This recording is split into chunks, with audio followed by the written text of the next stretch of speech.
Sun Guy 777 coming at you on this day of Sunday, early morning. We're gonna get right into it. I want to talk about a few things. Gonna talk about that movie, The Perfect Neighbor, the white people reaction of it, and some black people. We're gonna talk about Haiti and DR and a little bit about Cardi B, not too much, but we're talking about the spiritual balance of sex and the alignment and different things. We're gonna talk about who Esau really was, get into that Assyria a little bit, the Duke of Tyr, shout out to him. Talking about where is North Africa really in the old Egypt a little bit. Gonna talk about what's going on in Tanzania and the that area over there, not in Africa, but over there that's connecting Panama. That's that Darien Gap. Is it the Darien or Barrier Gap? We're gonna talk about how they all trying to come over here, and we thinking that these are all the influx that we're getting, and who is the real immigrant? New York City done turned to Gotham. A little bit about some past life travel experiences.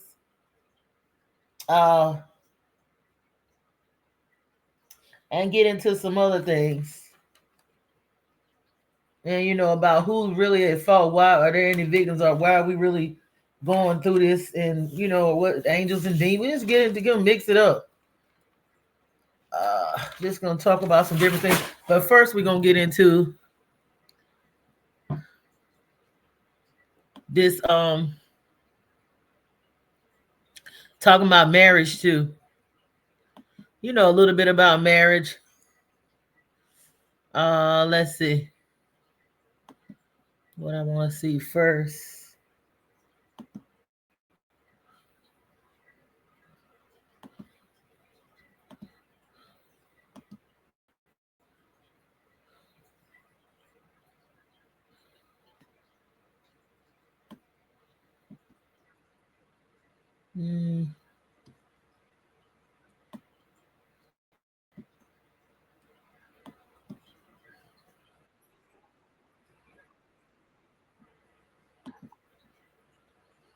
So this is that reaction to that movie. This is the reaction to that movie, The Perfect Neighbor. That's that documentary that Netflix made about that white lady that shot that black lady through the door out in Florida. And it looks like she was gonna get off, but she did, and eventually they protested so much until they went and got her. And this is Cindy's Villa talking about it. So y'all go check her out. But I'm gonna play a little bit of this before I go to my other stuff and show y'all the reaction of these people talking about how it was so sad. If you haven't seen it, you might not need to look at it if you're too emotional, because it's very emotional and upsetting how that happened, and those kids, just that child seeing the mother, taken out by that lady that's been harassing them for a few years and everything. And I'm gonna give my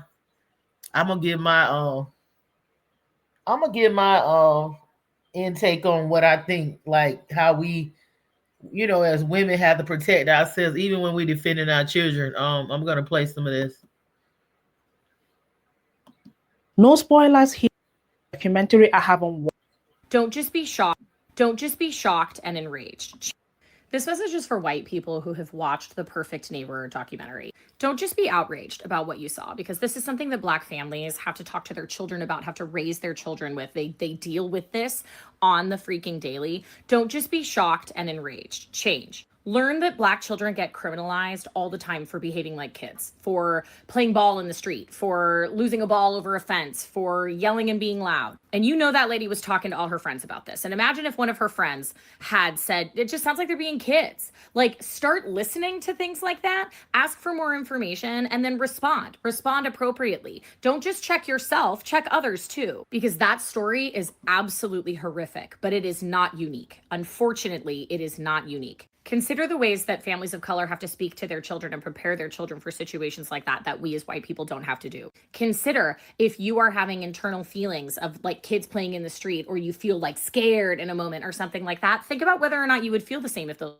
children were white. Address your internalized racism. Address racism when you see it, and there will be nothing to make a documentary about. I just finished The Perfect Neighbor.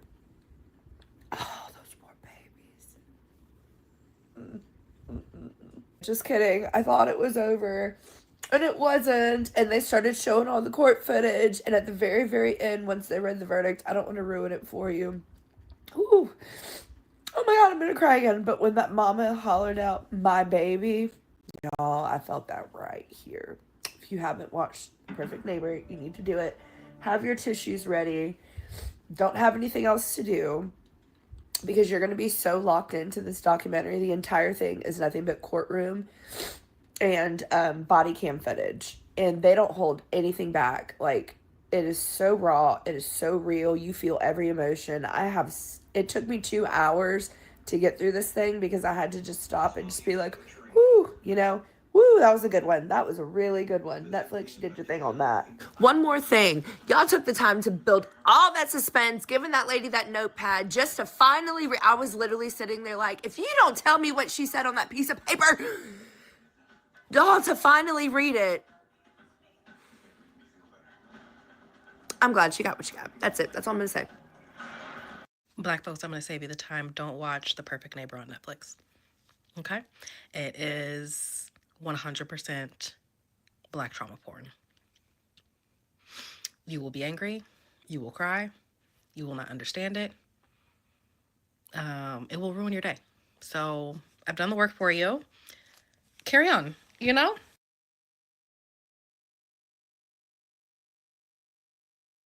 Yeah, if you very emotional, you might not need to watch it. She ain't lying.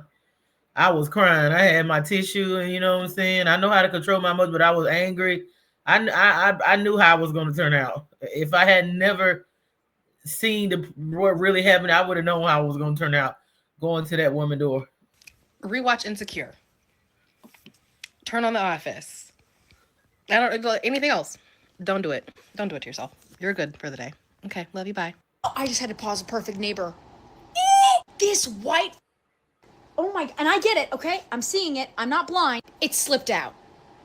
It slipped out. It's not olive oil, bitch. It's a word. It's a slur. You said the N-word to an African-American woman that did nothing but come to your door defending the children that you were terrorizing, not only that night, but for like the last 2.5 years. It's like that. I was taught that it meant to be unlawful or unpleasant, or you were being dirty. Then say those words. I see your age. I know exactly what the N-word means to you. Oh, and they just knew something was gonna happen. And if it doesn't make you this mad, like, that is your problem. So the N-word slipped out, but the bullet was shot. So yeah, it's another lady gonna come up here. Y'all can go and watch this whole thing, because I'm not gonna. I got other stuff to cover too. So she is actually it's gonna be another lady up here that said this really happened to her, a black young lady, and how she got shot several times. Her brother did too. Her mother passed away. She said, but her husband was boosting it up. And a lot of times she said, her mother, she lost her mother at 14 and she got shot, her brother got shot, but it was the wife that was the culprit, like the Karen. This lady name is Deborah in this documentary, The Perfect Neighbor. I saw it. It's sad. I knew how it was going to turn out. And it happens. It has happened. It happens a lot. It happens a lot in the, black community or whatever. I've heard people say, living around a lot of this one lady is talking about how she was a single black mother living in a nice community where she built a house, and I guess she got a little money and stuff. She said they have looted her yard, and when she buy a car, they go and buy a car. A few weeks later, they don't like to see no single black woman living in their neighborhoods, and it's just a problem or whatever. But only thing I have to say is My girlfriend always told me, my Jamaican girlfriend, when you go, and this is even before I even met her, the old people always told me back in the day, when you go to somebody's door, you never know what they got behind it. You have to be careful. It's okay to defend yourself, but honey, the night ain't got no eyes, and on top of that, motherfucker got to go out of their house. They got to go. I'm not saying to get yourself in trouble. I'm not saying to harm nobody that ain't fucking with you. But if somebody fucking with you and your kids, you're going to have to learn. I know it's hard because I've been there. I fucking been there where, I'm not going to do a lot of talking because kids, this ain't for no children. Get your children out of the room. Clear it is. I've been there. I've had situations where people have messed with my children, have tried to harm my kids, tried to harm me. I've even been at the point of, I've been there. I've been pushed. Oh, not to the edge, but over the edge. But remember this, you got to learn to control your emotions. And it's more than one way to skin a cat. I don't care. That was set up. She told that little boy to go and get his mother after she threw a skate at him and broke the freaking iPad now. So she wanted that lady to come over there so she could do that. She premeditated it because she had been looking up the stand your ground laws. Most of the times, statistically speaking, when they do this stuff like that, they most of the time, let's just be honest, they get away with it. So I'm surprised that even though she should have got a first-degree murder, she got a manslaughter. I'm surprised she even in Florida. I'm surprised they even locked her up for that because a lot of times they do get off. And she did get out and prance around the neighborhood, and the police were escorting her for a little while to go pick up her stuff, and she acting like she's a victim, the Deborah Karen. So, and these white women up here are enraged about it, but it happens a lot. Even that lady said that it does. And I'm surprised. Even one lady gonna say she's surprised that the lady went to jail and prison too. And I know one lady was I'm in agreement with, I wish they would have snatched her ass up when she sat down there and they told her write a letter to them kids because their mother is gone. She didn't write nothing but a few words, probably like, I'm sorry. It was something like, I'm sorry for your mother being gone. I didn't mean to do it. Okay, whatever. Somebody said she could have shoved that up or you know what. And I totally agree. But at the same time, I seen that cop get at Mason, get that signal. I be knowing some signals. He gave a signal with his nose to that deputy that if her ass ain't get up, he did a hand signal. They were gonna snatch up. Cause let me tell you something. What we don't see, them cops be whipping them white women asses and them white men asses too and taking them out. We only see they put us as the face of police brutality, but they be fucking everybody up, including people that look like them. Cause I done seen it. I ain't seen them getting fucked up, but I done seen the aftermath of the bruises and asked them what in the hell happened to you, lady. Why are you black and blue? And there was a few of them. They told me that they got ran down on by the system. Okay, so they don't play with some of their own people either. But anyway, I know when he did that nose signal, she was sitting there. That means fuck up. They were getting ready to snatch that old racist bitch up, and I was here for it. I wanted to see them rough her motherfucking. I ain't lying. I wanted to see them snatch that ass up because that would have been they would have roughed her up real bad. And when he did that nose signal, like, okay, she ain't gonna listen, so you know what to do. He didn't have to say nothing. He gave that signal. But anyway, my thing is learn how to control your emotions and do not go to people's doors. If you get a hold of your emotions, you can use them for your benefit. It's more than one way to skin a cat. You can protect yourself when somebody is messing with you, but be smart about it, and you can protect your children. A lot of times they use our kids as bait. They use our kids as baits because they know when it comes to mama bearing her children, that's how they get us out there and get us all emotional. A lot of times they come at our children to get to us. It's not always about the children. It's about hurting us. So we going to have to learn how to control our emotions and not be no turn the other cheek motherfuckers, but at the same time use spiritual power and strategy. That's the fucking time. That's the time to be using your damn witchcraft and powers and shit when somebody fucking with you and your kids and you ain't fucking with them. Now, see, that's why a lot of us in the situation that we in there as a people, because we've been trying to hurt each other and use our power in the wrong way. They say that it's the devil, it's demonic, it's evil or whatever, and we're not supposed to be using no spiritual warfare and using no hoodoo and voodoo and all that. Well, let me tell you something. it's a time and a place for everything. No, we're not supposed to be using it to get no man in love with us. We're not supposed to be using it against our sisters and our brothers. We're not supposed to be using it just when we get mad to wish death and harm upon people with graveyard dirt and all that shit. Just because we angry with somebody and we ain't done our shadow work and we just like we want to see people fucked up. No, that's when it's not time to use it. But it is a time and a place to use your shit. When a motherfucker doing shit like that and fucking with you for no reason, that motherfucker is like possessed and trying to, that's when somebody fucking with you like that. A person of another race, they trying to take you out anyway. Or you or your kids, you to go. So, honey, that's when it's time. Let me give you a clue. That's when it's time to do your thing, to do your shit. Them times, okay? Not going to no door, send them fucking ancestors to send them ganjas, and they want to talk about, demons. Send them motherfuckers at them motherfuckers that's fucking with you like that. That's fucking right. When they messing with you like that, your kids, you trying to, why not? They trying to take you out. You like ancestors come through. You better get these Dominican Republican people. Y'all better heal y'all relationship with y'all Haitian ancestors because they strong as fuck. And all this stuff about, the immigrants don't supposed to be here. Listen, I agree. A lot of them that come over here, they be on some bullshit, but not all of them. Them people got just as much right to be here as the people that's trying to keep them from being here. They got more rights than them because it's really no North and South America. All this is one continent. Matter of fact, it won't no North and South America, and the Caribbean and all that was connected. Haiti, the Caribbean, Mexico, Venezuela, all that, Guatemala, all them countries is all our family members, and we all used to bang together and get together before they came over here and colonized. We all was fucking with each other. Those are our family members. I mean, yeah, they fucked up now. They come over here and think they better than the indigenous black people here because of how they've been whitewashed and brainwashed against us.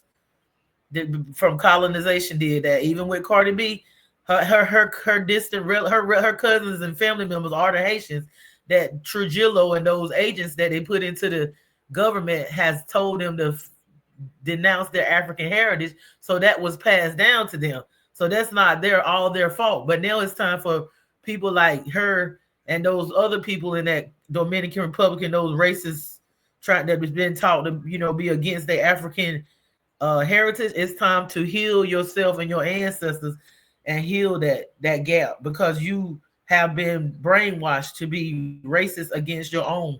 Coming to get even us.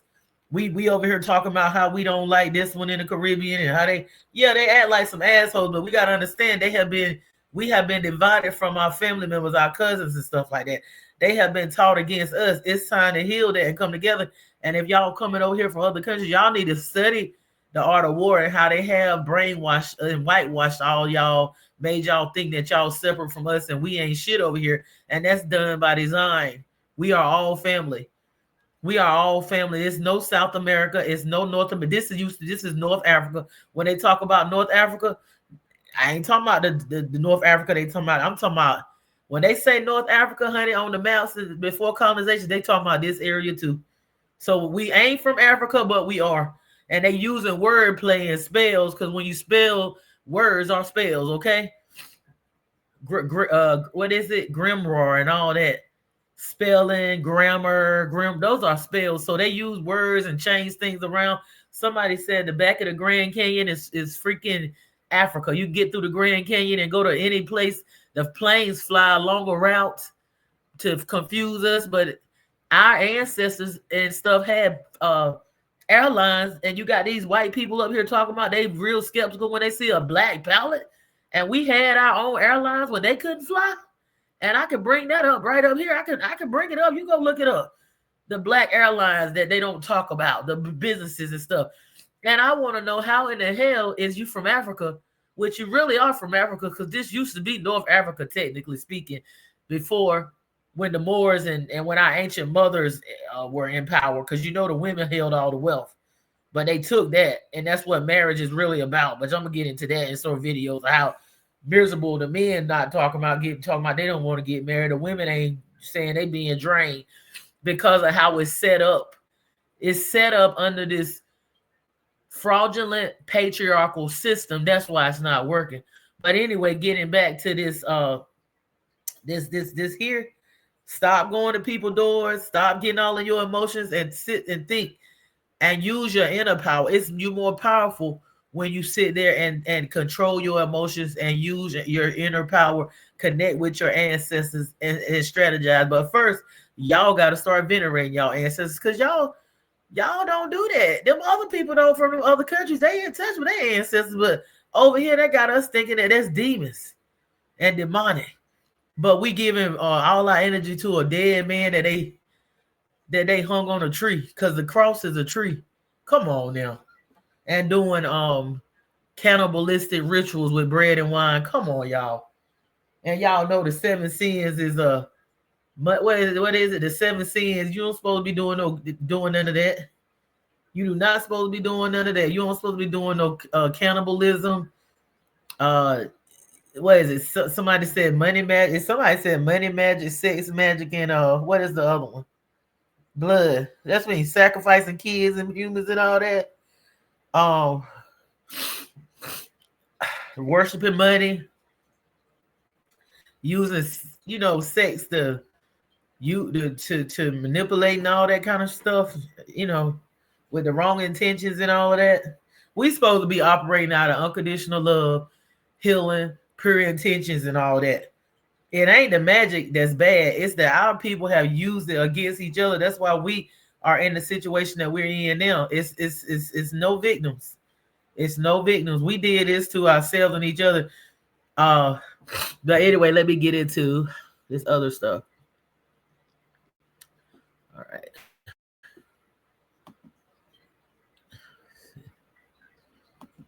Yep.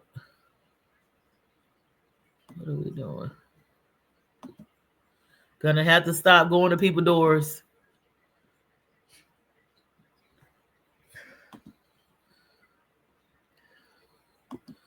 And control our emotions. We love our kids. We do. I definitely love. But honey, I'm gonna get you back. But I'm gonna do it in a way. I'm gonna do it in a way where I'm connecting with spirit too. It's gonna be some physical shit going on, but I don't want to just be moved off of emotion. Okay, now we're gonna go to this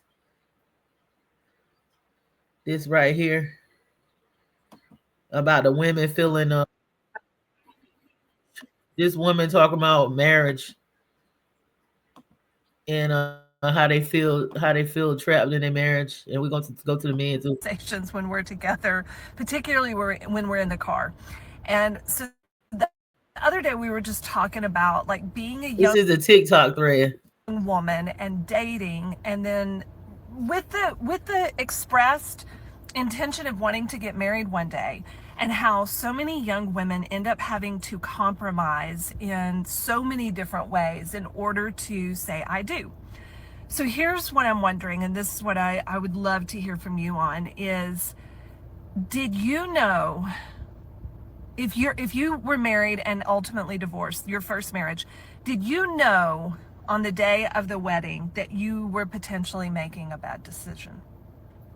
And if so, why did you do it? What things were you ignoring? And I'm going to use myself as an example. So I knew on the day that I got married that I was taking a very big risk that it would work out. There was way, way, way too much evidence that this was probably not a good decision on my part. In fact, the night that I got engaged, and I met my ex-husband when I was 15 years old, and we got married at 25. I was 25. So he had been in my life since I was 15. He was 3 years older than me. And the night that I got engaged, I was living at home. I had just finished graduate school, and I had moved back to Lubbock, and I had been accepted into a PhD program. And I was either going to go to University of Georgia or University of Kansas, and I hadn't chosen yet. And I was stalling because I felt like that there was a strong possibility he was going to propose to me. And if that was the case, then I just wasn't going to go get a PhD. And he proposed. So the night that he proposed, I came home. He didn't even come into the house with me. He did not come till, we did not tell my parents together. He did not talk to my parents in advance. And so I walked into the house. I had a ring on my finger. My parents were sitting on the couch. I remember this like it was yesterday. I walked in and I walked up to them and I said, well, I'm engaged. And I showed them my hand. And my mom looked at me. And I'm going to try to say this without crying. My mom said, are you sure? Are you sure this is what you want to do? And in that moment, I was so mad. I couldn't believe she would say that to me, the audacity of it all. And I said, yes, I'm sure. And I was like, yes, I'm sure. And she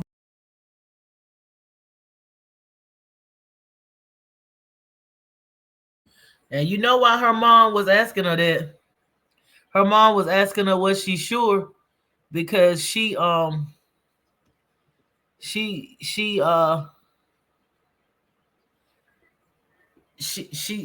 that, you know what I'm saying, her daughter was making the wrong choice. That's why. She knew she wasn't making the right decision. But you know, when you be young and dumb and full of cum. never said another word about it after that. We went and bought wedding dress, planned wedding, the whole thing. She never questioned it again. She asked that one time and she never asked me again. And here I am all these years later, and my mom is no longer on this earthly plane. But I think all the time I give her so much grace for what that must have felt like to be my mom and my dad, knowing that I was probably not making a great decision. Now, I said in a previous video, I don't regret my decision. I have wonderful children who I adore. And so in the end, life is life, and I don't want to live with regret. But I knew I was compromising. I knew that I was abandoning some of my core beliefs and values in order to be in that marriage. And we do that for a lot of different reasons. I think I was scared to move out of state and do a PhD program. I think I was 25 years old and all of my closest girlfriends were getting married or already married. I think I was worried about, if I don't do it now, no one else is ever going to come along.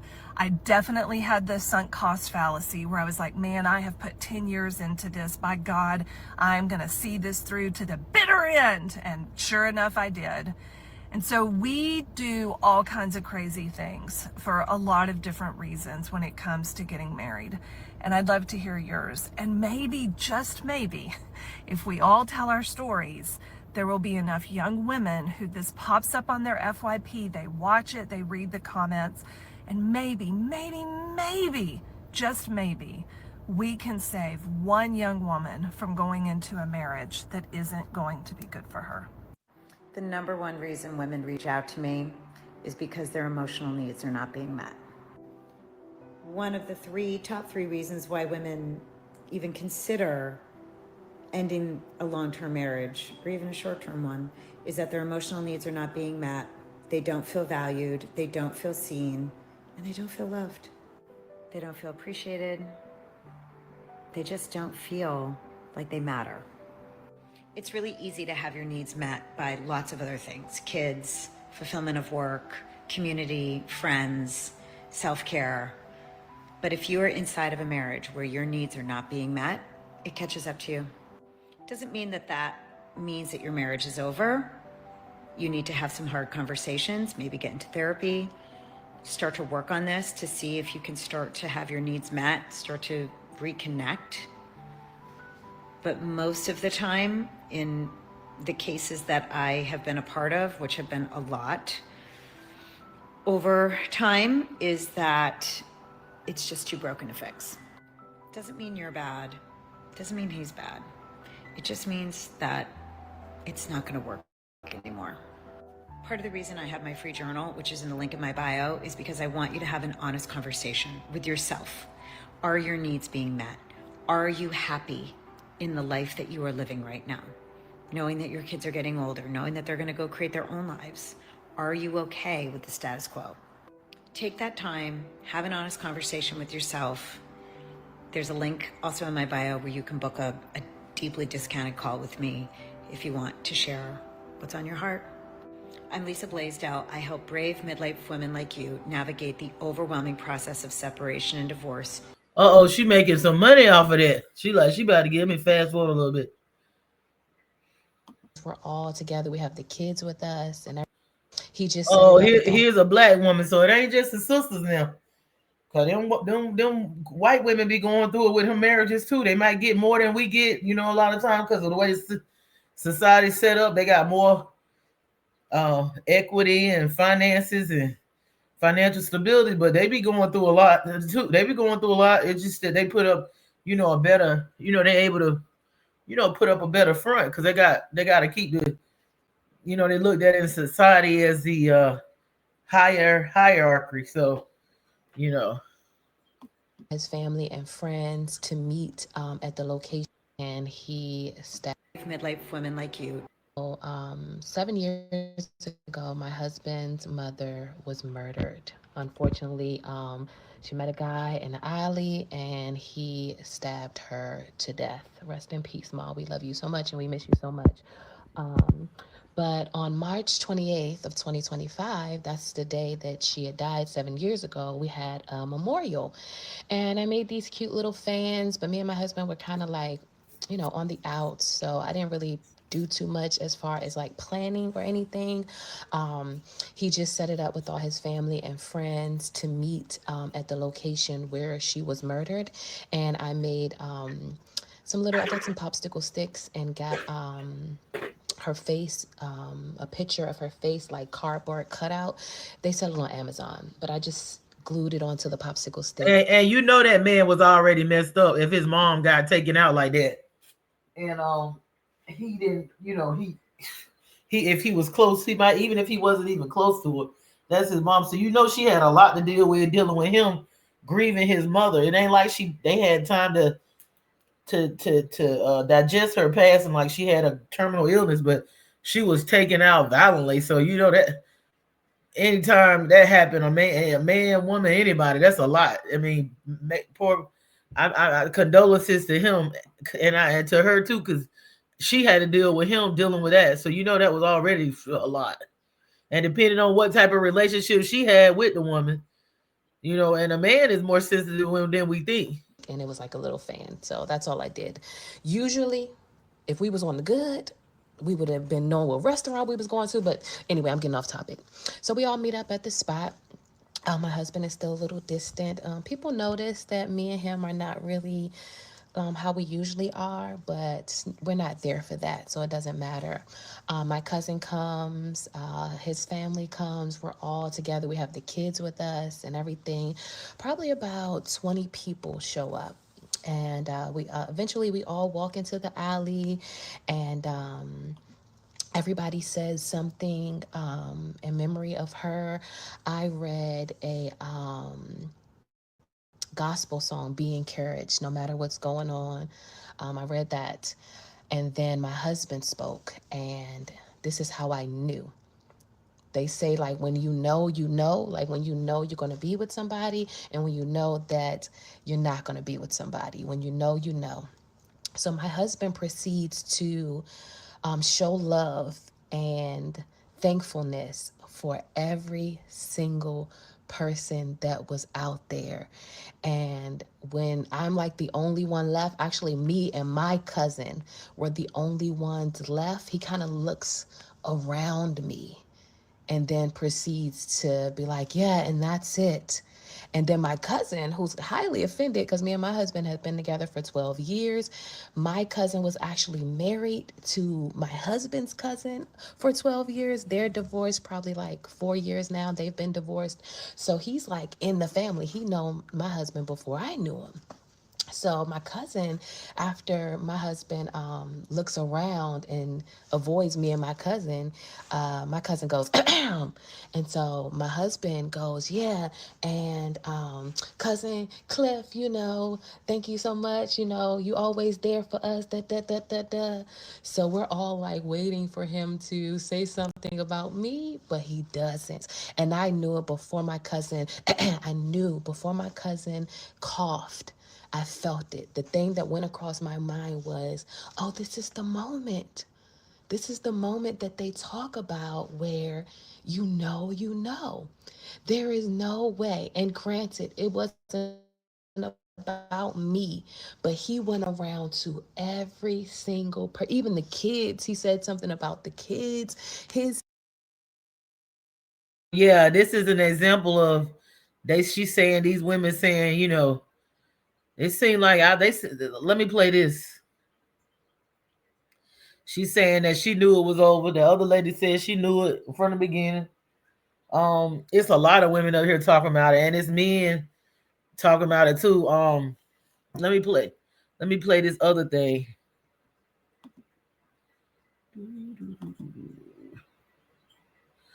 About this man telling these men, I'm not against it, but I mean, it ain't working in this patriarch. God bless to the ones that it is working, but the way they got it set up, it's not even working for them. It's not even working for them. The way they got this message, the way they got it set up,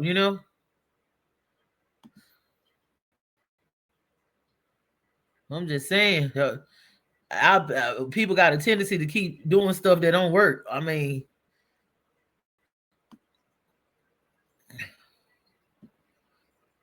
he up here trying to.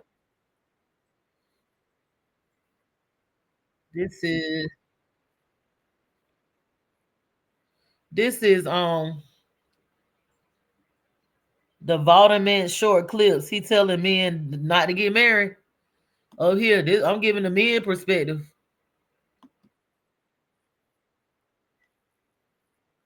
Understand and remember that everything I say from this point, she backed it up. All right. So it's basically zero. All right. You have no hope, no chance past the 20 years. And that comes from experience. It also is the experience. This is Coach Greg Adams on marriage. He said, I tell men not to get married.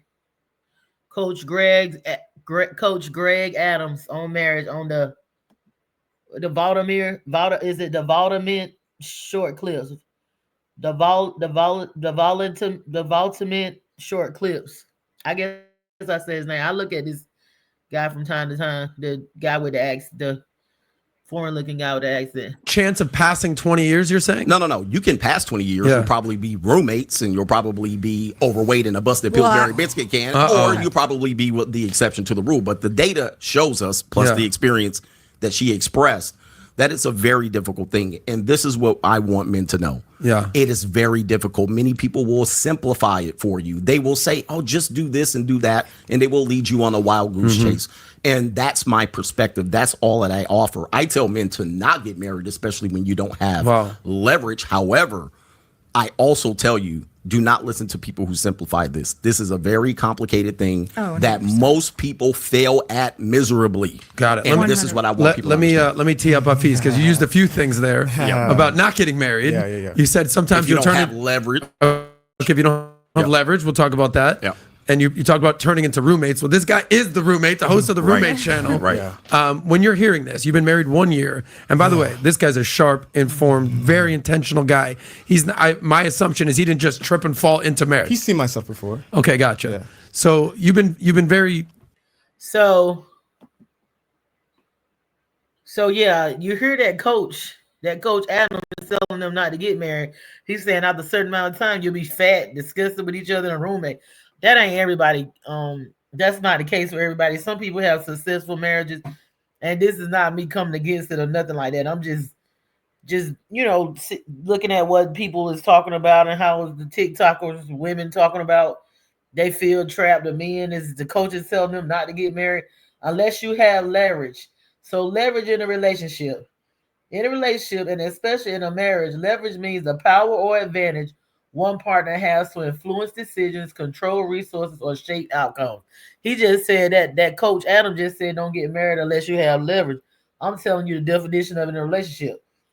In a marriage, leverage means the power or advantage one partner has to influence decisions, control resources, or shape outcomes.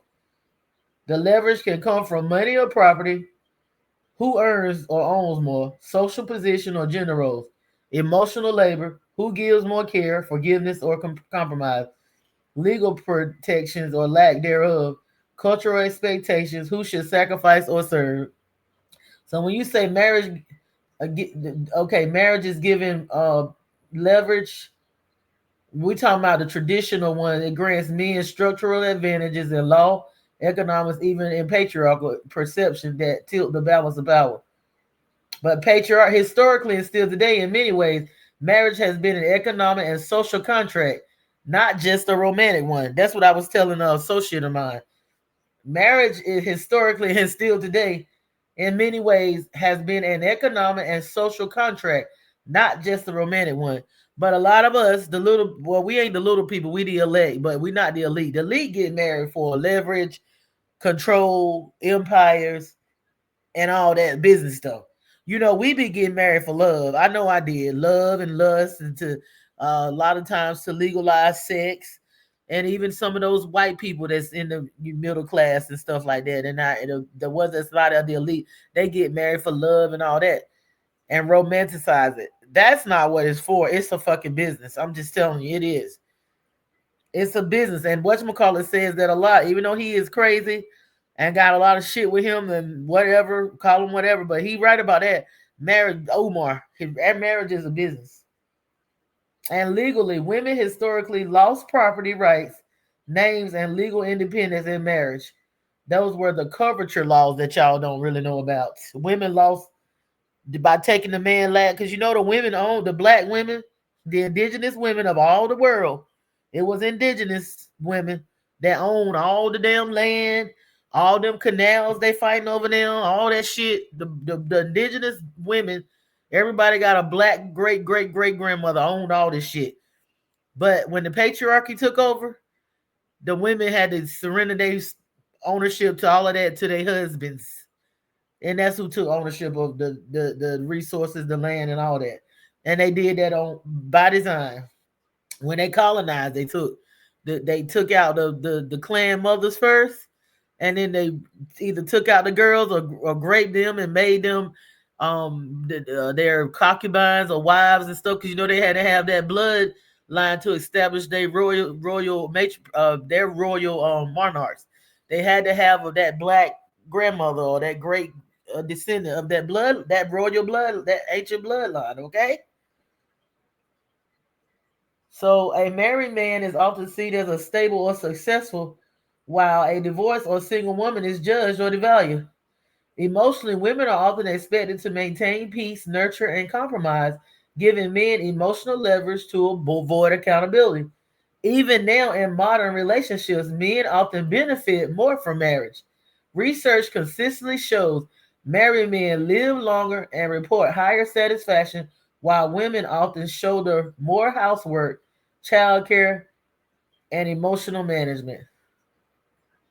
Marriage as a business partnership. If we strip away the romance and view marriage like a business, it's about assets, time, money, property, networks, liability, debts, trauma, emotional weight, contracts, legal, spiritual, or social agreements, return on investments. That's ROI. Who gains stability, care, and resources? Under patriarchy, men's ROI tends to be higher. They gain support, care, and household balance while often keeping control over external power, structures, income, name, and status. Women meanwhile are often expected to invest more emotionally and physically, sometimes sacrificing autonomy or career advancements. So shifting the leverage. True partnership happens. See, this way it's supposed to be. But they got us fucked up because they indoctrinated us, reversed and inverted every damn thing. Took us away from everybody got divine feminine energy. Took us away from all of that. Made us think that the man's supposed to control everything and have everything on his shoulder.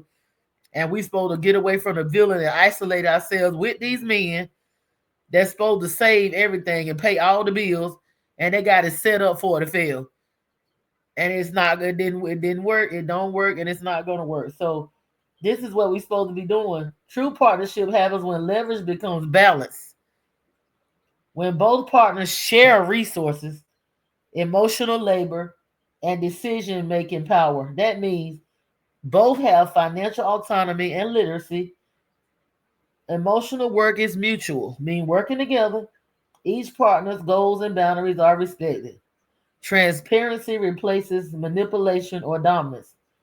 In spiritual terms, marriage evolves from ownership to alliance, from patriarchal leverage to shared purpose. And that's in a perfect world because it really don't exist. It might be some people that got this figured out.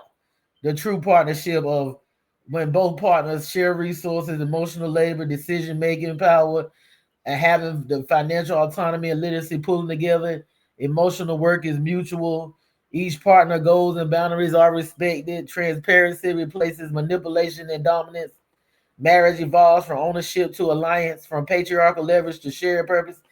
That's in the perfect world. We getting there. We ain't there yet. So while we working on trying to be spiritual and trying to get it together, I suggest. I mean, it's just mine. I know.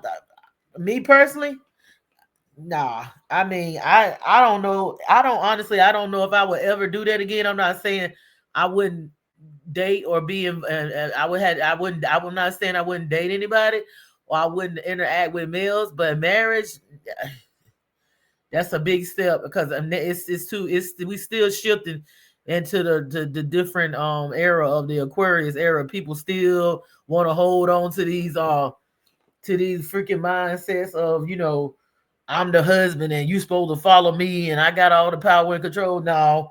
Because I mean, if I know more than you and I got more business sense than you, what am I following you to for? Why am I sitting there and hush my mouth and follow you to the damn edge of a mountain for? I don't agree with that.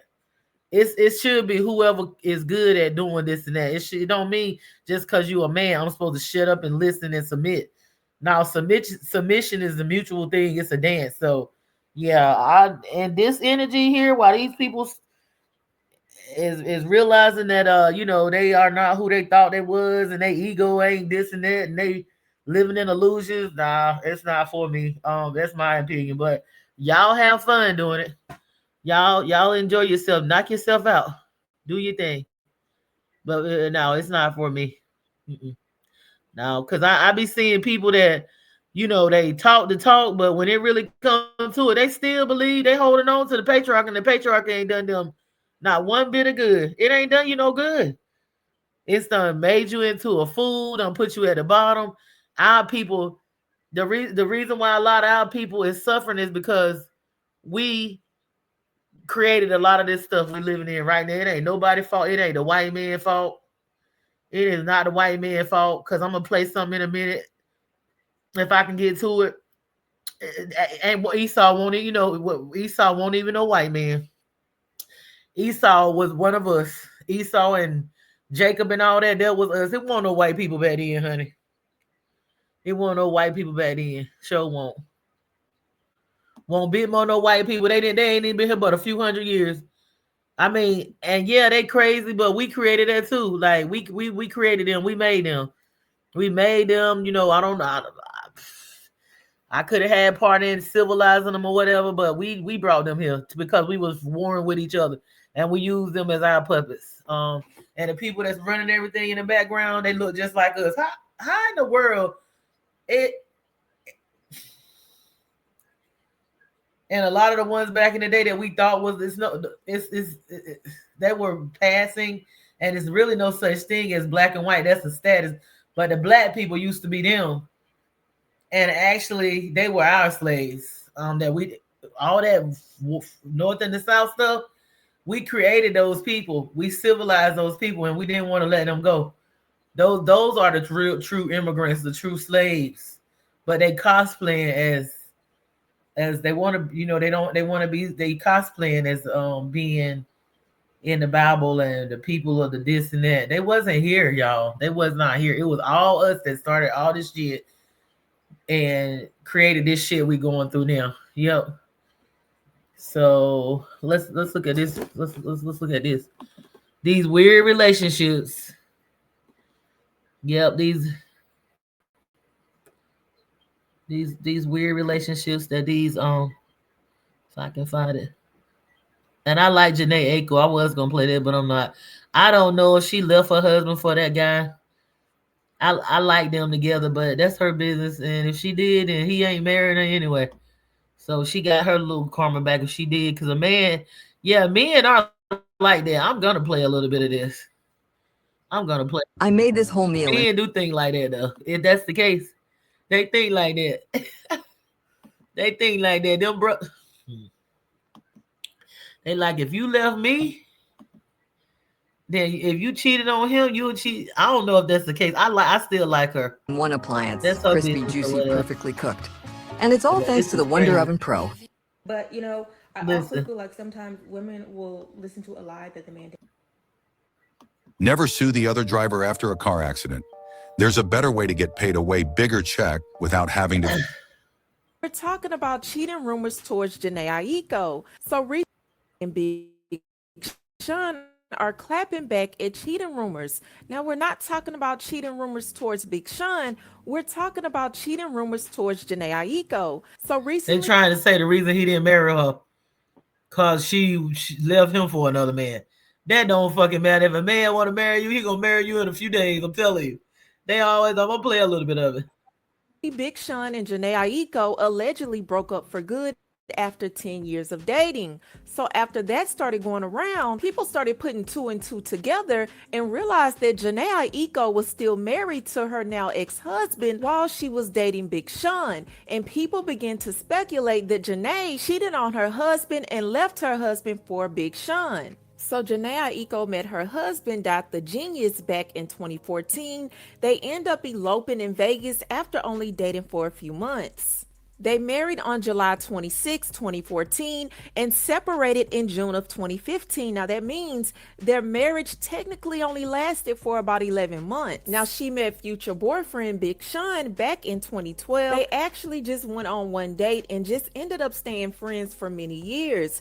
Now, they didn't actually start dating again until 2016. Now, mind you, Janae had already been separated from her husband since 2015. So Big Sean and Janae Aiko dated for 10 years, and they ended up breaking up because Janae decided to walk away because even though they were together 10 years and they had a baby together, Big Sean decided he did not want to marry her. Now, a lot of fans were upset with Big Sean because they felt like he wasted 10 years of Janae's life knowing he was never going to marry her. But it was some people who felt different about this situation. They felt like the reason why Big Sean didn't marry Janae is because she allegedly cheated on her husband to be with him. So he already knew what it was and he didn't want to end up like the husband did. Now, someone took to Twitter and this is what they said. Big Sean and Janae Aiko have broken up after 10 years and the women have been angry at Sean for wasting Janae's time without marrying her. But here's what those women are ignoring. Janae was once married to one music producer, the Genius. Here's where it gets interesting. She cheated on her husband with Big Sean. She even got a tattoo of Big Sean while still married. Then went on to publicly kiss him on stage, all this while still married. The poor guy eventually decided to call it quits. The embarrassment was too much, and Janae was now free to date her handsome rap superstar boyfriend, Big Sean. Then they went on to say, but Big Sean never popped the question because he understands game. Lesson: when a woman cheats another man to be with you, she'll cheat on you too. Once a cheater, always a cheater. Never marry a cheater. But y'all, Big Sean was not going for this person attacking Janae. Now, he reposted what this person said on Twitter and said, on some real ish, I don't like this energy. I don't mind whoever's saying wild ish about me because I have a sense of humor and don't give a F. It's frustrating having people say negative things toward her though. God bless. Now, he wasn't the only one who spoke out. Janae spoke out for herself, and this is what she had to say about her situation with her ex-husband. So she said, let's wrap this up. Me and Dot eloped in Vegas after a few months of dating while I was still grieving the death of my brother. Dot did not abuse me and is not a bad guy. We had a short back and forth on Twitter that created rumors, but ultimately separated amicably due to the realization we were practically strangers who made an impulsive decision. Me and Sean got together after years of an amazing friendship and now have an incredible, brilliant, beautiful baby boy who is turning 3 today. Happy birthday to our baby boy Noah, to whom Sean is a great, loving, and present father to, and is loved, but the greatest village a mother could ask for. Love you all and God bless. Okay, that man didn't do that because that lady left. Even if she did, that's her business. She said she didn't know that man. They eloped. Okay, I like Janae Aiko music. I like Big Sean and them. I know they in that industry. You know, all them people done sold out or whatever. But and Janae done been through some stuff. She was all mixed up in that Marcus Houston and all that. You know, they don't tell her sister and them. Ain't no telling what them girls been through or whatever. Because you know that place they traffic kids, sacrifice them. Their parents sell them out to be the little virgin whores of the music industry and sacrificing them. Not they just them by taking them out, but by sacrificing their virginity and all. Even looking at that damn movie, how them people make we already my group we already done figured this out a long time ago. How these parents get together and sacrifice their kids, even with them kids getting taken out some of them by the police. They already done made that before the kids were born. Some of them, even as these kids getting taken out on these islands, and these parents is making these sacrifices to move up into these societies or whatever. Okay. Anyway, get back on the subject. If that nigga was gonna marry her, he would have married her regardless. They'll marry a whore if they want him. It don't take no man a long time to know that he want to marry you. They pretty much know if they want to marry you or not when they first meet you. Because I done seen situations where they be with these women for 10, 15 years. They meet a woman just a few weeks and get married. You know what I'm saying? Matter of fact, my ex was with some lady, some light-skinned lady that they said she was so pretty when he first met her. He was with her for years on and off. I ain't known him a year, but him and my mother was like best friends in school or whatever. We didn't know each other even a year. We got married in a few years, no time. We didn't know each other no year before we got married. He knew that woman for 10 years. That's how they do. That don't make me special. That don't make you special because they fucking marry you. Maybe they see that they can get something out of you that they can't get out of that other woman. And it ain't always a good thing that they think they can get something out of you that they can't get out of that other woman. Sometimes that other woman, she missed the bullet. You know what I'm saying? You caught it right in the chest. I'm just saying. I ain't saying that make you special because he decided he want to marry you. Because these men kind of smart when I done seen crackheads know how to choose a good wife. That's fucked up that we got PhDs and a lot of us and we intelligent, but we operate with the emotions, and that's what we have to get. I'm saying we, because I done got mine in check. I'm still a work in progress, but I always been kind of so my pickle can get off, but it ain't gonna get off too much before I bring it back in. I ain't I mean, it's certain things that I'm not. I done chose some humdingers, but I'll walk away and get away from you and be like, no, that's when my mind won't right. You ain't right for me. Like, right. And I ain't picky like where they gotta have money and this. It's just I don't know. It's just it's like men know how to men will choose. They'll be all fucked up. And they'll know how to choose. They know who their wife is. A man know, and it don't be all good what he looking for, but he be looking for a benefit for himself to come up a lot of times. Come up. It ain't gonna be just about sex a lot of times when they get married. It's gonna have to be about a whole lot of other things. Some of these men know how to pick a woman that got a decent family, because that's what you're really supposed to be marrying is a family. Y'all women, y'all better recognize it and give these men credit. Because a lot of times he didn't choose you because you was the best in the bed or you got the best head or you the prettiest. A lot of times that man chose you because he know he could have something with you and you get more security. Now that lady that look good, he can go be with her every now and then or whatever. She ain't stable and got the decent family that hold her. Men, a lot of these men, they be in the streets, but they be smart. I done seen it. I done sat back and observed. These men know how to choose a decent, good woman. The ones that don't, I don't know what to say to them. Because most men, a lot of us women, we be fucked up. We don't know how to say no and walk away and pick and choose. We feel like if a man come at us and pursue us and he love bomb us, oh, I love you and you the one for me and God told me we were going. We be like, oh, yeah, I done been selling it for 3 weeks. It must be God. No, sister. That ain't how you do it. Nah. You still got to vet them out and observe and get to know them. You don't just go jump in the bed and let nobody love bomb you. You talk to them and get to know them. You test them out. You don't just hurry up and rush in. You put them through different scenarios and see how they act. Test them out. Vet them out. See if they walking like they talking. You know what I'm saying? If you like that man, because you don't have to talk to nobody that you don't like just because you by yourself or you lonely. You ain't gonna be like, God ain't gonna send you nothing that ain't your type. Like, it's gonna be something in there that turn you on to him, because that ain't how it works. You know what I'm saying? Like that lady that was on the internet crying. I don't know what's wrong with these women from some of these states or whatever, some of these southern states. Crying on the internet, telling her business about that man cheated, and she knew the man didn't want her in the beginning. You know, and even with this situation with Janae Aiko, you can't love no man. He gotta love you. He gotta be crazy over you. You can't be crazy over him, and it's all because you know, if you all like that, he ain't feeling you like that. He ain't gonna really be fast to marry you, or really he looking for something else because he don't feel that spark like that. He might love you, but it might not be there like that. You can't make nobody feel something they don't feel. I'm just saying. And it seemed like she was in a little more, and I love her music. And I think she's a cool person. I like her style.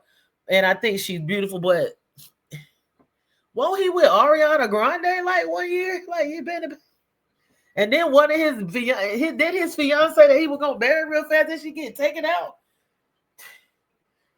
I mean, it didn't take him long to want to marry that other lady, so he might care for her, but you can't make nobody like that song. I can't make you love me if you don't, and you can't make your heart hold something it won't. Here in the dark, this final hour, I will lay down my life, and I'll feel the power. Oh, but you won't. No, but you won't. And I can't make you love me if you don't.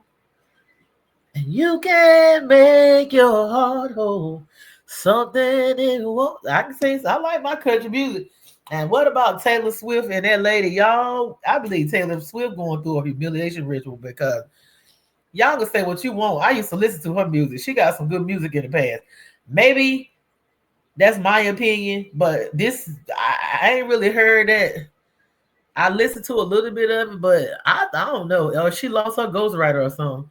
But come on, Taylor. You know that all these people in the industry, even that Kayla Nicole, Kayla Nicole, beautiful chocolate, sexy goddess. Yeah, she really shaded her, but she had to be approved to do that too. I mean, you know what I'm saying? Taylor done pissed off somebody. And I know, whew, yeah, that was a hell of a clap. That was a hell of a clap back right there. But yeah, getting back to this, that ain't wrong why he didn't marry. He didn't want to marry that woman. That's why he didn't marry her. He didn't want to. Nope, he didn't want to marry her. It ain't have nothing to do with none of that. What they talking about? A man, no, they know.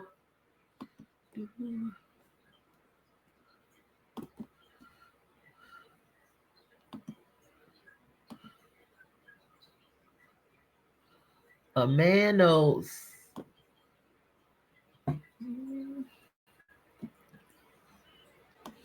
We're gonna talk about what's going on. New York done turned to Gotham, ain't it? New York has turned to Gotham since they got that mayor in there. What the hell? They said Texas is next. They said that Zoran Madani's socialist blueprint. And this man get ready to talk about this is Melanie King on Texas is next. Zoran Madani's socialist blueprint. So they say these people is communists and socialists that they done voted in. And everything's supposed to be free in New York now. And like the absolute derangement, the things that people are saying and doing, and where it's going to lead to in New York. Because understand what is being ushered in. Listen to this. Sharia law starts now. Absolutely. Zohran Mamdani, Islamic Caliphate, our brother in Islam, Islamic Caliphate of New York starts today, baby. God, there There's just something so electric, so satisfying about knowing that my MAGA parents, wherever they are probably having a horrible night tonight. Oh, I literally just got goosebumps thinking about it. Like they are in such a bad mood probably about the fact that Zoran just won and Prop 50 is gonna pass. Like, wow. God, I'm sorry. It just makes me feel good that my MAGA parents are probably upset right now. When the day starts with Dick Cheney being dead, it ends with Mamdani winning. Oh, yes. Oh. I'm so happy. Oh my God, I'm so happy. Sharia law starts now. So yeah, and it was mostly women, white liberal women, that basically got him elected. If you look at the numbers, if you look at the polling and saw what happened, that was the most of the coalition. But I showed you earlier, you maybe think this is hyperbolic, maybe they're just joking and all of that. But I played this for you guys in a video earlier today. I want you to see it again, or for anybody who didn't see this, this was at a rally for Mamdani, okay? This was a rally for Mamdani in New York City. In New York City. We're done hiding. We're done. We're done being tortured and hurt and judged. This is the correct religion. This is the religion that all of humanity needs to be a part of, Islam. And we will not stop until it enters every home. So I want you to repeat after me. I want to hear it in every single district. It should tremble. Brooklyn should hear it. The Bronx should hear it. Queens should hear it. Say it as if the Ummah depends on this, my brothers and sisters. La ilaha illallah. La ilaha illallah. Muhammadan Rasulullah. There is no God worthy of worship except Allah, the God of Jesus, the God of Moses, the God of Abraham, and the God of the last and final prophet Muhammad sallallahu alayhi wasallam. We're done hiding. Yeah, you done hiding, all right. They're coming out in full force. They don't give a damn. Now, I have more to show you, because you may think, Melanie, you're being extremist. And let me just say this. Why are you bringing up Jesus? Jesus don't have nothing to do with what you're talking about and what you're doing. I don't know if that was just a pander. I don't know what that was, but absolutely not. But we know what's going to happen over there. We know what's going to happen in New York, because the UK is the blueprint of all of this. The UK, if you have not been paying attention to what's happening over there, well, you need to. You need to, because you need to understand what these people are celebrating, what they want, what they are demanding to happen. And I'm going to walk you through this. I have a couple clips to show you, but let's just look at this. The UK has been conquered, and I have a clip with this. The UK has been conquered. I see no way. Actually, you know what? Let's let him do it, and then I'll read all the statistics and all that. This is the new Home Secretary of the United Kingdom. Oh, and some of you might be wondering, what is the Home Secretary in charge of? Well, they're responsible for England and Wales' internal affairs, including national security, counterterrorism, policing, and immigration. So the UK now has a Pakistani woman in charge of policing and immigration. Look, I'm not surprised. I told you all in a video like a couple hours ago that the UK has fallen, because this isn't the first position that was taken. I mean, there was the mayor of London, mayor of Birmingham, mayor of Leeds, mayor of Blackburn, mayor of Sheffield, mayor of Oxford, Luton, Oldham, Rothschild. I mean, in the UK right now, there are literally Muslim-only sections. 78% of the Muslim refugees don't even work. Oh, I'm sorry, that was just the women. 63% of the men also don't work. And 8 out of every 10 of them are on free government housing. Oh, and just recently, I'm sure it's a coincidence, all schools in the United Kingdom are now required to be halal. So yeah, with all that in mind, this makes total sense. So let's look at this. The UK has been conquered. I see no way back from this. In the UK right now, there are now Muslim-only sections, like he said. 78% of the Muslim women refugees, they don't work. 63% of the Muslim men refugees don't work. 8 out of 10 of Muslims are on free government housing. Many UK schools now requiring school lunches to be halal. And actually, oh, did I save it? Did I pull it up for you guys to see? I gotta find it, but hopefully I can find it. But now pork is banned from school lunches in the UK completely. Pork is now banned. You're not allowed to have any pork. And in the UK. Also, I'll add on to this. What do you think is the most popular baby name in all of Europe? Not just the UK, but in all of Europe. I'll give you 2 seconds. It's Mohammed. It is the number one baby name, meaning new babies that are born, the name they are given the most often for boys is Muhammad now in all of Europe. All of Europe. Okay, let's continue. There are schools so overrun with Muslims like Daisyfield Primary in Blackburn, where 95% of the pupils are Muslim. They have adopted strict halal accreditation. The mayor of London, and this is repeating some of the things he said, but it's important that you really hear it, especially if this is your first time hearing it. The mayor of London, Sheffield, Blackburn, Oxford, Luton, Oldham are all Muslims. The new Secretary of the United Kingdom, who's in charge of national security, counterterrorism, policing, and immigration, is a Pakistani Muslim. This is the new Home Secretary of the United Kingdom. Sorry, right. Oh, and some of you. Let's continue.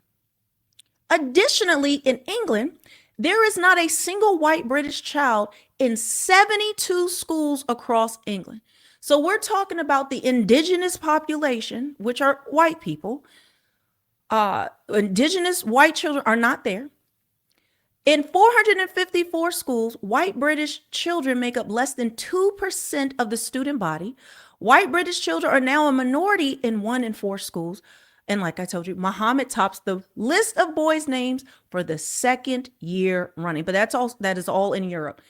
But again, you may think, Melanie, you're doing too much. You're doing too much. It's not that serious. Well, did you know? There's a lot that I could unpack, but that would take forever.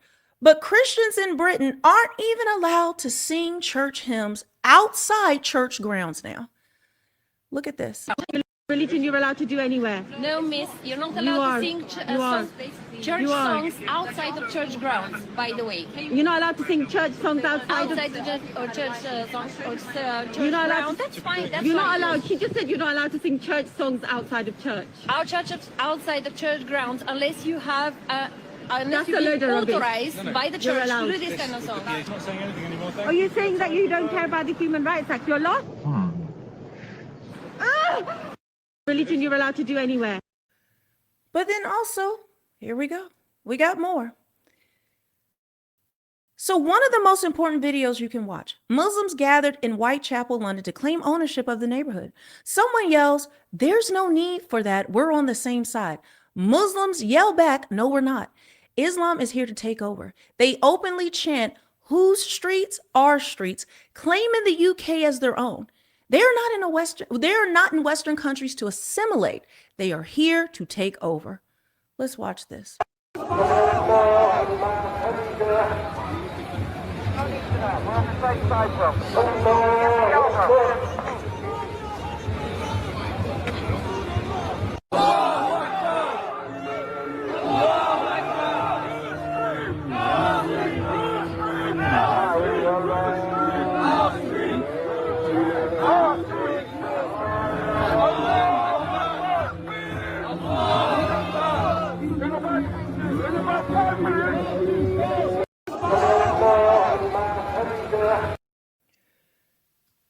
Do you know they're also wanting to ban dogs because I guess Muslims don't like dogs. And so now it will be a criminal offense to walk your dog.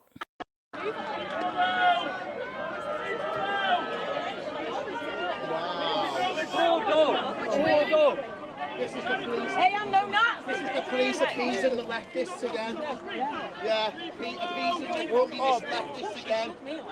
I'm not a Nazi. Blocking you from me to go forward for breaching the peace. What, for calling me for saying I don't want to be called a Nazi? You shouldn't be allowed me to shout stuff It's a control tactic, so you can't say or do anything. Just keep on going, man. Damn, they catching it, ain't it? Depending on what type of Muslim they are, a lot of them don't like women. Boy, they strict on women. So them white women in New York cheering on, being mad with their damn parents.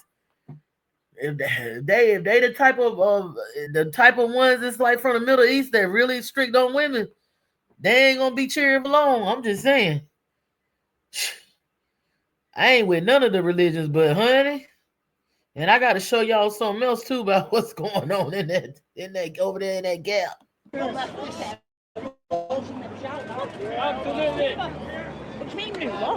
pathetic it They is. said they did to take over. British, we love you. You're not going that way. Guys, 2 of you, please. 2 of you, straight away. Look.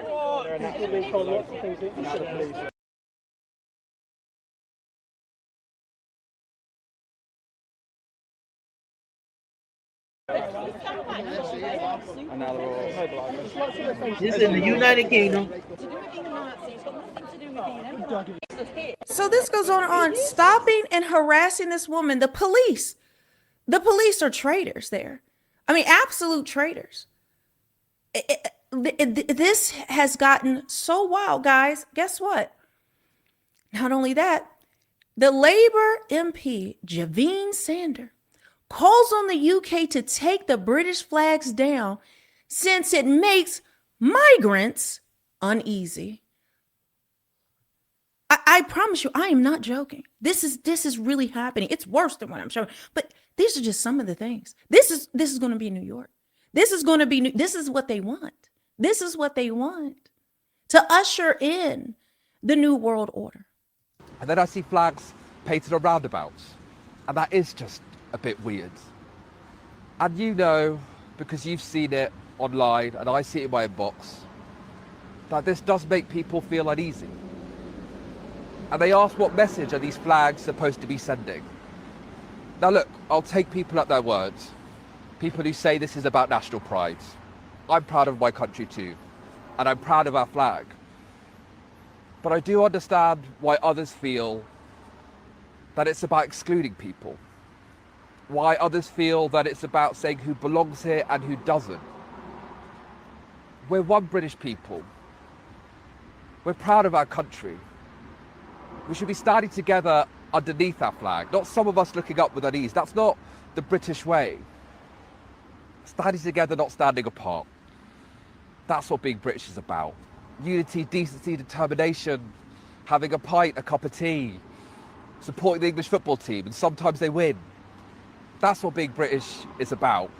And that's why today I'll be asking the Reform County Council to take down the flags on the lampposts.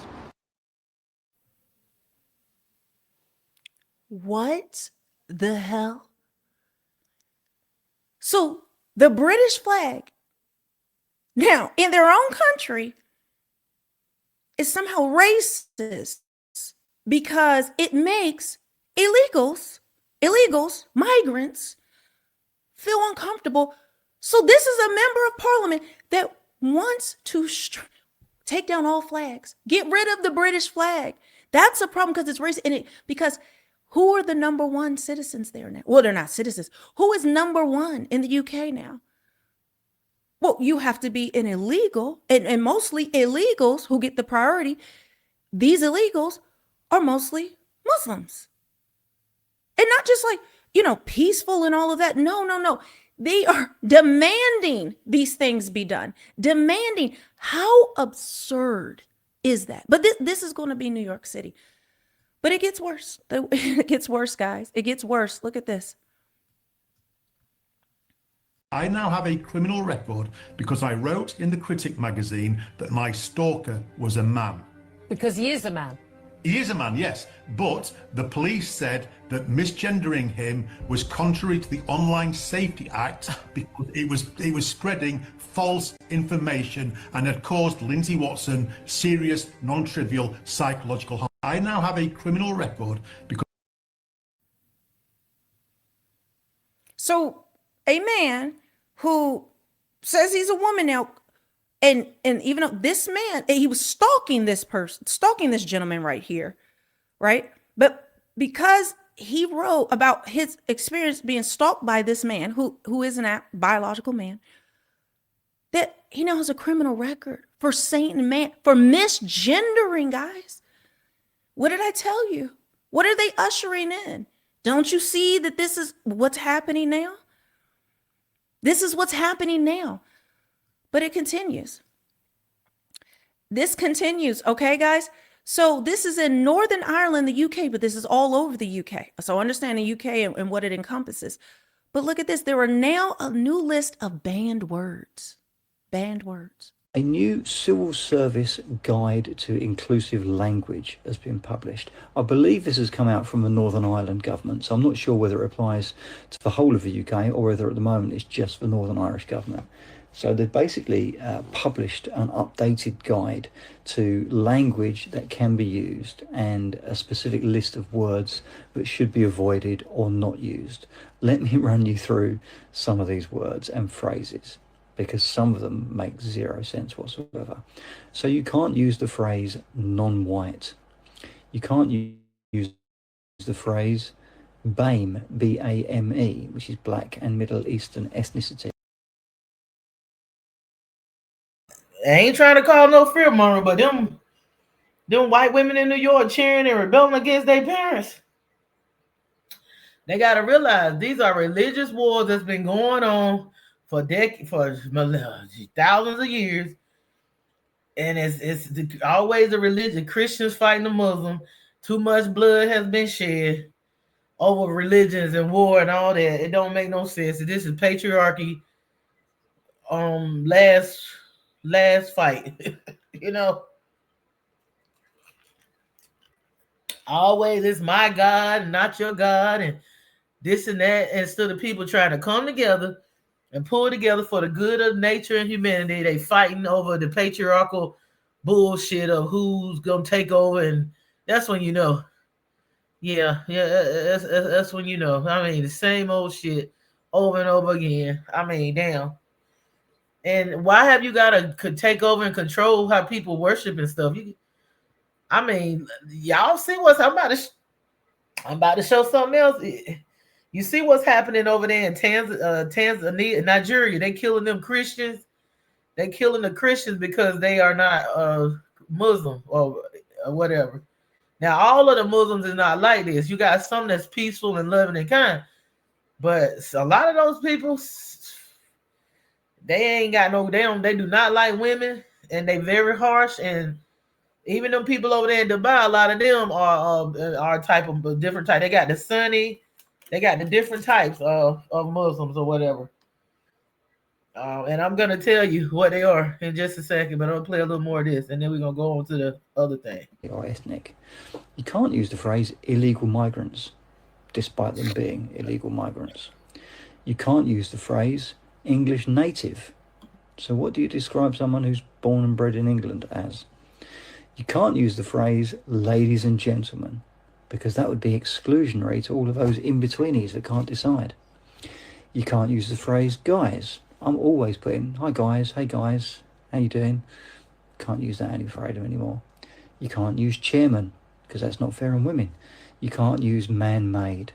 So man-made climate change, can't do that, I'm afraid, anymore.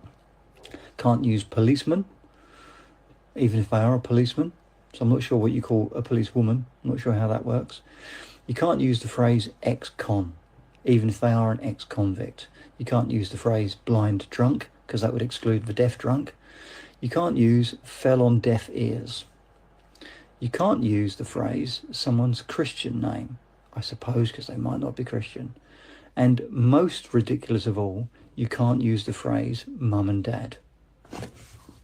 Ugh. This is just madness. Now, they've actually gone out of their way, not only to compile this, but to put it all together and publish it as a document. So that's public money that has been spent on this lunacy. Who is a... Oh, no, it gets crazier. It gets crazier. Okay? It gets crazier, right? So I want to show you this right quick. Hey, Texas, pay attention, because it's just New York. It's just New York City. They're crazy, blah, blah, blah. Okay. New York City was the dry run. Your state is the target. They call Texas the Mecca of the West. That isn't praise, it's a warning. In my investigations, I learned that Sheikh Othman, I'm not pronouncing that, born in Pakistan, is reportedly moving to Texas. He is not here to assimilate, he is here to transform. Just listen to some of this. Just listen. So know this, that Islam will enter every house. Every house. Don't worry about the Islamophobes. They can yap all they want, their children will be Muslim.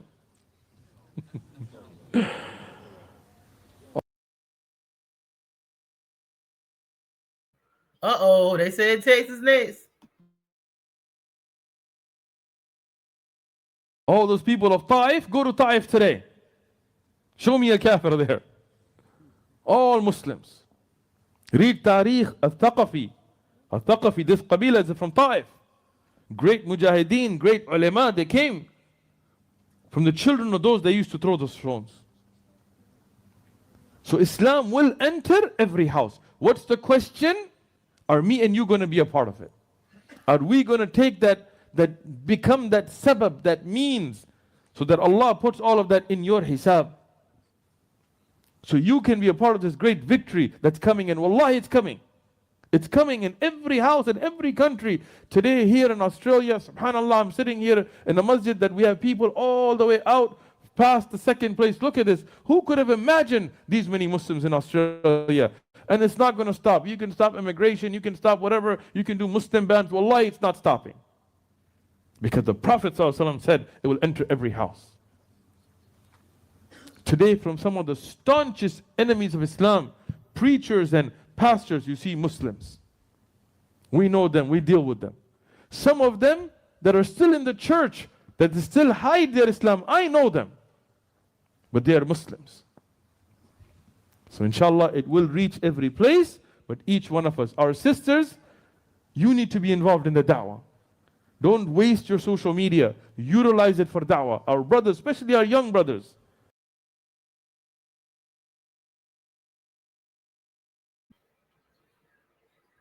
Yeah, I'm not even gonna front. I've been to some of the Nation of Islam's mosques, and I do like some of the stuff that they abide by. But honey, some of that stuff, not the Nation of Islam, but some of them other ones, I'm not with that shit where they stoning women and doing all that abuse, and they a lot of them religions, the head thing is messing with children and marrying children and trafficking children and molesting children and sacrificing children.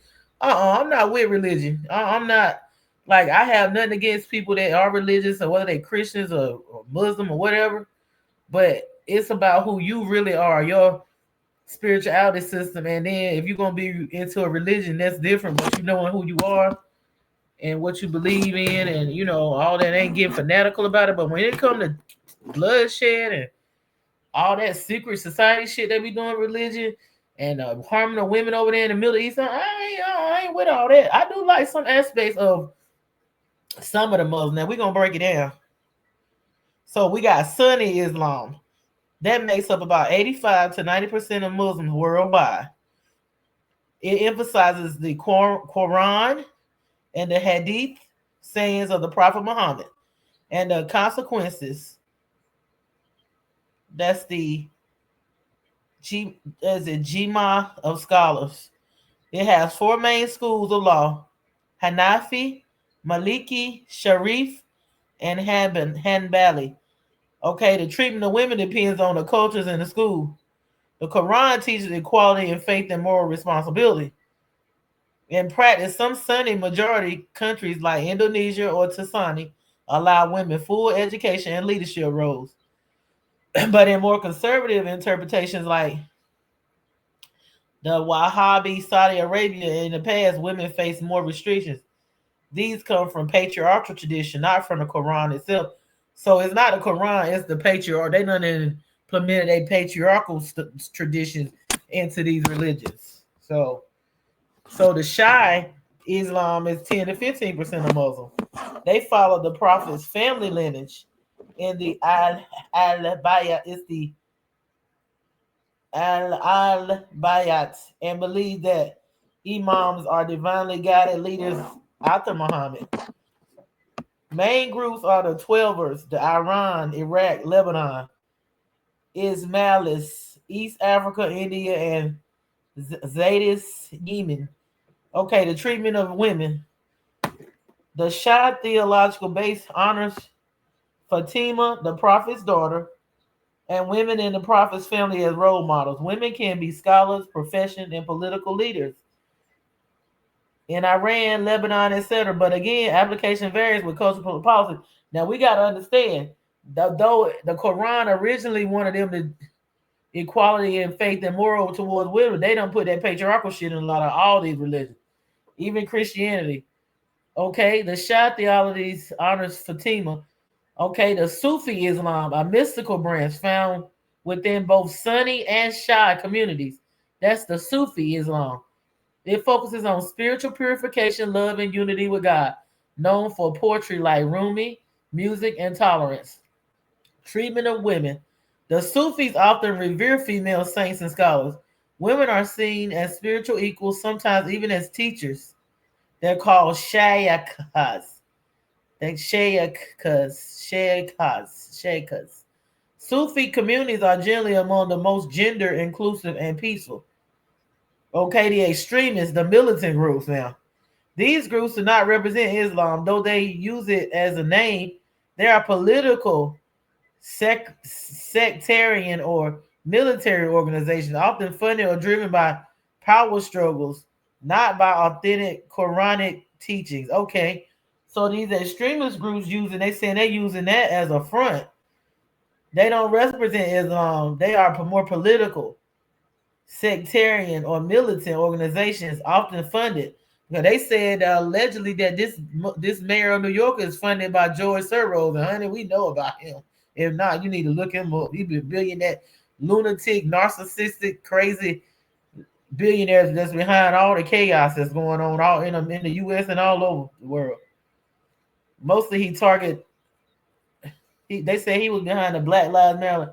So the group Taliban, religion, Afghanistan. No, the group, the Taliban region, Afghanistan, type origin, ultra conservative Sunni.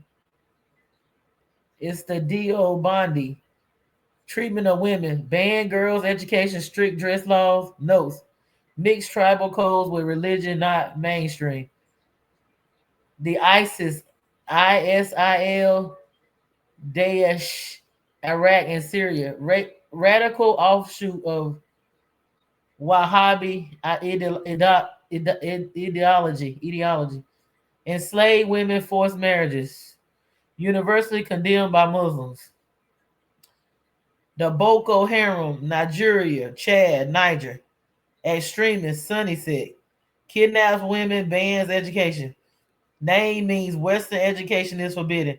They are the group killing Christians and Muslims who disagree with them. So these Boko Haram are the ones that's taking out them Christian Nigerians. It said they kidnap women, bans education. Their name means Western education is forbidden. Boko Haram. They are the group killing Christians and Muslims who disagree with him. That's the Boko Haram. The Al Qaeda is the global region. They global. They all over. The Al Qaeda all over. They radical jihadist network. Uses women symbolically. Restricts rights. Known for terrorist attacks. The Al Shabaab, Somali in Kenya. Militant Islamists. They are enforces strict control over women allied with Al Qaeda. Okay. These groups are not legitimate Islamic authorities. The Quran explicitly forbids killing innocent, coercing faith, or mistreating women. See Quran. It's telling you the pages. Quran 5-32, 4-19, and 2-256. Okay. View of women. True Islam, mainstream, equal in spirituality, entitled to education, property, consent, and marriage. So this is the true Islam. Is equal. Women are equal in spirituality, entitled to education, property, and consent in marriage. Extreme distortion, seen as inferior or possession. That's the one that ain't in the true Islam. Okay, balance. forbidding itself in self-defense.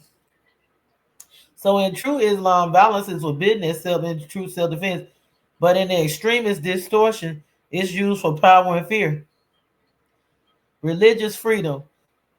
No compulsion in religion. The Quran 2-256. But in the extremist distortion, force, oppression, and terrorism. So the group that's attacking the Nigerians, that's the Boko Haram. Their full name in Hausa is Jama'atu Ali Sane, leader Awe Wala Jihad. People committed in the propaganda of the Prophet's teachings in jihad, founded in the early 2000s in northern Nigeria. They declared war on Christians, moderate Muslims, and government institutions. It ideologically forbids Western education. Boku means book. Haram means forbidden. It has killed thousands of both Christians and Muslims, widely condemned across the Islamic world. So what we're looking at when we think of them, we mixing them up with the extremist groups. All of them ain't like that. Generally, it's a peaceful religion that believes in equality with the women and spiritual. But now, what we think of when we think of Islam and Muslim, we thinking of that all that extremist terror, but that ain't all of them. So I just had to clear that up. Stop posting videos of you, flossing and doing stupid dances and jumping off, stupidity things, But they said they about to take over Texas too. No, we stand for that tawheed. Nobody cares what game you were playing that day or what burger you had that day. No, utilize your social media for da'wah. Take those clips, take those reels, make videos, promote them, put them on your TikTok, put them on your Instagram, put them on your WhatsApp statuses. Like, the shit from somebody I hate, but if you're a mu'min, if you're a Muslim, you are my brother, you are beloved to me. You could be my own father. If you fight Islam, I will fight you. This is the way a Muslim has to be. Today you see, and I'm not trying to mention any names, and I'm not trying to, I'm not a drama queen, I'm not trying to bring up any kind of drama here, but you see major figures in the Islamic community trying to water down Islamic concepts, right? Like, the Sharia punishments were for that time. Who can it? Norway. If the Sahaba went to Norway, they would love it. They would migrate. I don't know. They would just be like, who needs Sharia? You have Norway. Like what? Like you think Allah subhanahu wa ta'ala didn't know about the time and place that's gonna come? Like the Sharia is the Sharia, we believe in it. The hudud are hudud, we stand by them. We're not afraid of, we're not ashamed, we don't apologize, we don't water anything down, we don't compromise, none of that. Did you notice? This is the same person, right? Speaking like this, and then he sounded different in every single. Is that the same guy? Am I confused? Like now he's trying to look more, sound more American, has the hat on, or he's three. It looks like three different people. Sounds like three different people.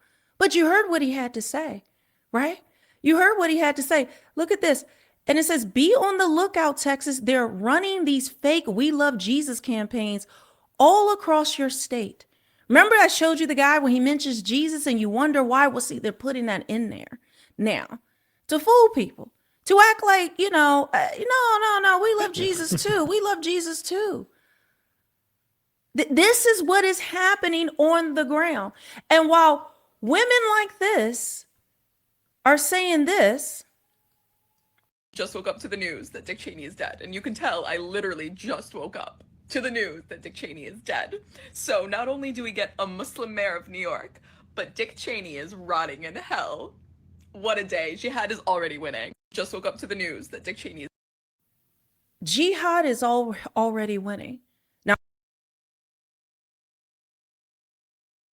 okay, if you stand with me on this video, keep in mind Dick Cheney, because I'm about to show you something.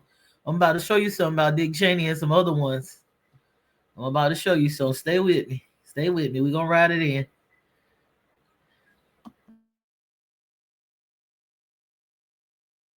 I have no love for Dick Cheney. I'm not celebrating anybody's death, but Dick Cheney was a warlord, in my opinion, a war criminal. I have absolutely no love for him. But this This is what we're doing. But see, while she's doing that, celebrating jihad coming, celebrating Sharia law, that's why I said the coalition is not going to stick. If you don't know, there's a protest in DC today against Trump. And the women are dressed like the Handmaid's Tale. The same women who got in Zohar and Mamdani, who are celebrating Sharia law, who want what has happened in the UK to come here, they are protesting Trump as though he's going to literally like the Handmaid's Tale is supposed to be like the Christians who want to set women back and all of that, when literally this is happening with Sharia law. This is happening with the very thing they are ushering in. It doesn't get more insane than this. How are you protesting in these garbs, defending women's rights, but you're all about Muslims taking over and Sharia law?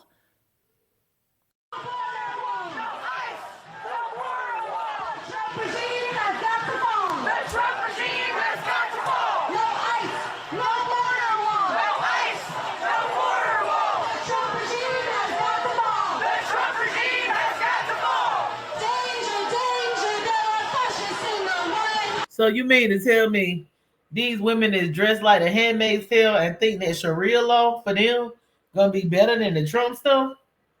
Oh my God. My God today.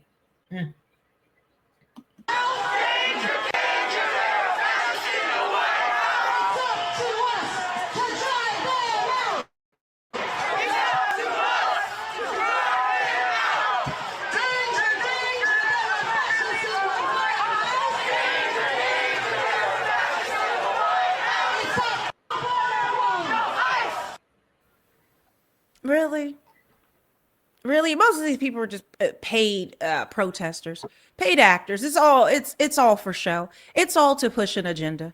I mean, this looks like clownery, complete and utter clownery. But I do want to show you this one. It's got to be, because I want you to listen. This is a Muslim woman in the UK who feels as though that they've taken it too far, that the Muslims in the UK have taken this all too far. Politicians doing everything is doing. I think there is a big responsibility. Politicians doing everything is doing. I think there is a saying, don't be surprised if they ain't all pulling together. These ain't the same one that's over here. I'm just saying. Because, yeah, in a perfect world, the pure quorum is equal quality. Say equality with women and all that. But a lot of them religions, low key, they're oppressive to women and harm children. They believe in sacrificing children. And it's very patriarchal. So, and you know, this is a patriarchal society that's fighting to stay when the patriarchy has fallen.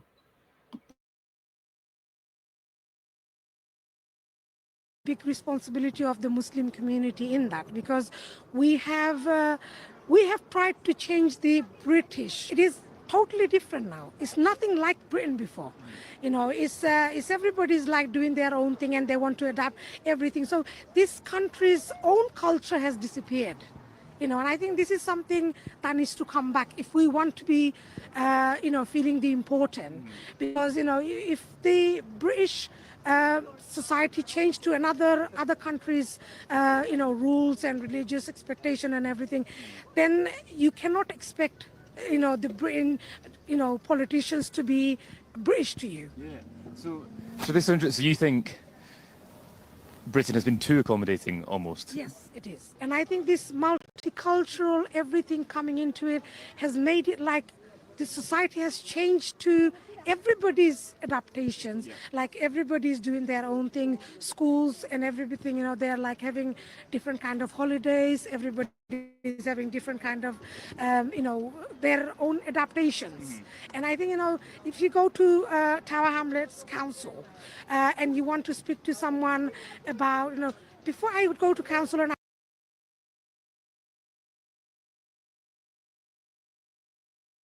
So you see what's going on. They said the main target is Texas. And I believe it, but it's like the same stuff playing over again. They last fight or whatever. The same old stuff in religious wars, oppression of women. It don't matter. whether it's Democrat or Republicans, the patriarch is fighting to stay in power, honey. But it's all, hey, it's over, and they know it. Okay. Now, remember Dick Cheney.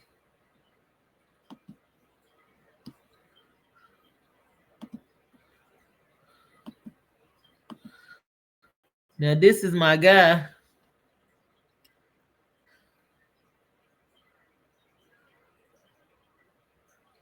A seer. I'm going to play his.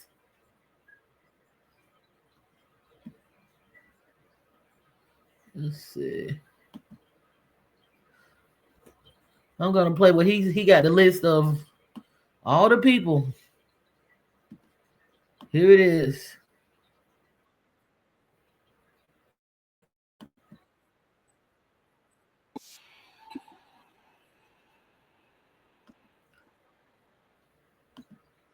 All right. Okay, this is the list of the people. Now you can blow it up or whatever. I'm gonna blow it up. Now the people that's gone, that has been, and really young Pharaoh was talking about this. That's why I believe they got him or he didn't do his shadow work and they sent for him, and but he was talking about this way back in years ago, young Pharaoh, about how during the pandemic that they was executing a lot of these people in Hollywood and a lot of these politicians, and you will not believe the people name that's on this list. It says executed. Most of them is executed. It's a few of them that's got life in prison, but Dick Cheney is up here being executed years ago. Allegedly. This allegedly is the QR code where you could go check out the deeper files and all that, allegedly.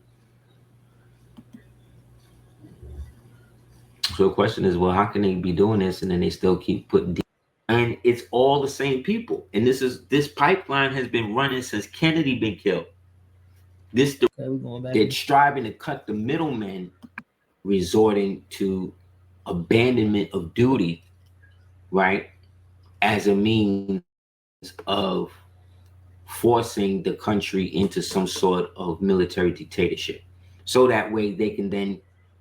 Y'all need to check out a seer to do continues. He get deep into it. If you ready for the go deep, y'all need to check him out. He don't get enough, in my opinion. He don't get enough attention but I mean this man here, he was down with Bobby Hemmett and all. He's originally from Louisiana. This man here, he's him and his wife. What is it, Cordona hair products? She do the hair products and stuff, the natural hair products, which are magical, grow your hair, moisturize your skin. Oh man, his wife, Cordona, is it Cordona? Look it up. It's on his page. The hair products are amazing. They are magic. But this is our series. You ready to go deep? I might can't play the whole thing, but he's gonna give you the list of the people that's been gone, executed. They've been executed years ago, and Dick Cheney is on that list. Barack Obama, Hillary Clinton, Hillary's up there.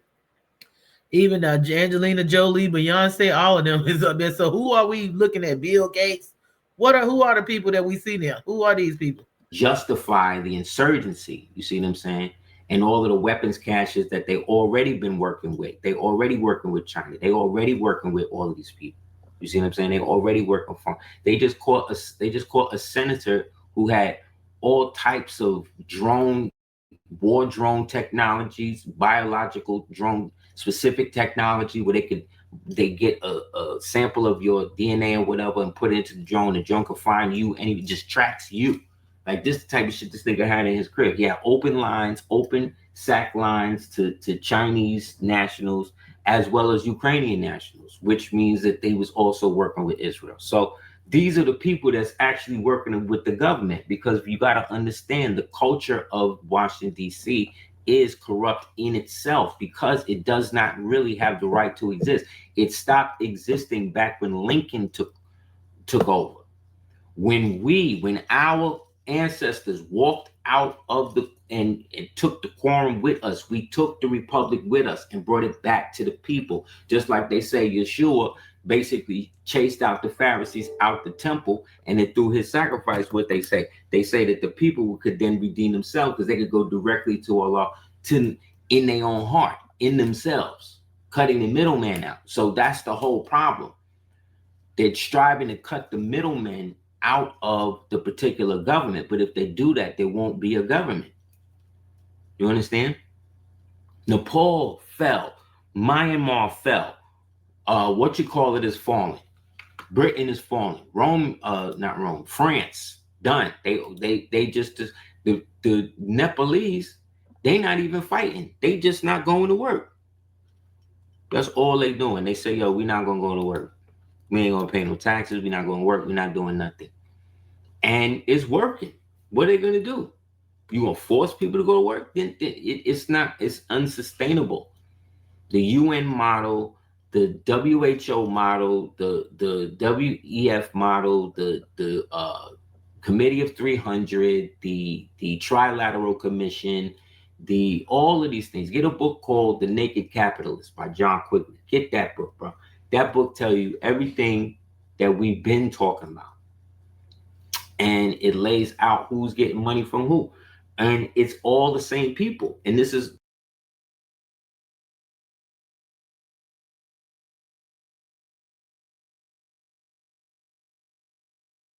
pipeline has been running since Kennedy been killed.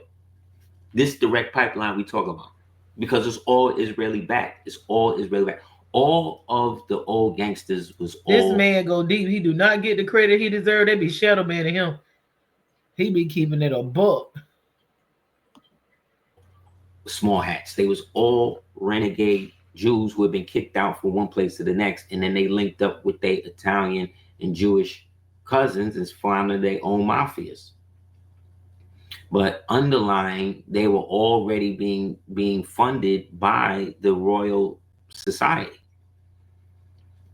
So Karl Marx and all the rest of these people, this is why it's always the same people. Meyer Lansky, Dutch Schultz, Chaim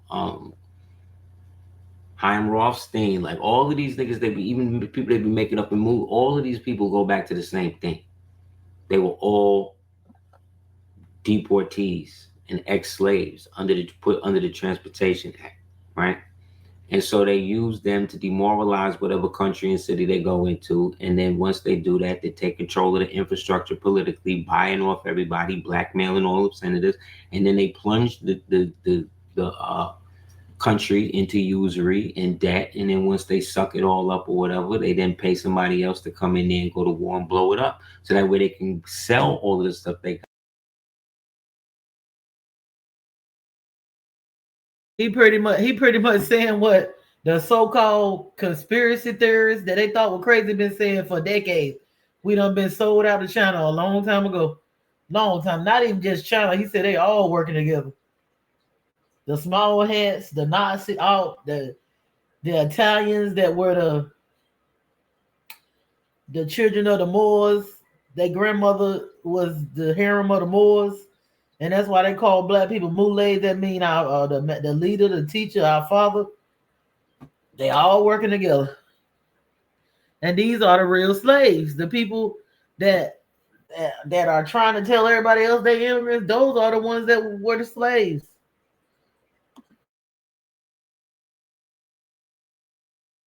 And then buy it back on pennies for the dollar. They do it every time. This has always been the scam. This has always been it. That's why they killed all of the black nobility that wasn't with it. Jacob Astor and what's his name, and all of the ones you think is white. They murked and killed. That's what World War I and World War II was about, getting rid of everybody that had power that looked like us. So that way they could let their light-skinned children take over. You understand? So at the same time this is happening, we've already talked about this in class. They had allegedly had the worldwide operation going since 2023, in which allegedly all of these people, if not most of them, have been replaced or totally 86th. You know what I'm saying? So either way, this is basically everybody that you see on TV. Allegedly. This allegedly is the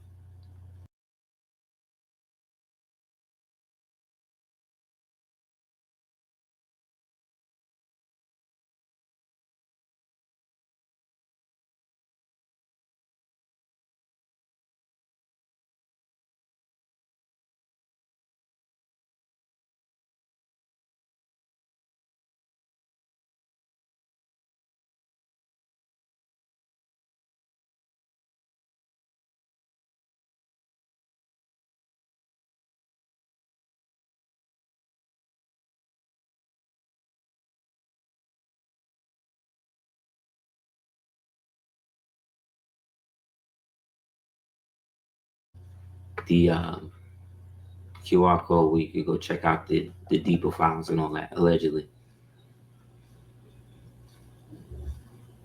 So the question is, well, how can they be doing this and then they still keep putting decoys out there? Because I told you, the whole thing is over. It's over. So if you knew all of these niggas was actually really, really dead and wasn't just some internet thing they telling you, then you would really be asking, well, who are these motherfuckers that we keep seeing on the screen every day? You know what surprises me most on the job? How many drivers I stop who don't even have auto insurance. Can't really blame them. Prices. You understand, they're all with it. They're all down with it. So whether this is real or not, right? So-called the average national Americans don't have access to the American Levy courts because they don't go through the federal court of claims. And they don't actually go directly to the Supreme Court, shit like they supposed to, based upon the fact that we're provided the Republican form of government under the original jurisdiction.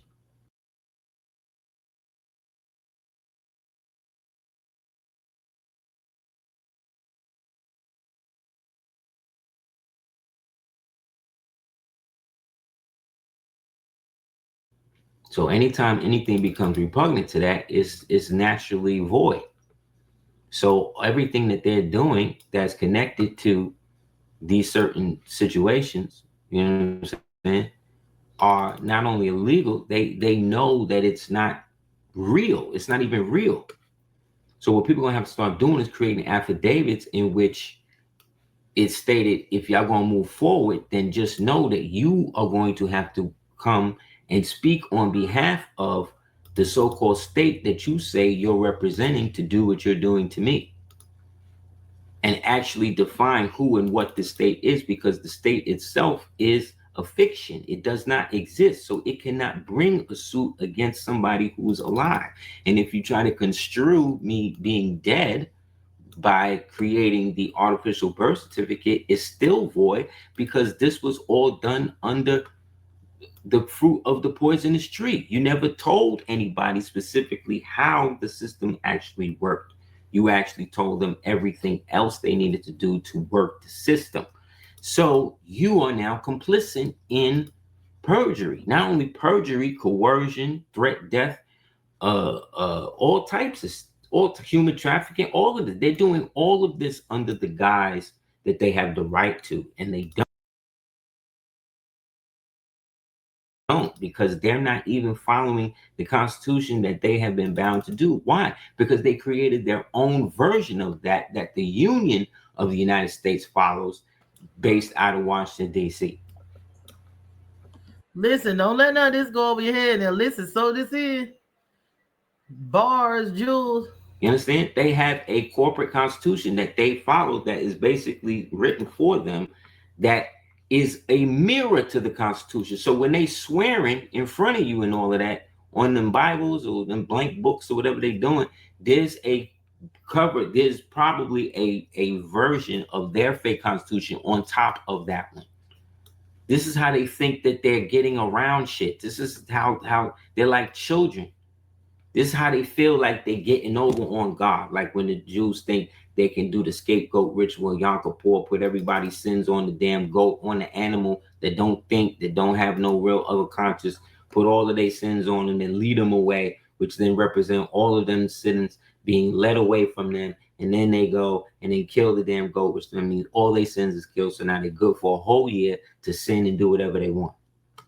until next year where they do the same ritual. All of this to get around the karma. This is what I'm saying. This is equivalent to them Dahomey slave catchers, right? Melanated people, so-called Africans, who used to take the people, the prisoners of war that they was going to sell across the water, and used to walk them around the corner and used to walk them around the tree backwards, so that way they can undo the karma that they knew they was taking by going through this ritual of selling their own people. This is the type of sick shit you go through when you are mentally ill, when you are possessed by something that is so evil that you don't even realize that you've given yourself up to it.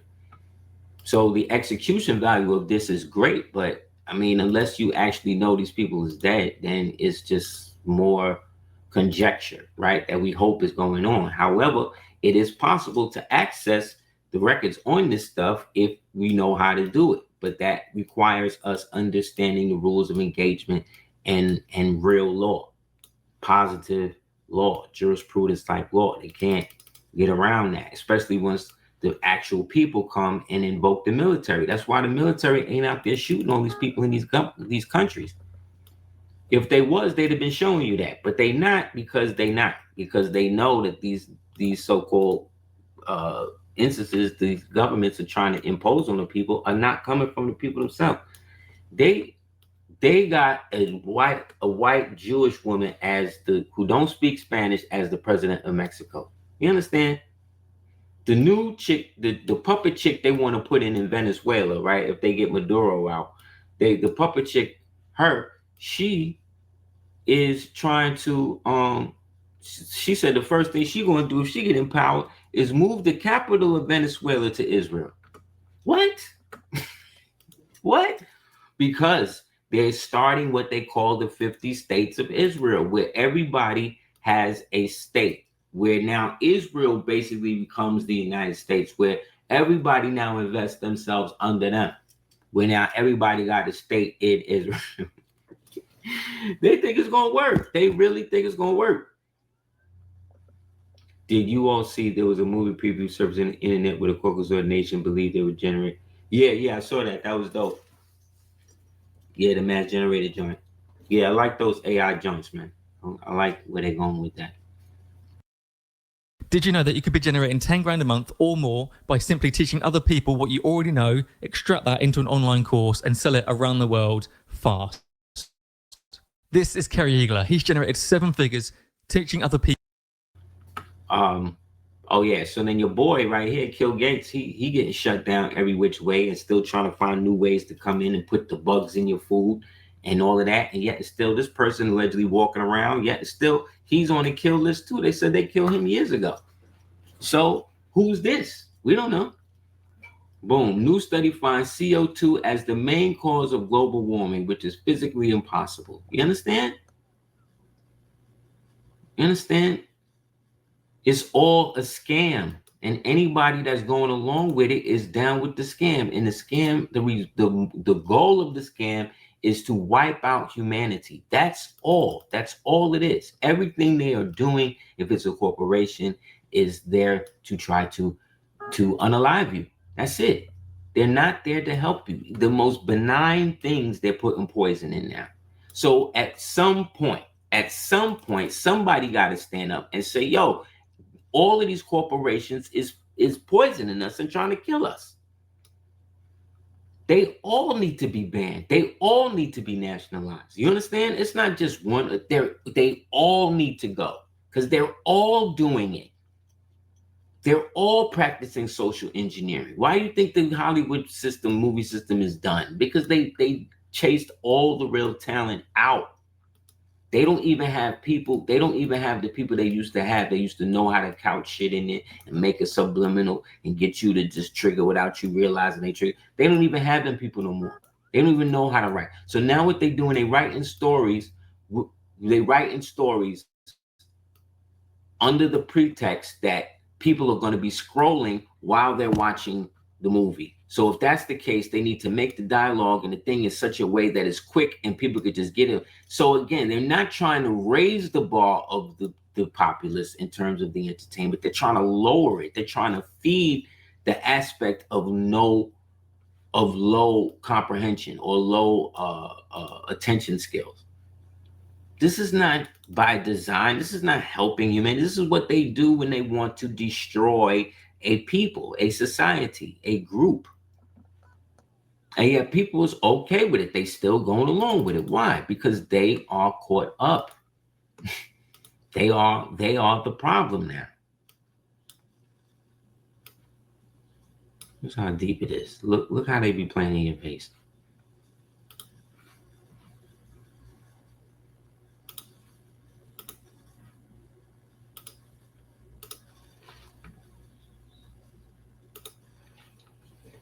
So here, look. See? This is just the other day. This the new president of Japan.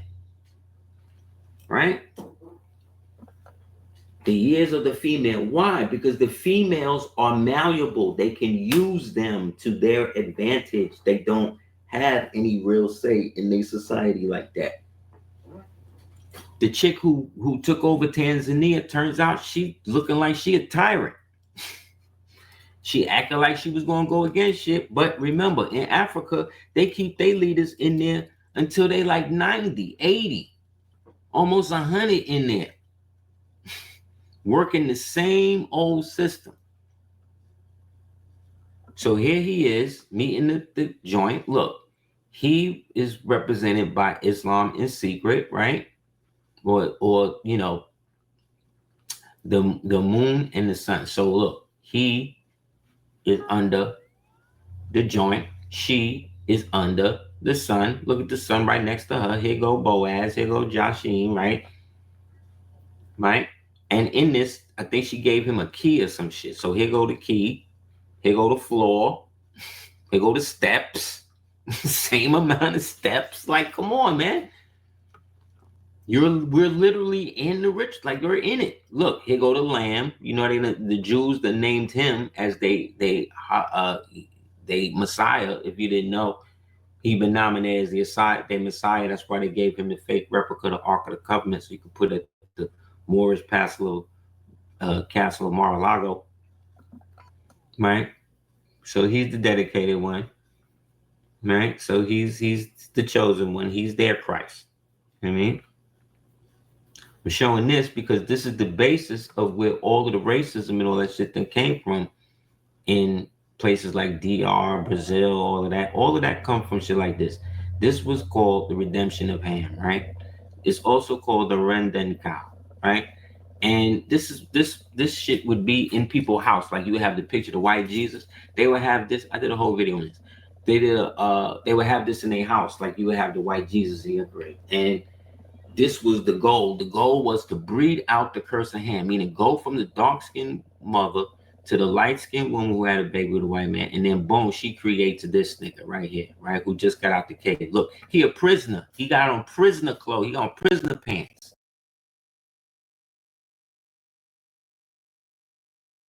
So you know they all got a black great grandmother. They already come from that bloodline, and that's the mixed race.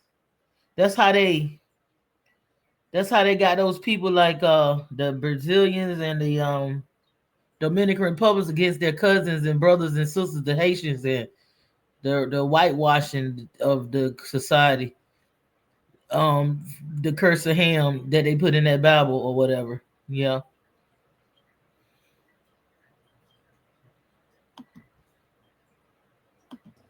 Remember I showed you the old codexes from the Olmec Maya and them. And they always put the prisoners in the stripes. Look, he the prisoner. But it's better he be a prisoner, a freed slave who's white. See what I'm saying? In skin. Who then had that skin converted to status by people who couldn't read. Right? And then this became the thing. Just like in Haiti, when Dessalines and them freed the whole island, Hispaniola was the whole island. So once Hispaniola got free and he went into the districts and all of that, he was going to basically allow the Dominicans and all of them to do what they wanted to do.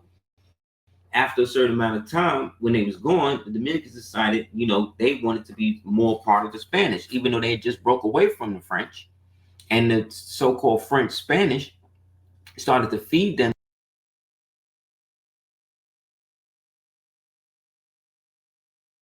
So if you stand with me, this explains why the Dominicans turn against their Haitian brothers and sisters and family members, because you know they all family. It's just a bridge that separated them, and they took out a lot of the Haitians because they were whitewashed to do it and indoctrinated to do it, and turned against their African. They are indigenous. I ain't gonna say so much as African, because Africa is hell. This was North Africa. That it won't even name Africa when the Moors and the clan mothers had it. So okay, I'm just trying to say, a lot of these people that's doing all this stuff, talking over here about doing this Santeria, and they got these Babalawos and stuff. You gotta come to peace with your Haitian and your ancestors that you turn against when you got your ancestors, you know, got whitewashed and colonized and stuff. You gotta go and heal that shit, because you can't, that magic ain't gonna, you can't be using that. You listen, you can't be doing magic unhealed. That's all I'm saying. F with the wrong intention. Not especially not now. That lower vibration made you think it was working back in the damn Piscean area. You had them people sitting in a corner and playing with, but now it's some reverted back on you, so you're gonna have to go and heal. It won't never about all that hurting other people and fighting your own people, fighting your blood. A lot of times we in the situation we in because we've been fighting each other. And when I say each other, I'm not just talking about people right here, which we fight each other and can't get along, but I'm talking about our people that they call immigrants and across the waters. We all are one too. We are all family. We are all one. It ain't no fucking. If it's any immigrants, it's the people that's telling these people that they immigrants. Which I don't like how they've been brainwashed. I don't like that they come over here mad and violent and treating black people like shit. But at the same time, those are our family members too. This place is one place. It's not no North America and South America. It's all one. I just be pissed off how some of them treat me. I don't like no racist people, so I will say immigrant when they had racist and shit. But I know deep down in my heart that they got a right to be here. This is all one land, and the people that's really the immigrants are the people that's telling them that they are immigrants. So you know, but you ain't gonna come over here and hurt me, and you ain't gonna fuck with me and put me in risk and shit. Don't be, when you come here, don't be falling for that damn whitewash colonizer bullshit, thinking that we ain't shit over here. Have some respect, put some respect on our name. Because we made it possible for y'all, our cousins and family members, to be able to come over to this motherfucker. So put some respect on our name. That's all we saying. Don't come over here and think you better than us. Okay? In the science that it would be better for them to practice the Yakub shit, the breeding, to separate themselves from the Haitians who was spreading themselves too thin because they was going into. When he say the Yakub shit, he talking about that gene slicing. He talking about that damn Esau and Jacob. Yakub, that's who he calling Yakub, is Jacob.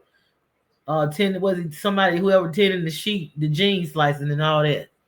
Okay, and I think it's got more than one meaning. I think even the Esau and stuff even represent how they took the women down. I be going deep into my thought process within about this stuff. Into South America and trying to free all the other people who were under that colonial yoke.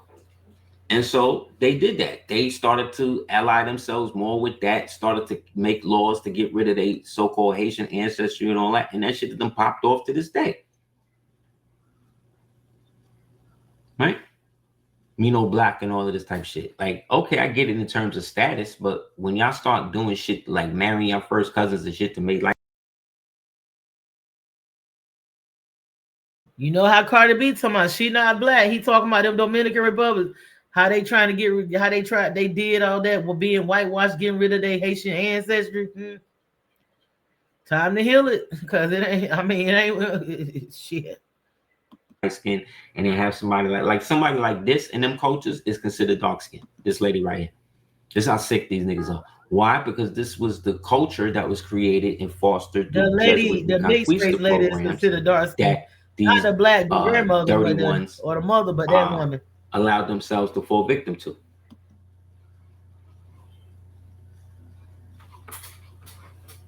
Yeah. They all, but at the same time, that's cap because they all got pictures of them going to the damn Roman wall and putting a dirty dirty note in it for the God that they act like they serving. You know, they all put on the kippah and go over there and kowtow and get filmed, you know, being with kids or whatever else the stuff they be doing. See, you gotta understand everything is the mirror. When they talking about the war of Israel and all that, they talking about what they doing to us over here. Those people are the window dressing for what they really talking about us over here. Because us over here are the ones that they know that they have no real jurisdiction over anymore. And anybody connected to us that we give life to says the same thing. So many stars are in the making at SCAD. Students like you, finding their inspiration in... So everything that they've been doing recently to get off and get people on their side to do shit is all collapsing. Like I said, people in the polls just said, look, we're not even gonna fight, we're just not gonna go to work. We're gonna starve y'all niggas. Like all this shit y'all trying to do is falling apart. But remember, you are under the jurisdiction of the mainstream media. So they beating you up every day like we losing. No, we winning. By we, I'm talking about true humanity. We are winning. We are kicking these niggas' ass to the point where they got to come up with new shit. Like the whole, they think it's gonna go as easy as they want, but they can't. It's too much shit coming out. So boom, when in doubt, turn on the heart, pull another hurricane out your ass, and now we got Hurricane Melissa. But remember, that's also the people fault, because whoever's in Jamaica, y'all not reading what happened in Hawaii, what happened in North Carolina, what happened in in Texas, I believe. Whenever your elected officials sign up for one of these smart cities, your whole shit is about to get flooded out, because they cannot put the infrastructure for these cities to control you if you have landlines and access to shit. So they gotta wipe you out and then hand that land over to the corporations, and then the corporations now create the infrastructure that they'll then hire private communities to private militaries to protect, while at the same time selling the infrastructure data that they get to China and everybody else. And the CIA, Democrat, Republican, APAC niggas gonna let them do it. See what I'm saying? Because their whole goal is to get rid of us, because we're the last free people on earth. And I'm not talking about us as so-called Americans. I'm talking about, I mean that too, but I'm talking about us as the only people on earth smart enough to see what's going on and not give a damn. That's us. That's us. They are literally trying to force black people into some sort of rage so that way they all could go to jail and shit. So we're going to take. We fucking tired. We don't give a damn. We tired. We've been fighting for thousands of years. Fuck. We tired. Fuck. Take the SNAP benefits. But guess what? All the SNAP benefits, the number one people on them is all Caucasian people. So they're willing to destroy their own people to make sure you don't have nothing, and you ain't even the number one person on it. But you wouldn't know that if you didn't watch TikTok. Why? Because all they're going to show you is melanated people looking crazy and shit. But nope, that's not the case. Meanwhile, in the Grand Canyon, niggas are sneaking out pictures of niggas' hands. Had a homie, so they ran it through the AI joint, see if it's AI generated, said no.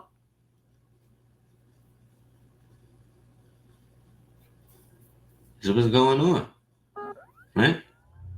How is it in Gobekli Tepe and Indus Valley and here in America, we all got the same trees, the same 3 trees, yet there's no connection? Okay. So all we got to do is sit tight. I'm telling you. They don't have the bandwidth, the infrastructure to do it. Look, I was watching that show they did, House of Dynamite, the other day with Idris Elba. They trying to scare you, trying to get you scared about nuclear bombs and shit again. Just the new, they trying to put you back in that chick bag if you didn't know. Anyway, I'm watching that, and the whole thing basically to me was like, what I walked away with was like, so you mean to tell me this whole thing happened because y'all niggas had bad cell phone reception?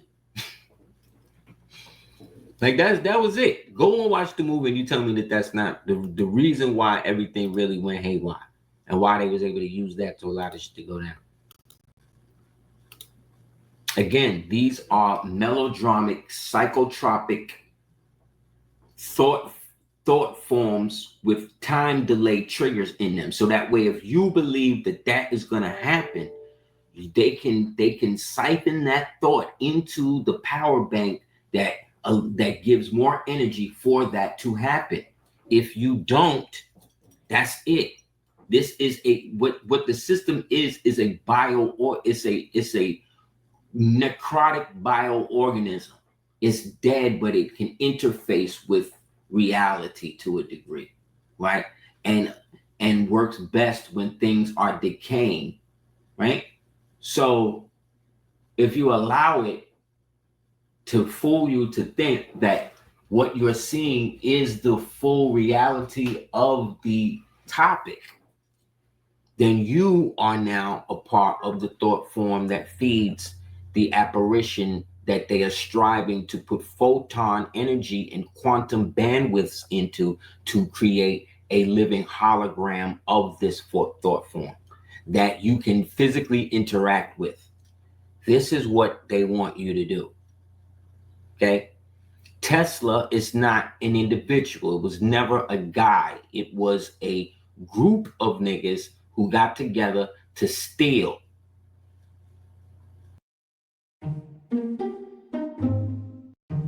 It got stuck in the branch that it was growing on, and then it also has a line from where it was strung on the plant, but still perfectly edible, just not visually as aesthetic as what we consider perfect produce. It's misshapen.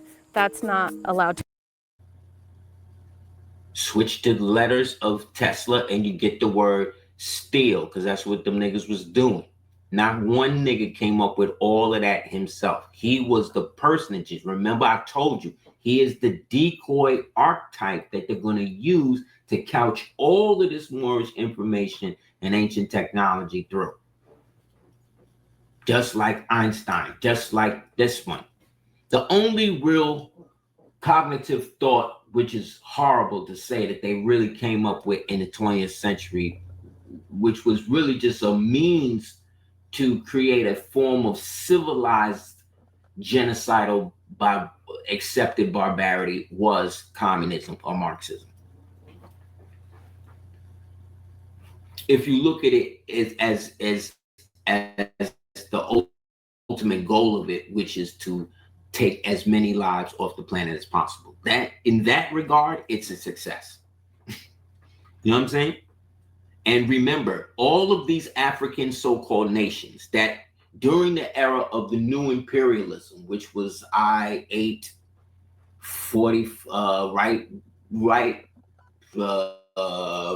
the Berlin Conference, and about 40 years after that, the era of new imperialism, when all them Black European nobles decided to go and conquer and colonize Africa, and then once they got their white decoys to do most of the dirty work on them, right?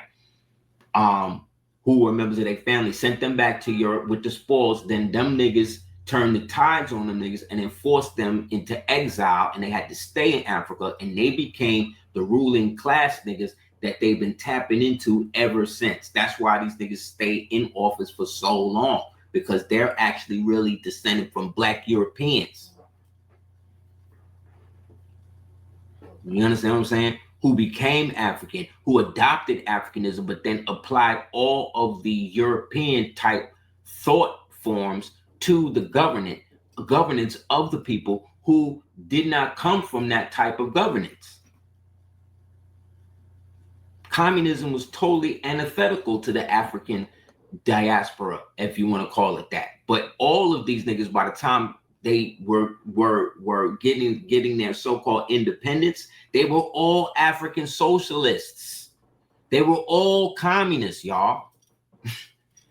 Why do you think all of the African leaders at that upswelling of this great monument time of independence, 90% of them niggas was married to white women who was the daughters of the banking families and all of that, who was holding they European holdings hostage? Why do you think all the Africans, when all the African monarchy, African dictators, rulers, presidents, why do you think they all do they banking in Europe? Because they really Europeans who posed as Africans during that era of new imperialism. And then after new imperialism, they started using Rhodes and these niggas as they basically were absorbed into and became the house nigga class that you'll call them. And they doing the same thing they was doing here in the plantation class, but they took the plantations from us. With the Carl Candy, Steve Django shit. Same play, same play. Graph showing the racial breakdown of welfare recipients vary per program year for year, blah, blah, blah. Boom, white, 35.4%. You understand? So that's that. So they are being impacted the most. Whether you want to accept it or whether they want to accept it or not. But this is what they got. When they went along with what happened with our displacement, with our destruction, they had to know that eventually they was going to do it to them. The greatest hoax in history. Matrix is real. Posted this. Look at two pictures of Hiroshima and Tokyo, and you tell the difference. No, because both of these cities were firebombed, napalmed. Atomic bombs were invented by science fiction writer H.G. Wells. The top secret Manhattan Project was a work of fantasy, a scaremongering propaganda. Nuclear war hoax was used to siphon money and end World War II. Evidence proves that the U.S. dropped napalm carpet fire bombs on Hiroshima and Nagasaki. Nukes don't exist. They are technologically impossible. Compressing uranium metal to double density with a neutron in between to ignite an uncontrolled explosion is fiction. But they're going to get Neil deGrasse Tyson on there, who's an actor. He's listed on IMDb. He's a fucking actor. He's going to come in here and mop up for the white man. He's going to say, no, it's possible with nuclear bombs and this and that. Look, I was in Japan, bro. But I didn't get no radiation point. Like, at what point did the radiation stop? When niggas was able to build a whole city there? Like, when is it start? And if that's the case, then how come you can't go to Chernobyl? Final Destination is the franchise that terrified an entire generation about driving behind semi. Crazy. Well, if you didn't know, there's a thing called misprison. It's a legal term. And misprison is the concealment or failure to report a crime, with the most common form of being misprisoned a felony. This means a person with knowledge of a serious crime takes active steps to conceal it rather than just remaining silent. Historically, it involved the duty to report a felony to authorities. While misprison laws have been adopted by various jurisdictions, the requirement for active concealment makes convictions rare. You see that? So you have to prove that this person actively tried to conceal it. You think we could do that with DHS and CHS and DEA and all of these other niggas? So that means every judge, everybody who's a part of a so-called Freemasonic cult or any of these so-called orders, fraternal order, police, whatever it is, if you are doing anything to help them absolve themselves of something that they did while they were in office, you are guilty. But these things are not being enforced because the people are not enforcing it under the right jurisdiction, because you can't go to them. Let's look at it like this. Where does the power of the government lie? Where does the government get its power from? Let's first understand that. Let's ask that. Where does the power of the government come from?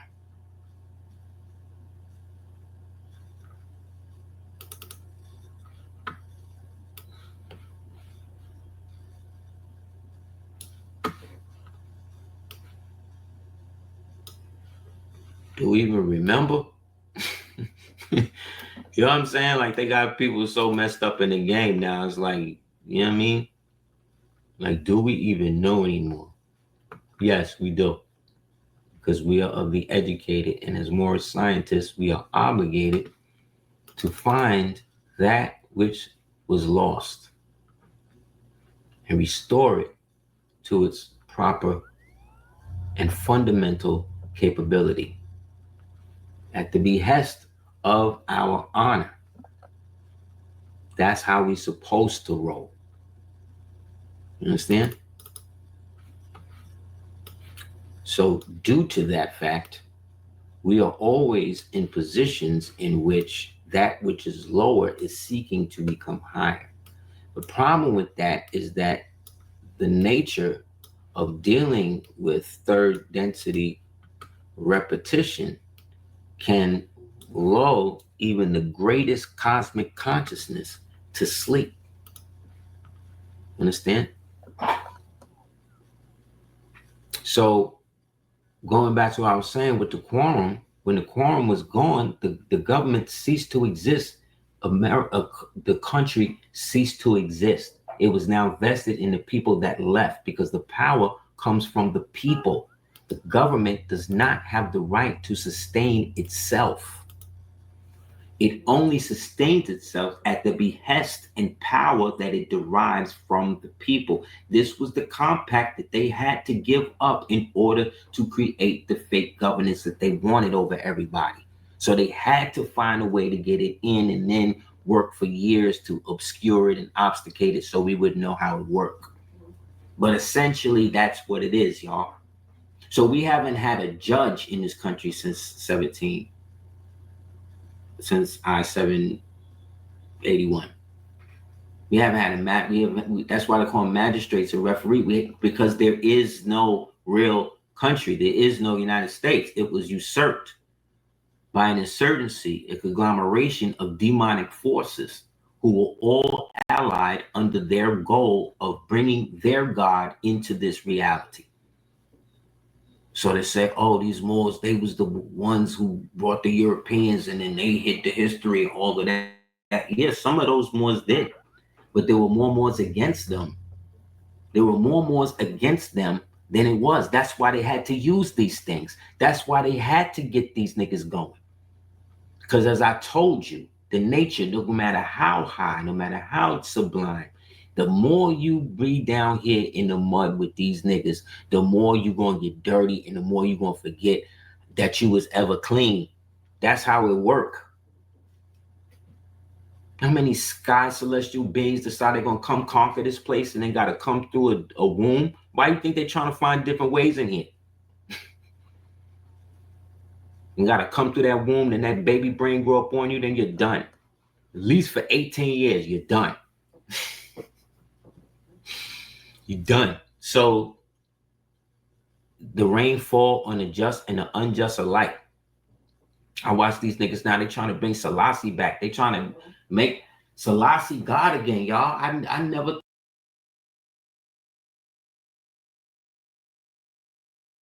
He get deep. I know I've been up here for a few hours, but he get deep. He get deep. You hear what he said about the womb? I done heard this and I'm listening again. Titties.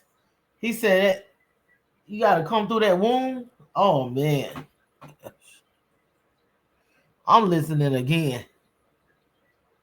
Thought I'd see that. As many rosters and these niggas that been out here, they trying to now create some new form of co-mingling Rastafarianism with Native American culture and like anti-Moorish. Like it's ill. It's wild watching it metastasize. Because I've seen so many of these things come and go over the years that is dope. I just never thought they'd try to revamp Victor like that. And now make it like he was really out here doing it for the people. And it's like, okay, cool. You know what I mean? But, you know, he was wearing feathers too. So you might have some explaining to do with that. So like when you see images like this is dumb. See? Teaching this nigga how to worship idols. That's all they could do. Because up until this point, they worshiping us. But you can't get shit done with these niggas like that. So they start worshiping, like I said, idols, because this was what they was taught. And like I said, on both sides of the tree, we are now mirrored now. So now there's those of us that's dealing with them and those of us that are trying to eliminate them. And this becomes an eternal war, a global war. It's not a joke. Like, this is why shit got messed up and why we lost sight of all of that and why we started creating things like republics out of nowhere. Out of nowhere, these things called republics just start popping up. We didn't see them since last time we seen a republic was what? When Plato was talking about it with Rome and all that shit, right?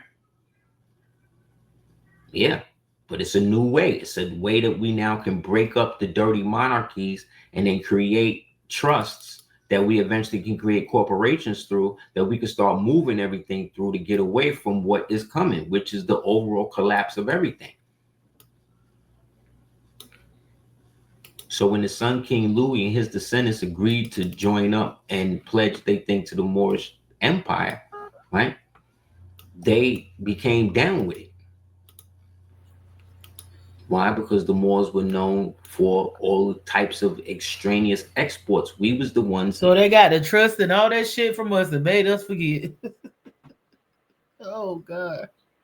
Again, that went up into the caves and the underground cities and all that shit and wiped all of them, cleaned them niggas up. You understand? We cleaned them niggas up. All of that Targaryen dragon riding shit, that's us. That's us. The blood red flag and all that, that's us. Good and bad. That was us.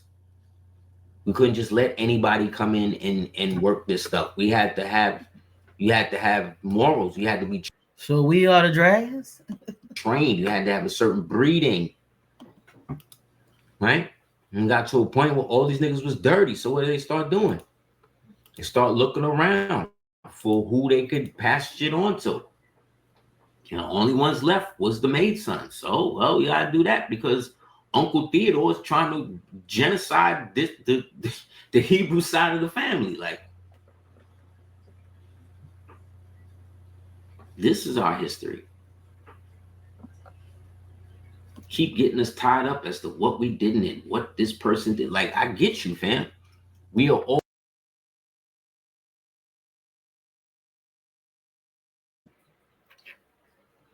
Y'all need to go look at his other stuff, like the last one he made, his last video. He talking about Moses and all that, Aaron.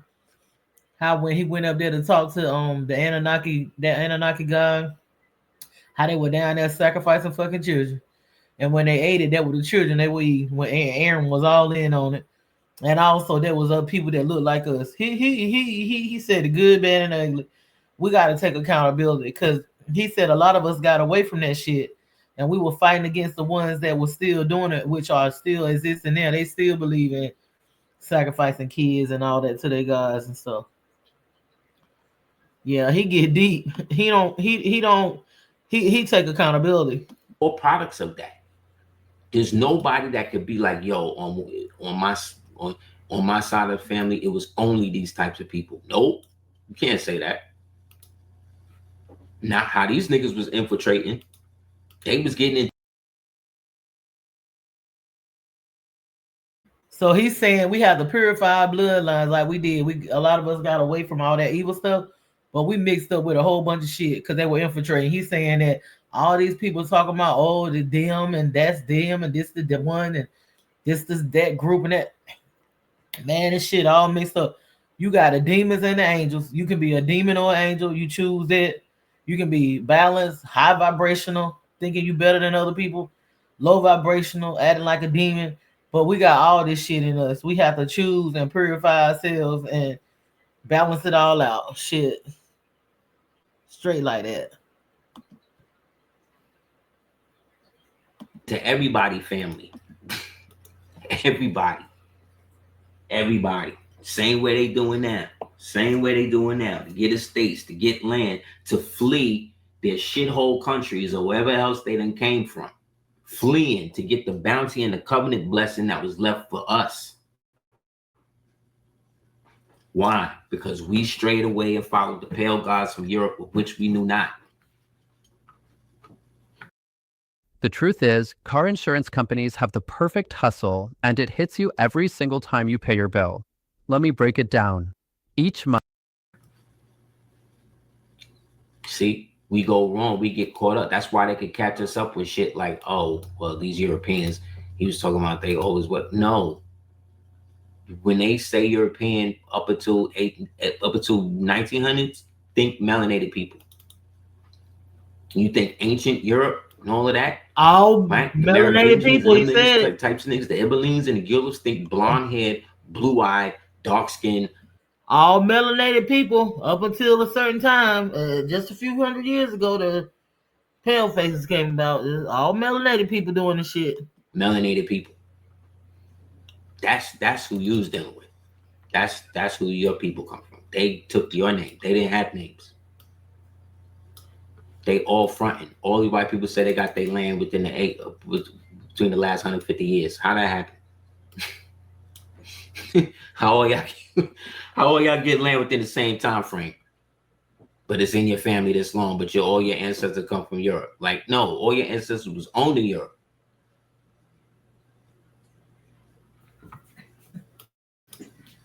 Like I said, them niggas was backwards because we had locked them away. You got to understand, there was no Roman titles. If you had Roman titles, you was paying the jizya. That was it. You was paying, that's it. If you was any type of Roman. But the Nestorian Christians didn't have to pay the jizya. The whatchalls didn't have to pay. The Hebrews didn't, the whatcall ones, Tuaregs and them, they wasn't paying. They was the ones collecting. Why you think they separate us like this? No. What you hear today is all these things talking about, oh, American Indians and the Native American cultures and the nations that, which ones, nigga? With who? Who you talking about? Which ones? But then you say, oh, the Moors was the dirty ones, the Moors was the this, the Moors was the horrible, the Moors was this, what? Like what?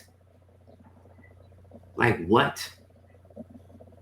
What are you talking about, bro? Like why are we? And okay, let's say you all right. How is that helping you today? Because ain't no more oppressing you today. These niggas, I don't watch these niggas go as far as to show niggas in Mauritania, Africa today, them Arabs, them crazy ass Muslims and shit today, talk about, look, the Moors still put people in slavery. Like what? What kind of trick knowledge are you niggas doing? Them niggas ain't American. We don't know them niggas. Like them niggas don't see themselves as Moors. What are you talking about? Mauritania wasn't set up until 1971, nigga. 1977, nigga. What are you talking about? What are you talking about?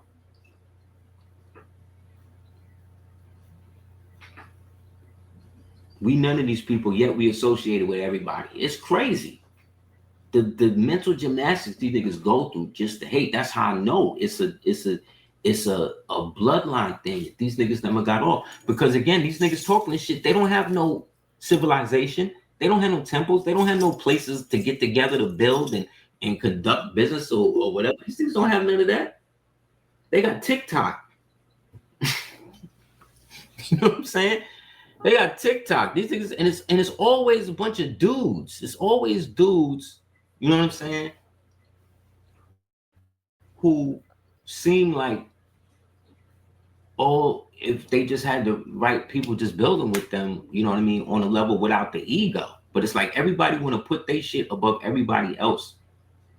But the consistent thing I see is everybody just, nah.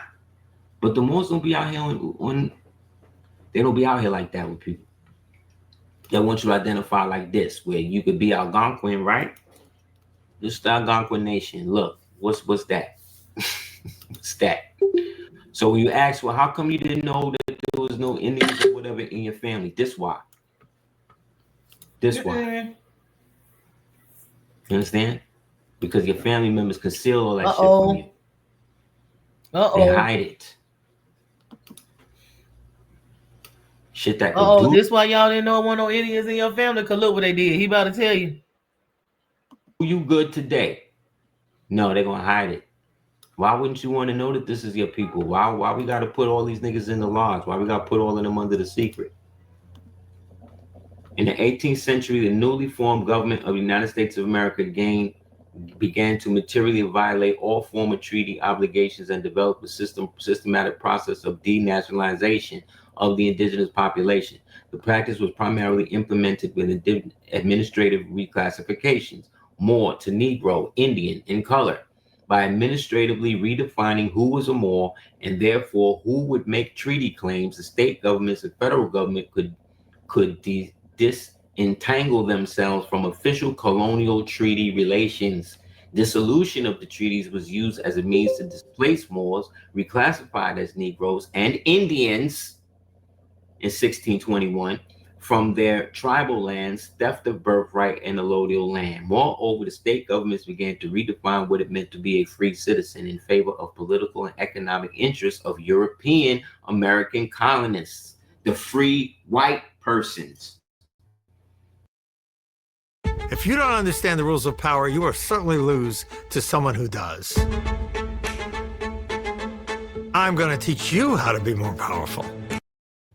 They came in and hooked up with these types of Moors right here, who, in order to preserve what they had, they agreed to stay within their little joint, keep their little community popping, and they would keep it the secret. When they was around people that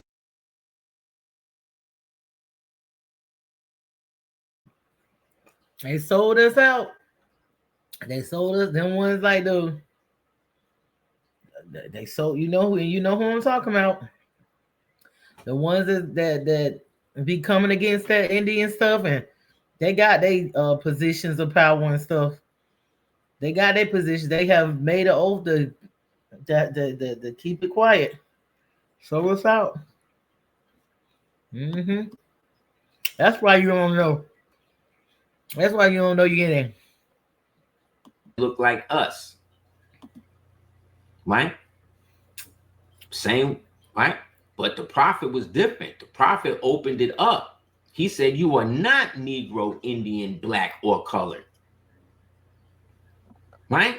So how is the Moors giving out the secret, right? But then they say we concealing it at the same time. But then I'm showing you the Indians. Look at the Indians. Look at the Moors, right? These are the Algonquins. These are the niggas they talking about. Look at them here. Under the Freemasonic obligation, under the northern or the southern jurisdiction, right? Keeping the secret, right? Knowing that all of this shit is there. So either they was getting money, which they were, right? And the rest of us that wasn't going along with it, now we were seen as the opposite of them. We now not this, because we not going along with the money grab and the land grabs and all of that. Got another picture of them all in front of City Hall, and this is how they supposed to look. But look, they started adopting, and look at the two in the front. Got the two Siberian Mexicans in the front. They started letting them in. See? No, these were Moors who got redesignated. Algonquin, right, was a dialect, not a group or band. That was the dialect. So these are people who decided to use the name of the dialect, right? Because they were called the Iroquois. Well, the Iroquois, which again is even French. So if we really taking it back, we got to go back to the Haudenosaunee. One of the men.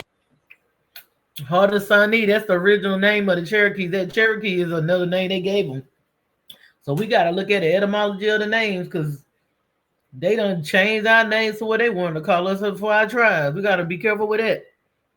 And I think the name of the tribe where I'm from is a Scarudure, but the white man couldn't say that, so they changed it to whoever they got together and came in and colonized with all the other nations. They called them the Tuscaroras, but it's a Scarudure. It's not even the Cherokee. main tribes of the Haudenosaunee was the Hassana-Misko. So what? So how many Indians you know named Hassan? Y'all so native. Y'all so American Indian. How many Native American niggas you know named Hassan? I know a few. I got a few family members. I got some family members named Hassan. Hassan, ain't that something? Even though we didn't know, spiritually we did, and subconsciously and cosmically. Ain't that it? So all I'm saying is stop with the hate, man. Yes, we are the ones. We are the ones who received the most ire because we the ones who fought back the longest. That's what I'm saying. We the ones who was not trying to give up our slaves. How about that? And by slaves, I'm talking about the Slovaks. And I'm not saying it's right or wrong. I'm just saying that's what was happening. So yeah, I believe a lot of these southern places did fight hard because see how they oppressed. We fought to keep our slaves, and and they really still be banging on the people in the South. They know they got some fight in them, so they really try to oppress them and fuck them up. They work on them still to this day.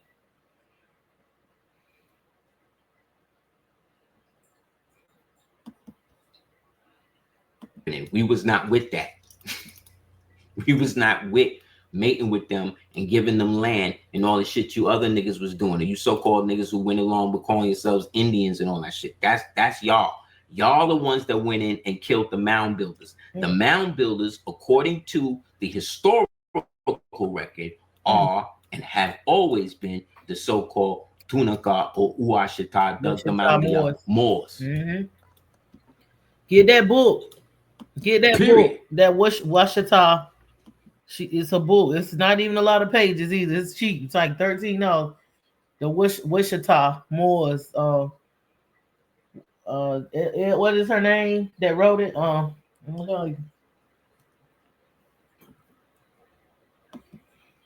be sending this book to people to buy it. I don't even know where my copy is. I gotta get another one.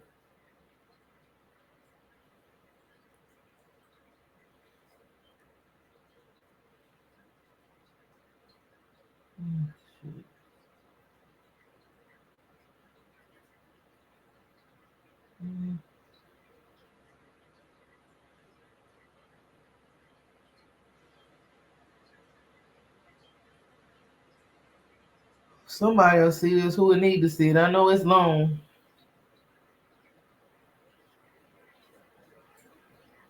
But I don't come up here every day. I try to come up here when I got something that's not making people, just be up here. It's a business though.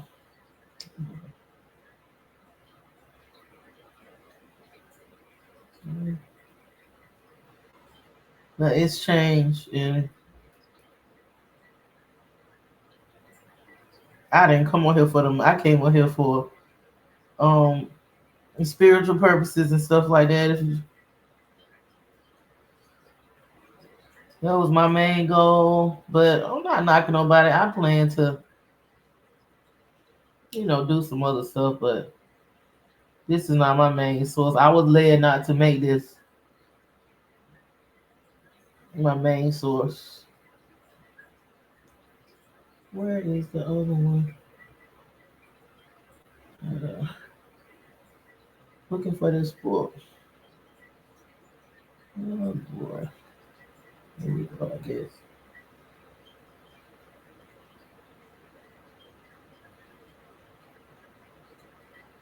We Are the Wichita. That's the name of the book. We Are the Wichita, the indigenous black inhabitants of North America. This is about the Empress of the Wichita. Gradia C. Tiari Wichita and Turner Gostinell Bay. It's called We Are the Wichita. The indigenous black inhabitants. Talking about the Louisiana, how that lady got her land back in Louisiana. The original mound builders. She passed on. May she rest in power. But that's the book. We Are the Wichita. telling you that the indigenous people in the mound builders that even Abraham Lincoln talked about what the black mound builders of the indigenous. We won't no such thing as black. That's just a status, but the indigenous, what we call black women.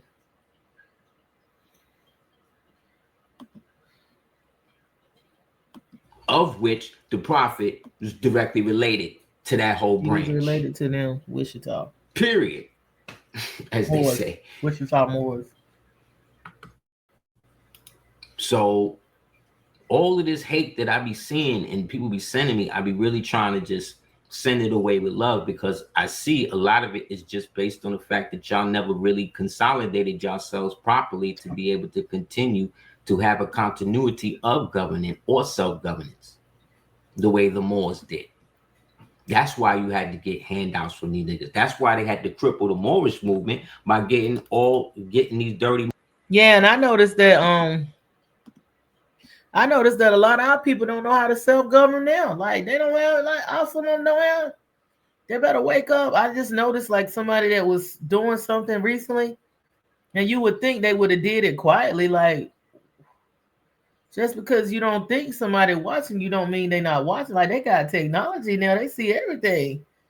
So why would you be as dumb as to be just a nuisance or a menace when you could do things quite? Like I ain't saying you got to be no angel or be perfect, but move in silence. At least try to be smart about your stuff. Like you ain't got it going on like that. Don't be loud and attracting attention to yourself. But it's a lot of people that don't know how to self-govern. That's sad. Because when you know, it's about self-government, governing and regulating yourself.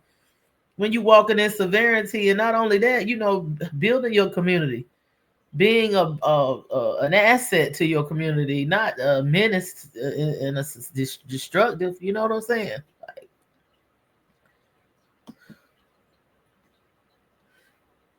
More is basically to start taking handouts and hook up with Hoover and them. Larry Hoover, Edgar Hoover, PNF, big up to him. He demolished that. Ain't nobody contest that since. All these niggas was there. All these niggas got feathers in the closet. All these niggas was out here low-key working to get checks so they wouldn't have to stand on their own and govern themselves. They did not want to go back to no type of Moorish rule. That's just what it is. Sorry. You know what I mean? Like, this is what y'all decided to do. This is the type of shit that's in y'all crypts and places y'all get together to talk about the grandeur and how wonderful Freemasonry and all this bullshit is, right? But all of the relics and stuff you got is reflective of us. Of us, not no Africans, not none of that. Us here. This week, we're hosting a free trading and investing workshop right here in Houston. Inside this workshop, you'll learn you don't need to be a Wall Street pro to trade like one. Instead, men and so-called women, melanated, ancient Moors, ancient Mauritanians, ancient Canaanites, ancient Phoenicians, all of them people that in the Bible that you read about that had nations and kingdoms and all that shit and was doing all that crazy shit, that was us. And then what happened? We split. It was a big split. We was not with all of that. Some of us actually decided to just go back to nature. They literally became forest cultures. They went deep into the Amazon. They buried their own city. They just left. Some of these niggas did so many rituals and was using so much high. That's how I be feeling, like just going back to the fucking jungle or the fucking forest. Damn right. Technology that these niggas just literally just vanished. Whole sectors gone. These niggas got tired. They got tired of going back and forth with the same idiots trying to prove the same shit. George Washington went loop. I fucking feel them. Yes, I understand. Out of his way to praise the Moroccan Muslims, i.e. the Moors, on several occasions, and suggested that he would be welcome that they would be welcome in Mount Vernon if they were willing to work. Benjamin Franklin Ben-Bay argued that Muslims should be able to preach to the Christians if we insist the right to preach to them, if they insist the right to preach to them. Near the end of his life. And I mean, people might say this is long. I don't want nobody that don't want the knowledge. That attention span is short and they just want to get the pieces so they can have something quick to talk about. No, I want somebody that I want people to track my niche that really know how to listen and dig. That's where it's at. When you listen and even if you got something to do, you go back and get. That's where the jewels is hidden. It ain't in that damn fast. Okay.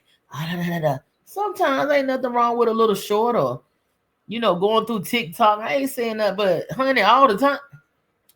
Keep on scrolling. Yeah, that's right. You ain't gonna get the jewels I'm dropping if it ain't meant for you. Sure ain't. Cause it's the road is narrow, baby, and only a few. And that's what I want. I want the real few. Yes. He impersonated a Muslim atheist to mock America. This is what I do. I want people in my group that's my tribe, that's similar to me. They know how to dig and find the jewels and stuff like that. They know it ain't gonna be fast food. I don't want no fast food niggas. No. In hypocrisy. Everything gotta be fast and a certain no. Speedy Gonzalez. Nope. That lightweight. No, I want some heavyweights to go deep. Go deep in. And I don't need to be love bombed and flattered. Over slavery. 1790, the last of the original 13 states embraced the Constitution, and the United States finally lived up to its name. George Washington visited the state, unruly Rhode Island, and saw the Jewish congregation in Newport. These Jews he talking about is Moors, right?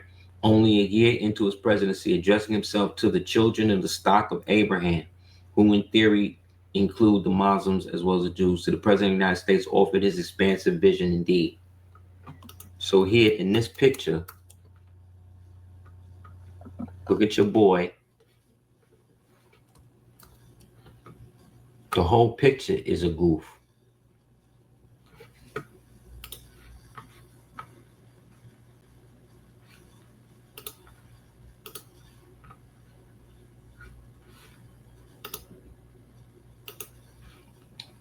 See right here?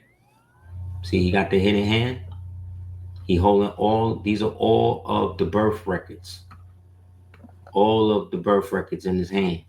Under him are all of the violated treaties, of all of the old treaties that represent the old allodial titles.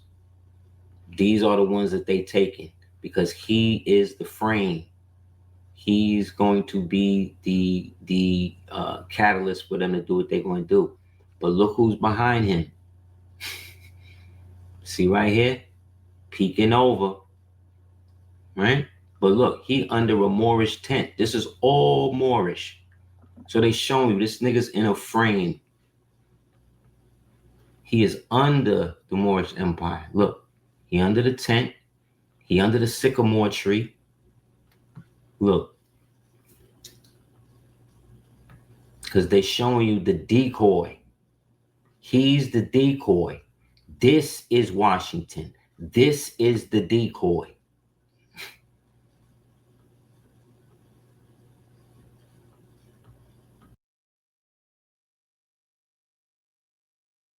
So you know what he's saying, even in all his videos, he was saying that the Moors, that was the real George Washington, was using the other man as a decoy. That's probably his light-skinned cousin, because a lot of them wasn't really white. They was just passing. Or it might be a person that they consider as white, like a free slave, but those are the real people. They would a lot of times when you see them pictures with them people standing with them people, the black people were the people that were really in charge and stuff. Ain't that something? They smart. That's why I say I believe that the black nobility that's running everything behind the scenes is melanated people, because they the masterminds. Really, they the only one would think of some shit like that. This is him. They say, no, that's Prince Whipple. Or I've heard, oh no, that's Salem Poor. Oh no, that's Baron de Cameron. I even thought it was Baron de Cameron at one point. No, this is actually him. Because this fits the description of him from the book. But this is the decoy, because this is them going along with the plan. Then look, under him, look at the cities. Look at all of the cities in the back. I thought America was just a wilderness basically at this time. What's all these cities here? Look at the flags. Look at all of the flags bundled up at the bottom. The maps. It was all a scam. This in the middle. This is in the overture of the Scottish Rite Museum. Soon as you walk in, this is what you see. You understand? On your left, this is the Fez of Tammany. When he was presiding over joints and all that. That's what you've seen in the gangs in New York. The Liberty Cat.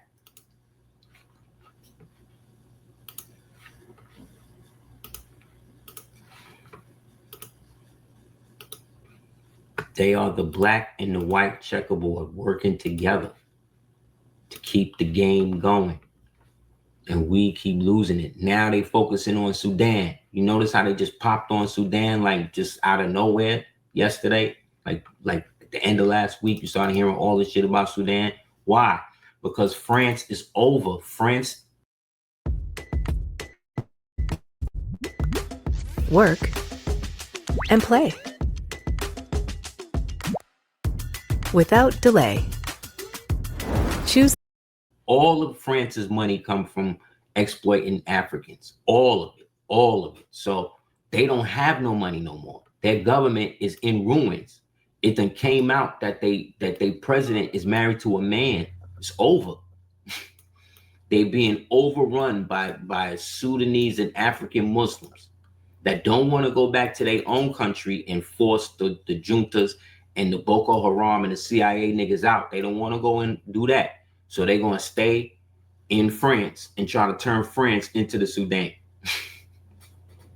And the white people in France going to let them do it because they want to destroy France and get rid of all of the white people in there. That's why they've sanctioned all of the Muslim rape camps. That all the Muslims walk around raping women. Right? Nah, it is not the time for you to be down with one of these organized so-called religions, because these niggas is wild. They all down with it too. That's why all three Abrahamic religions work together. It was set up like that. They all continuations. It's just they got us like the whole myth about King James being a homosexual and a pedophile and all that. That was started by Dirty Moore. That was started by a black man named Sanders, I believe it is. Got it somewhere. I'm gonna find it. But yeah, that was all set up because again, he was being paid to do propaganda by Rothschild and them. And eventually he even had to get up out of there.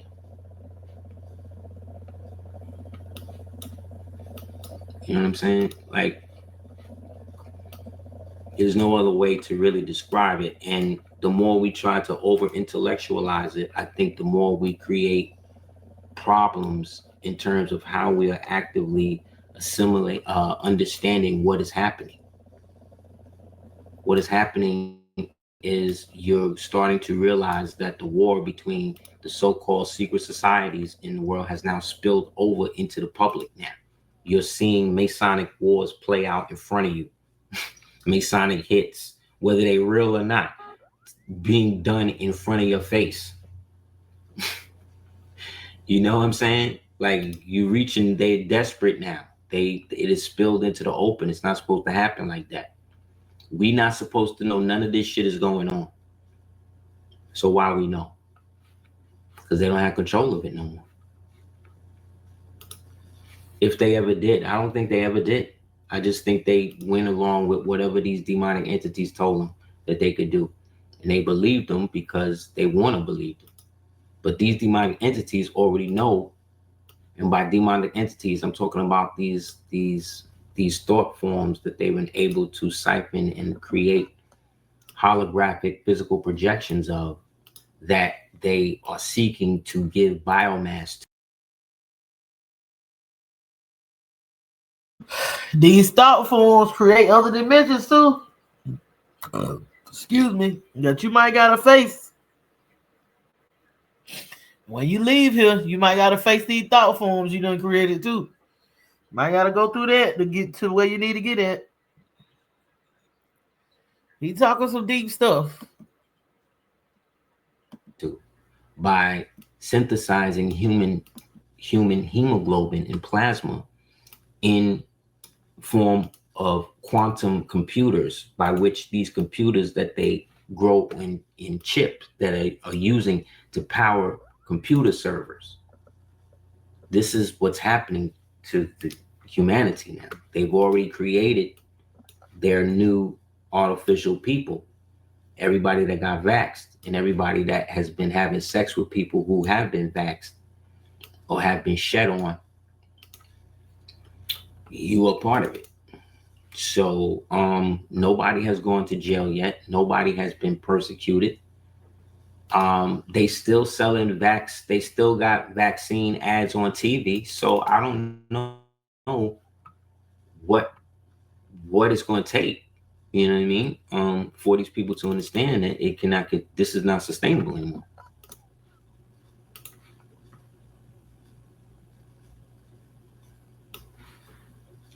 The best thing you can do, again, is build on the highest aspect of your spiritual self as possible, which is your higher self. Because that's the one thing, again, and they're trying to tap into that. They're trying to get you where you can't even rely on the voice in your head. When they got to go that deep, you know it's over for them. Because the energy that it takes to expel that type of situation is incredible. And the irony is they use your money to do it. So this can't continue. These people can't continue to take more and more land, kill more and more people. But it will.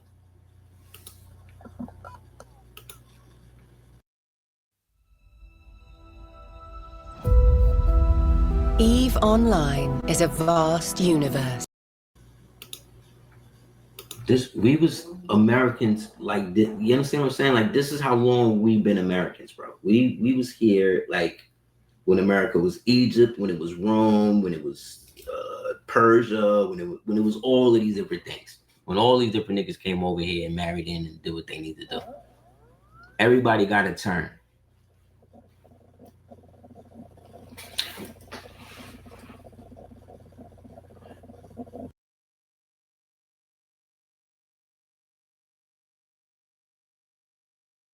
Look at this. Look at this. Will you look at this?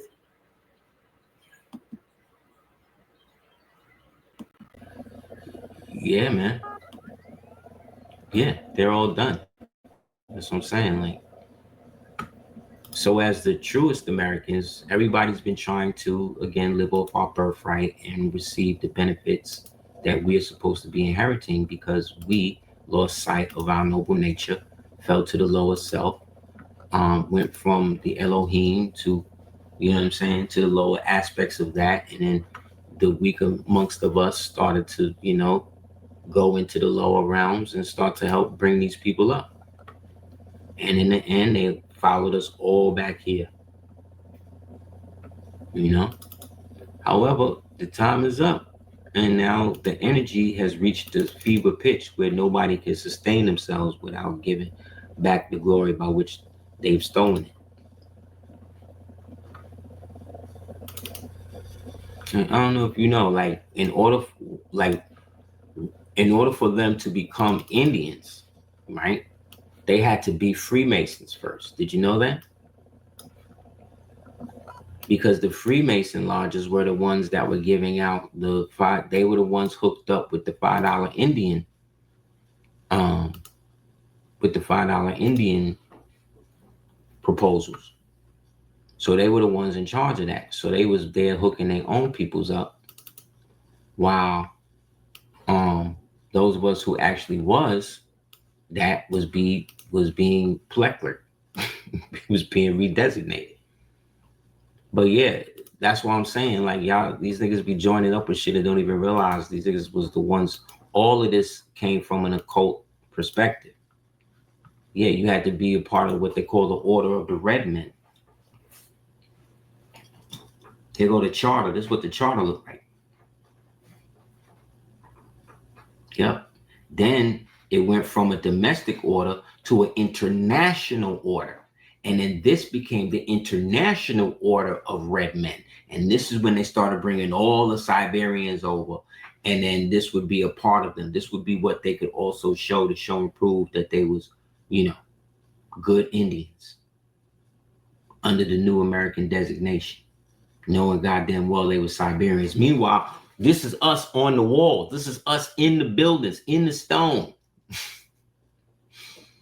But yeah, they came through with the Order of the Red Men. See? Freedom, friendship, and charity, right?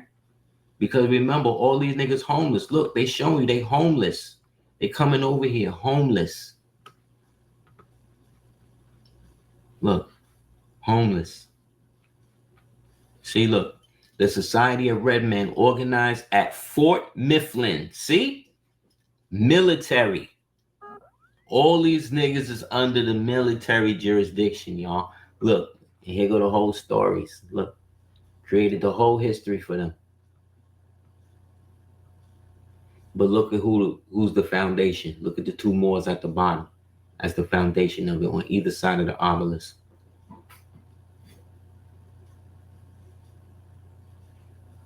See? You stole your birthright.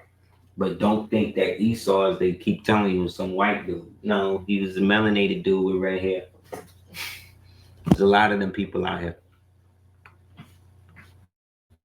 So yes, so all worth their salt. That's a part of any powwow or band or tribe or whatever. These Siberian niggas, they all Freemasons too. With the white man.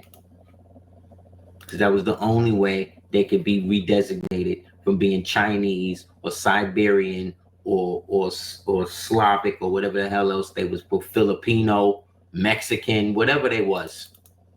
Y'all gonna be Indians now.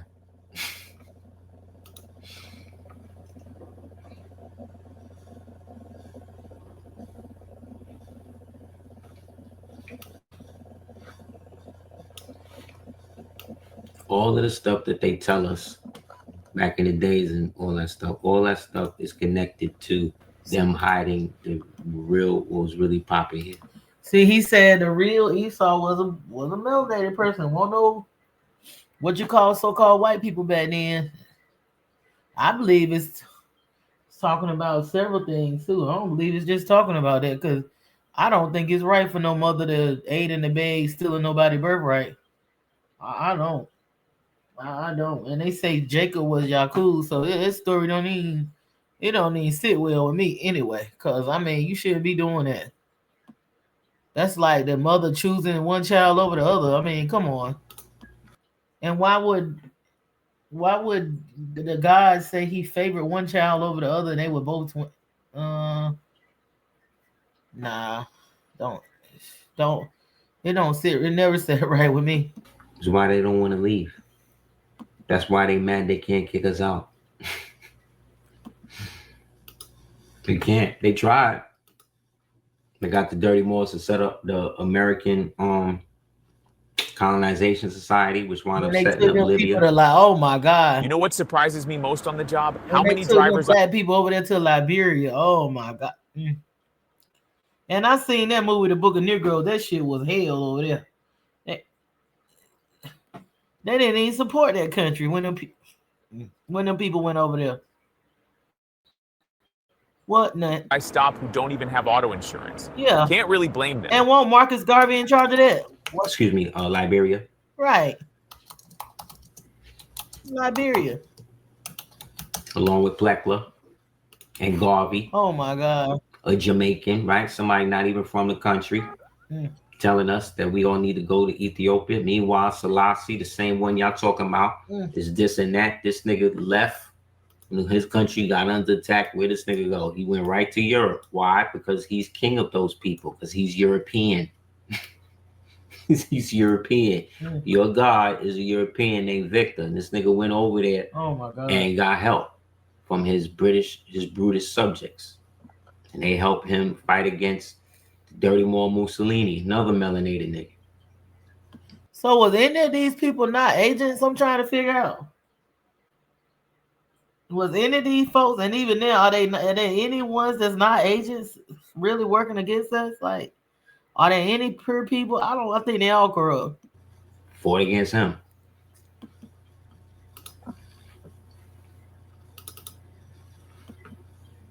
Everything they tell us is something based upon us, and they just give it back to us in a different way. Y'all ever remember this movie called Attack of the 50-Foot Woman? One of them old movies from the 50s when they first started doing sci-fi shit after the war, the world, PSYOP, with Orson Welles and all that. Well, back in the days, I don't know if you know, but back in the days, like I'm from Louisiana, so people from Louisiana, especially when you had those of us that had grandmoms and grandpa, they used to like to tell stories all the time. So my grandmother used to be telling me all types of stories. Great grandmother, bless the dead, Edna. She used to tell me all types of stories. Me and my cousin Tiffany tell us all types of stories. And you know, it's only now I'm thinking back, they becoming more, for some reason, they becoming more and more vivid, you know. And I remember one time she told me about the giant women in the swamp, and I was like, what? So she told me that back in the days, you know, there used to be, you know, giants and shit. She mentioned this when I was a kid. There used to be giants and stuff down in the bayous and stuff because they got chased out of the cities and stuff they used to live in prior to the white man, i.e. the black Europeans, but they white slaves coming over and all that. She said, and you know, they were the basis. They used to be all over. And there's certain parts of the country where they still at, but they don't let nobody see them. So then it got me thinking about, thoughts of the Attack of the 50-Foot Woman and all that. And I remember she was like, yeah, we used to see stuff like that. She said, no, they would be bigger than that. She said, but you know, the white man and them started hunting them and all of that. So they started going away, going into the other places. So I don't think nothing of it.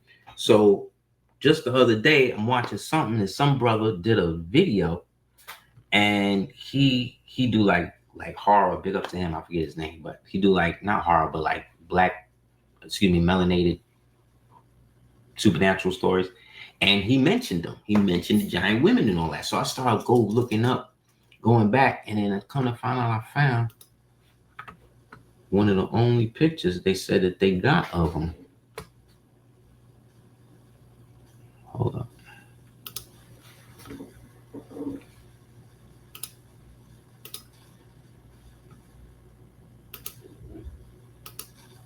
Ran this through the AI joint and said this shit is real.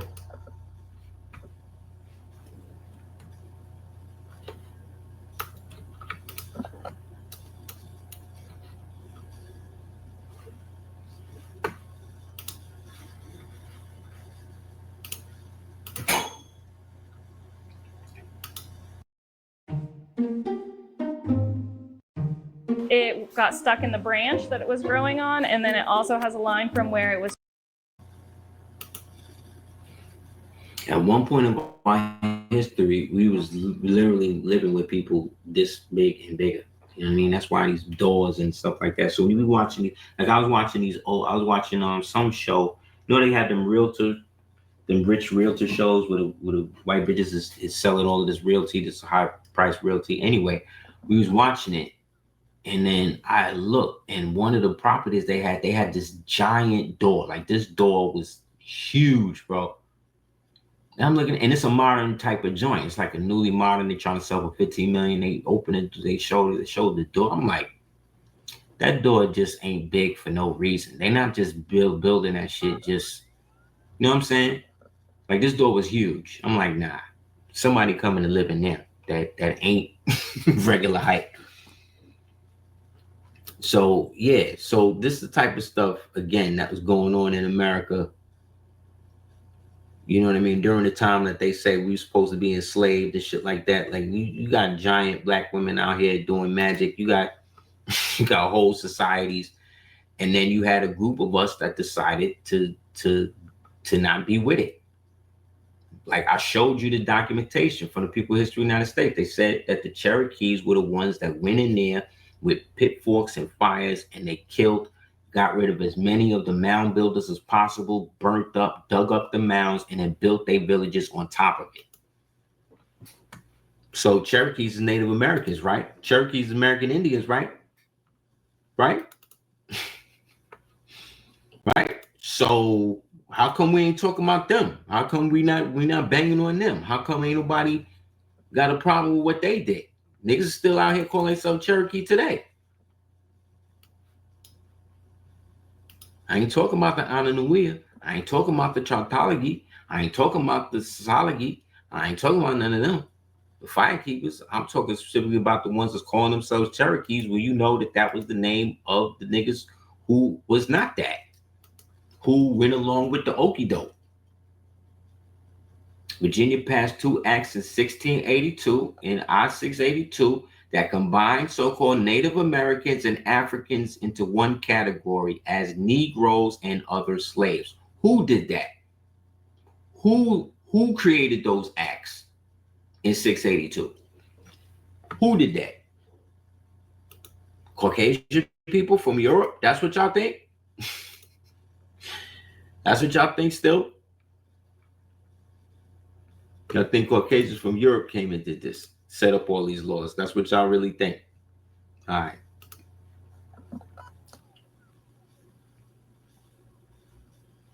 No, we get it twisted. Them black codes and all of that stuff was for the so-called whites, W-I-G-H-T, who were different from the whites, W-H-I-T-E, who were connected to the Alwites, A-L-O-U-I-T-Es, right? Who were controlling the trade. That specifically was over them people. Then you had subgroups of people from that trade, right? Who were the progeny of these Moors and the so-called originals that they had made it with and raised up to their position, whether they was marrying into nobility, because really what it was us over here after the flood. We go out, come back, go out, come back, go out, come back, then finally just stop going out, and then we just here, and then everybody's living their life everywhere else, and we're the gods of those people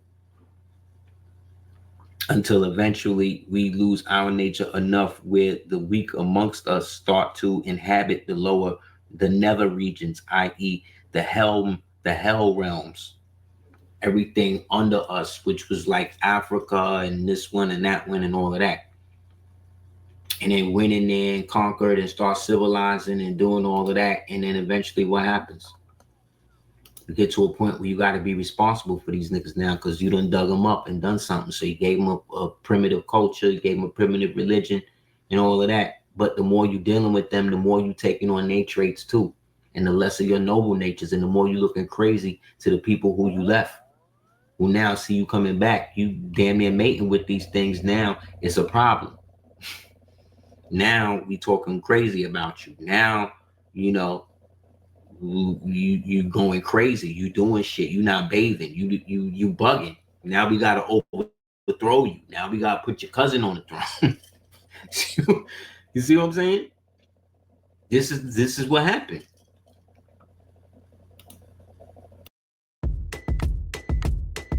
The tabs you open here are also here. Then eventually, you know, different levels start coming up. And then it's like, you know, we represent it in all these different shades. You get the Sambos, right? Person of mixed blood in America and Asia. Why? Because Sambos were connected to the Naga people. The god of the Nagas was the people who built Angkor Wat and Beaumont and Borobudur and all of that over there. The singing temples, those Naga peoples, they are the descendants of the ones that they say are coming from the tribe of Dan. They were the last of the goddess worshipers. They were the ones who was working to destroy and defile all of the sun worship and stuff, and everybody that was down with the resurrection and all that shit, and it led to their ultimate destruction. You understand? So the Sambos were gods because they had the mixed DNA of the Elohim, which was us, the Els. In I-748, perhaps the Spanish Zambo, right? Bandy-legged, right? Probably from the Latin scambus, meaning bow-legged, or from the Greek scambos, right? Used variously in different regions to indicate the admixture of African, European, and Indian blood. Common senses were of the child of Black and Indian parentage, offspring of Black or mulatto, or Morisco, or Moreno.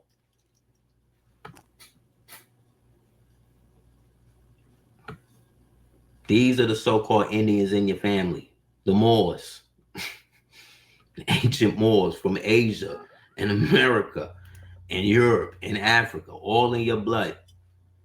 But they ain't got none of that blood in them unless they get it from you. That's why we gods. That's why these types of Moors, they hated them. Because these was the ones, when they say that the Moorish peoples and the Indian associates, these was more of the Moorish peoples. Same thing with him. But they don't want to show us in that aspect of it. It's always going to be limited, and it's always going to be with Siberians playing us. When the Siberians was literally playing us.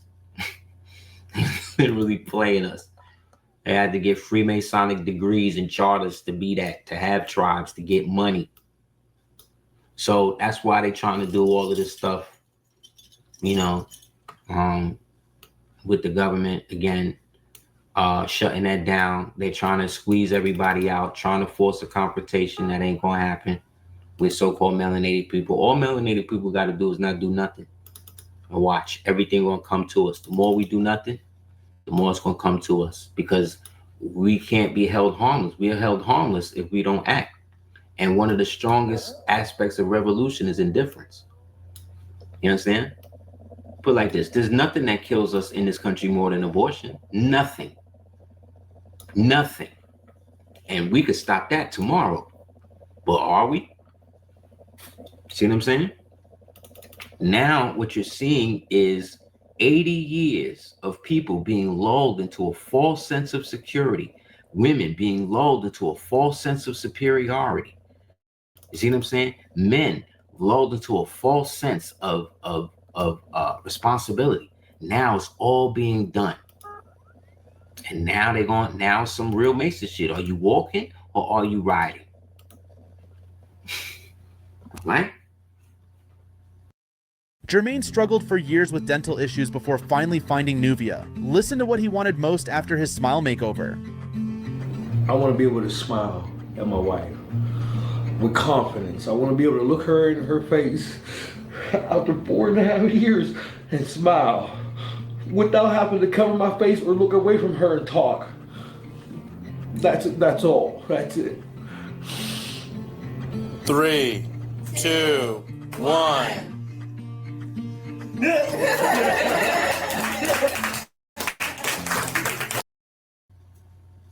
Cause like I said, all of this shit that we keep trying to put on Caucasian people, most of that shit started with us. So it's gonna have to end with us. You hear that? That's why I don't want to stop playing this. He said most of that stuff we put on them started with us. That's why it's gotta end with us.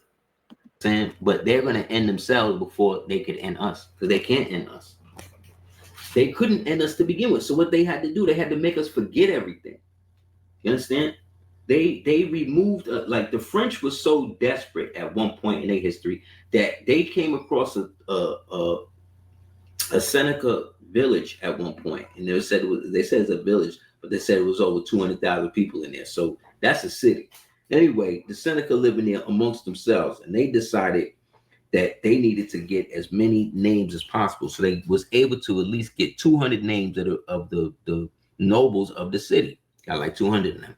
So these niggas took those names, created a fake manifest for a fake ship, right? chartered those names as the cargo for that ship, chartered that ship at one of their fake banks, and then used the letter of marque, brought that to the king and made the king sign that, so that way they could go and kidnap them 200 people amongst that Seneca village and say that the Seneca people kidnapped their slaves.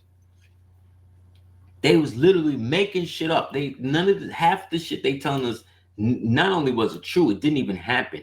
Half of these people they showing us in history wasn't even real. Like, we're here debating and going at each other and trying to say this one is more responsible than that one, when it's like nobody can be held harmless in this. We all, as a so-called species, racial group, whatever you want to call it, we all participated in our downfall.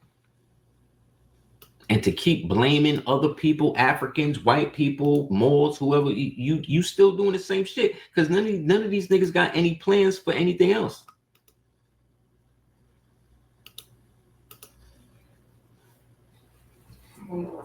Talk all of this shit about them, but one thing, anything dealing with the law, go ask them more. Anything dealing with this, go ask them more. Like, you know what I'm saying? Everybody group got their thing. It's just that we are the ones, I think, that latched on to the brass ring, the thing that links everybody and everything together. Turns out if you've been in a car accident in the past year, they have to give you a huge check, and all you have to do is ask. No, seriously, I just got over. At a point that puts us back in our proper position, so long as, again, we learn, which is why we give thanks to the prophet for coming and teaching us how to rise above our lower self, to understand how we fell, to understand what Yeshua and what ill and what all of that stuff really is, how to behold the nail, what that really means to us as Moors. You know what I'm saying? Not Muslims. You understand? Not something that is definable by somebody else, but something that is so much that it can only be that, which is more, which is love. You understand? So it doesn't matter what anybody else decrees or says we did or didn't do. Like, we did all of it and didn't do any of it at the same time. Like, we would, as they say, it was the best of times and the worst of times. And that's all people. Not one person can be held harmless from that. Like I said, if we're going to start doing that, then we need to start banging on the Cherokee, because they the one that killed the mound builders. And those mound builders, they built with more. So it seemed like the Indians and the red men and everybody else that decided they didn't want to be Moors no more, they are the ones that decided to go against everything. And they are the ones that decided to bang on the Moors and work with these niggas and become Christian. You know how many goddamn so-called American Indian niggas became Christians and opened up churches? The goddamn Mormons was started by melanated people, Moors, the Green Flake family and them. They still got y'all thinking they white. So again, on the left side, this is an image from Russia, from the Russian iconography of God enthroned in heaven. You know what I'm saying? In the middle is a Kabbalistic understanding of how the crown chakra activates and coincides with the Ein, or the Ein Sof, or the Ein Sof Or, which are the three highest levels of understanding in the human realm, as they say.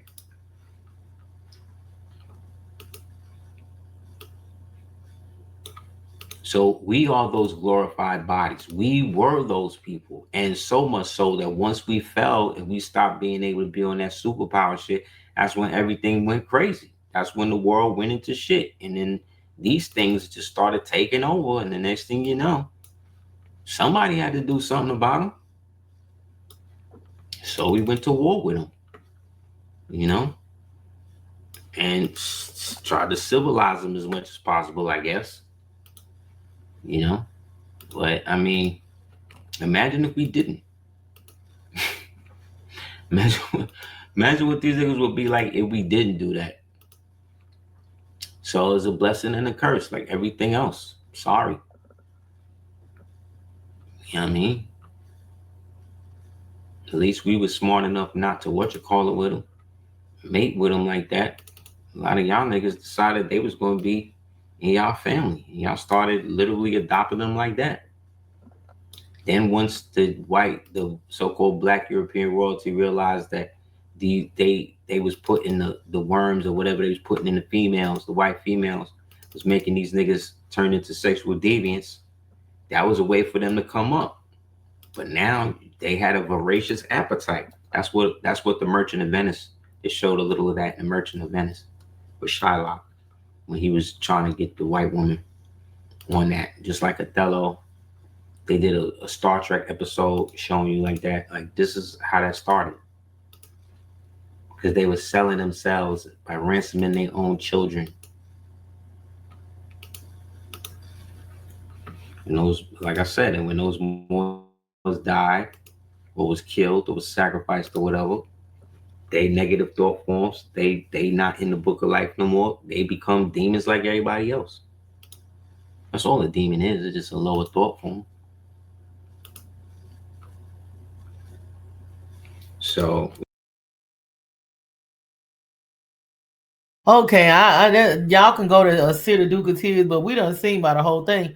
You see, this is how they look before they civilize them, and he said we were doing all this stuff. We created them. We have to be accountable and start playing. It's no victims here. It's no victims here. Whatever we going through, it's some kind of karmic debt we clearing up, or we chose to be here, so it's no victims. And now I'm about to show this and end this. It's been I've been up here for a while. I mean, if y'all, I know it's long, so you could take a break or do whatever you're doing and listen to it, but it's a lot of knowledge. And this is what I'm talking about this what's going on with this the Darien Gap. It's called the Darien Gap.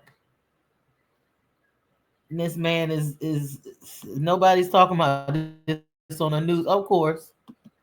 But he's saying they all gathering up and linking up to come over this way. It ain't no fear monger. It's just good to know what's going on. It's good to be aware. I've been looking at this.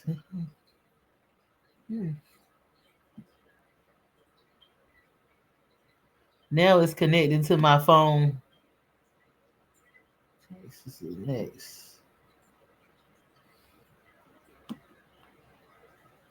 Here we go. So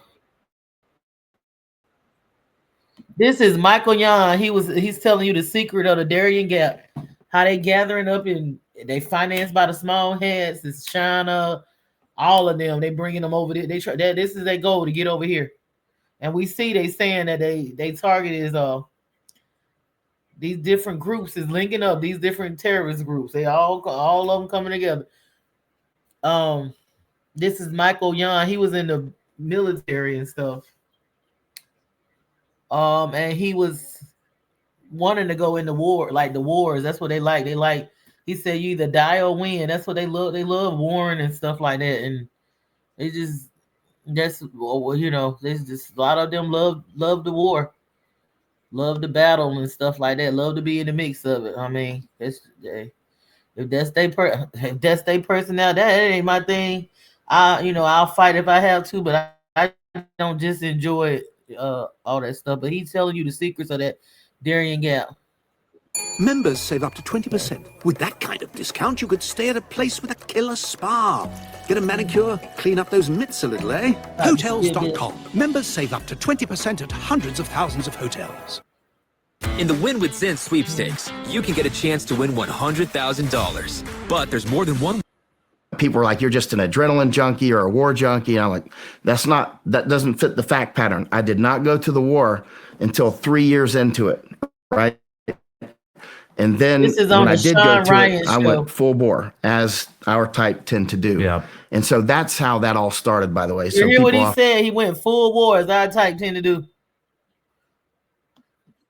Often wonder, but that's how it happened. In the special ops community, it's a all or nothing way of life. There's winners and there's losers. That's right. That's it. We don't get second place against World Economic Forum or the Chinese Communist Party. We either win or we die. That's what's coming. So he was in a special ops group. The military.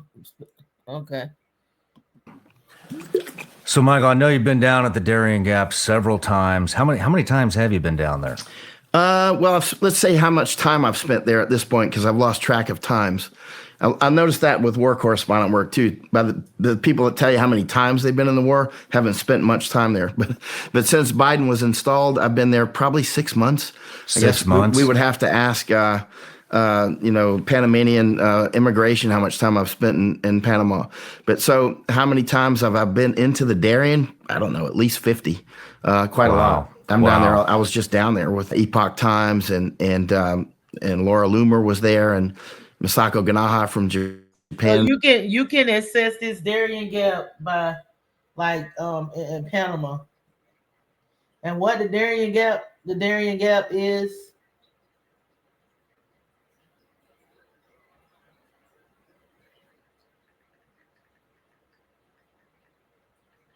I have it, but I would have to look it back up, and I don't want to go through this thing.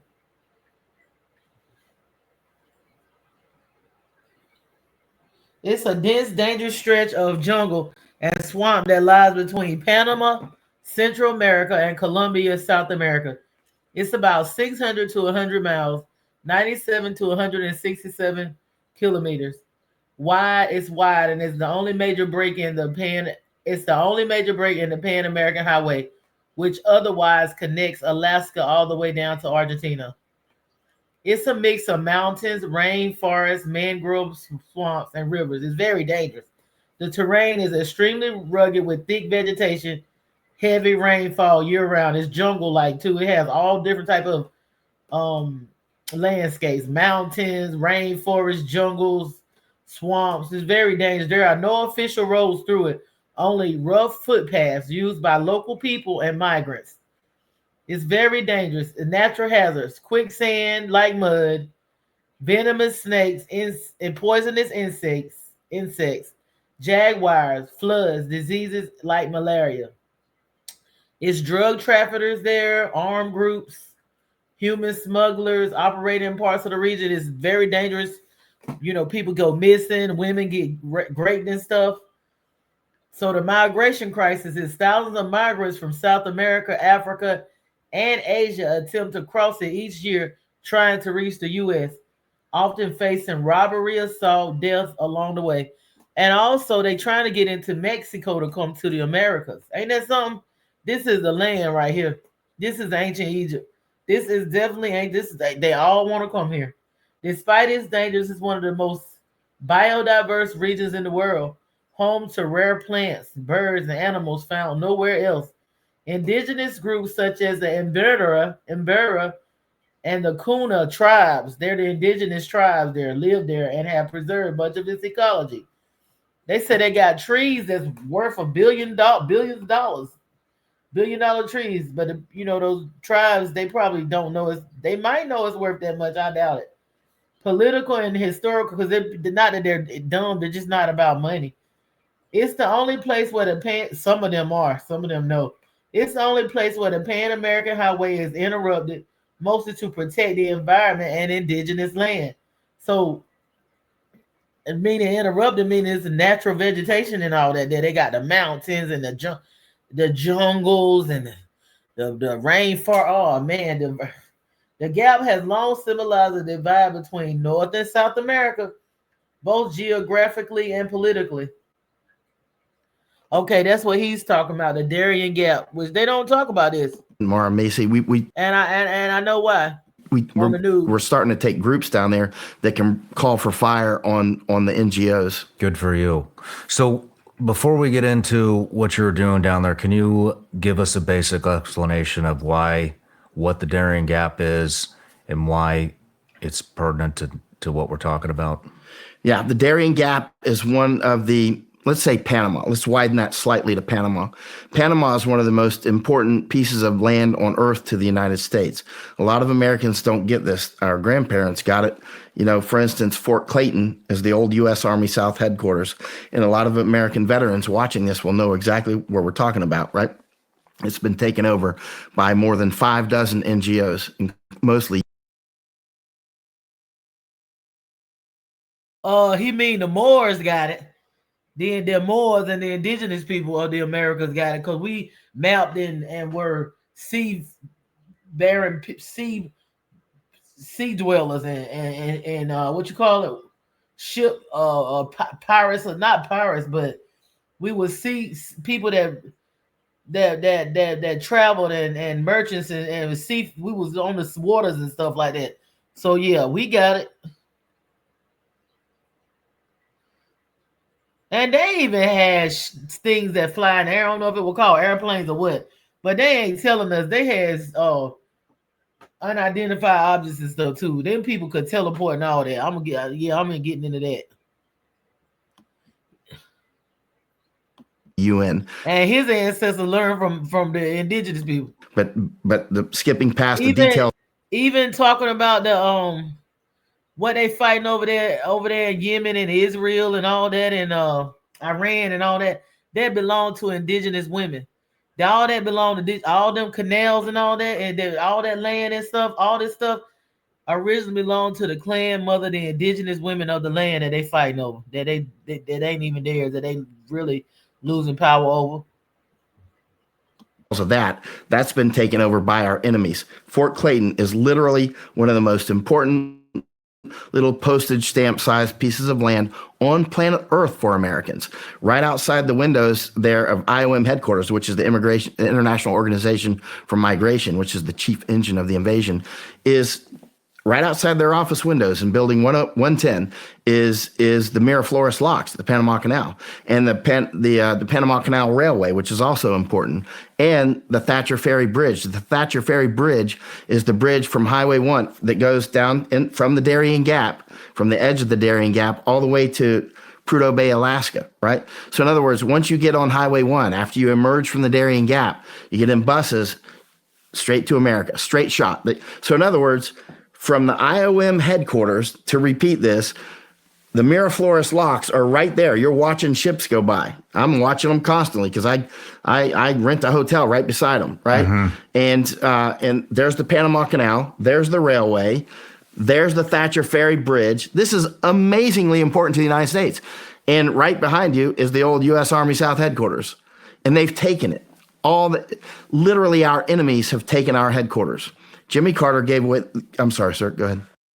Need a new mattress but confused by all the choices? At Mattress Firm, we make it easy. Our sleep experts have the unrivaled know-how to match you with a perfect mattress. And right now, you can get a king bed for a queen price. Mattress Firm, we make sleep easy.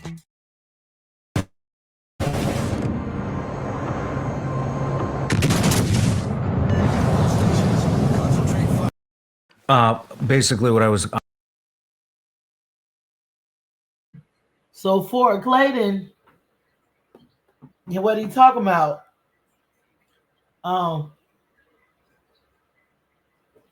It was a U.S. Army base located in the former Panama Canal Zone in the Pacific section of Panama, near the city of Panama City in the district of Ancon.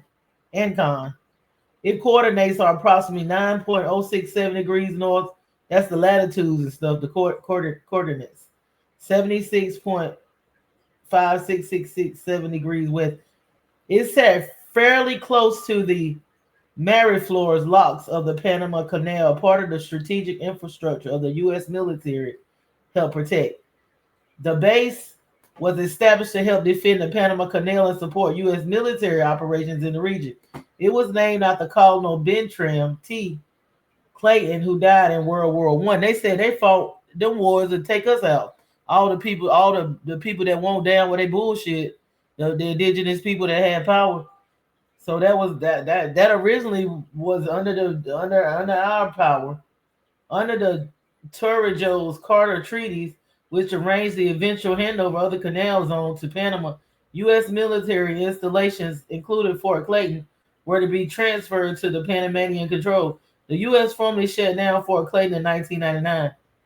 Current use post-military. After the U.S. military departure, the site has been repurposed. A major part of it now is the Ciudad del Saber City of Knowledge, a technology, education, and research park.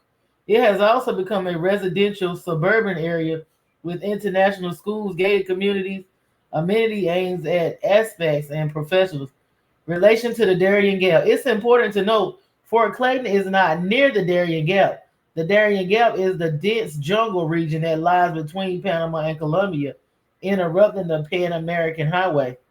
Fort Clayton is on the Pacific side of Panama City in a developed suburb zone, whereas the Darien Gap is far to the east of Panama City in a remote border region.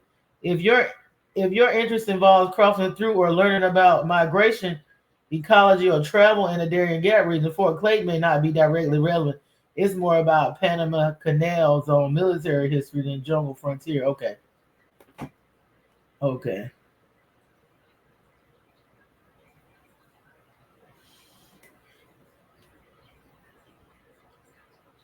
So the Pan American Highway meaning.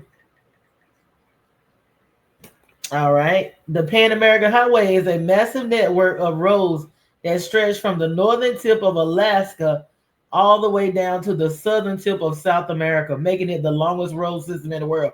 So the when they say Pan American Highway, it's a massive network of roads that stretch from the northern tip of Alaska all the way down to the southern tip of South America, making it the longest road system in the world. The Pan American Highway is a series of connected highways that link nearly every country. Wow.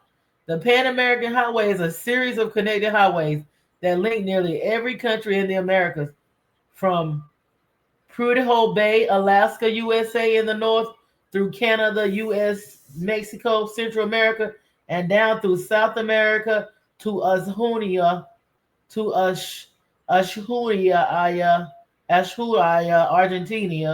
Argentina, the world's southernmost city. It covers roughly 19,000 to 25,000 miles, 30,000 to 40,000 kilometers, depending on which routes you include. Originally envisioned in the 1920s to the 1930s to improve trade, travel, and unity among countries in the Western Hemisphere, it supports commerce, tourism, and cultural exchange throughout the Americas. The gap break in the road. The only place where the highway is interrupted is the Darien Gap between Panama and Colombia. This is a dense jungle and swamp region with no built road. Travelers must either fly or take boats to continue the journey. So of all that road that covers the connected highways that link every country in the Americas, it links the Prudhoe Bay, Alaska. You can go from Alaska to Canada, through Mexico to Central America, and down through South America to Argentina, Ushuaia, Argentina. But it covers 19,000 to 25,000 miles and then 30,000 to 40,000 kilometers. But the only gap is the Darien Gap between Panama and Colombia. That's the only gap. So that's what he's talking about. The highway all these highways passes through Alaska, through Canada, through US, through Mexico, you can drive. You can drive to Alaska, Canada, USA, Mexico, Guatemala, El Salvador, Honduras, Nicaragua, Costa Rica. Did you know that? Nope. Panama, and the Darien Gap to Colombia, to Ecuador, to Peru, to Chile, to Argentina. Some branches also go to Brazil and Venezuela. Many adventure travelers attempt to drive the entire route. So it's called driving the Pan Am. Parts of the road vary dramatically. Some are modern highways, others are dirt roads or mountain passes. It's a symbol of connection of North, Central, and South America, both geographically and culturally. So it was always connected anyway. When they colonized it, they the ones divided it. Yeah, it's really no such thing as North and South America anyway. Okay. I just want to educate you. What I wanted to ask is, can you explain? Look, we are living in a very uneducated America. So I think what they trying to do is put that gap. They trying to put that gap there so they can drive over here and come on in and invade these shit. That's what he's saying pretty much. But we're gonna America these days. And so, can you explain why it's such a strategic and important location for the U.S.? Right. Many reasons. One, location. Of course, the Panama Canal opened up in 1914, and that increased world trade dramatically, right? And so that was 1914 was an important year for other things that we'll talk about later. But so that's important. Our U.S. Navy needs to be able to get between the seas. Otherwise, we need to, if Taiwan comes under attack and you need to shift naval forces, I mean, you need that canal to get through quickly, right? That's one reason. Another reason is just the trade. I mean, a huge amount of, I can't even say how much trade goes through there now because it's dynamic. Like the Suez Canal and the Red Sea issues have caused things to change. So, you know, the 6% or the 11% that you hear, you know, 1 month ago changes by the next time you're able to check. And so there's that. There's also, it's just a strategic location that where you can influence or even control parts of South America, Central America, and even North America. That's airstrike distance from the United States, right? And so, or missile strike distance as well. But also there's the connection with Colombia, right? So Colombia is that northernmost country in South America. Actually, Panama used to be part of Colombia. In order to make the Panama Canal, we helped Panama separate off from Colombia, right? So it became a separate country, right? And so, but now with the Darien Gap, they call it the Gap because Highway 1, the Pan American Highway, which goes from Alaska all the way through, it ends at a place called Yavitsa. And Yavitsa is where Highway 1 ends. It picks up again about 60 miles later in a place called Turbo in Colombia, right? And then from there, you can go all the way down to the tip of South America, right? No so problem. Except for that little part, it's well, I mean, you can drive all the way. And right now, Ann Vandersteel and I and others have just been down again to a bridge. They're gonna open that road. This new bridge that they're building, they're opening up a pathway to Colombia. And she just made a little video with her gimbal and her iPhone, and it went viral in Panama. And the Panamanians were shocked that they're opening a highway to Colombia, right? But we were, you know, when I first was telling Panamanian people that last year, I went, you know, I was down there at the Darien Gap at the edge looking at the bridge. I go down there all the time because I sensed that they were going to open it up. But there was nothing in the Panamanian news that I was able to find or anybody was able to find. But I kept expecting they were going to open something up. So almost every time I would go to the Darien Gap, I would go to the end of the highway and look for just mud tracks or anything. And sure enough, I went down there and suddenly there's a bunch of mud. And so I followed this little thing and I'm like, hey, here it is. They're building a bridge. Whipped out the droned it and said, this is it. And so I went back up to Panama City and was talking to some people in the government and whatnot. And I was like, look, who's building that bridge? Who's funding it? Nobody seems to know. They're like, there's no bridge being built there. I said, look at the mud on my boots. I was just there like 8 hours ago. Do you have video of this? Oh, yeah, I've got tons of video. Can we put it up here right Absolutely. now? All right. Absolutely. I've got drone footage that we just made 10 days ago. I've got drone footage from last year and numerous So what is trips. the significance of opening that road on that? It sounds like it's a 60-mile gap. Yep. Oh, then you'll have an open path to South America, which means, you know, open shot for Panama is going to get lost. You know, I mean, when I say lost, I mean taken. I mean, Panama is basically a country with a pork chop around its neck, and it doesn't have. It's got a very professional Senafront. Senafront is sort of their army, sort of their border patrol, sort of police. We don't have the equivalent. It's kind of all three. They're trained constantly by Navy SEALs, U.S. and also Special Forces. We just saw some of those down there again, and they've been training them for years. So they're very professional. When you go down there, I think you're going to be actually impressed with Senafront, but they're not strong enough to defend Panama. Not even close, right? And they're very professional. They've got, you know, limited weapons. They don't have any rockets. They've got no anti-aircraft. They've got no anti-ship missiles. They just don't have the numbers. They're not going to be able to defend Panama. And so Panama, again, that incredibly important piece of real estate, which can be and will be open to South America by land. And by the way, there's a book written by, it was actually clearly sponsored by Chinese, and it was co-authored by a Panamanian economist. And it talks about, it's a softball book on, you know, opening up the Darien and these sorts of things. And you can see the bioceanic corridor map and all these different maps. And these are terms people probably aren't familiar with. But the bottom line is the BRI, the Belt and Road Initiative, is something that'll go right through Panama. And this is vital. Actually, it ends up going right through.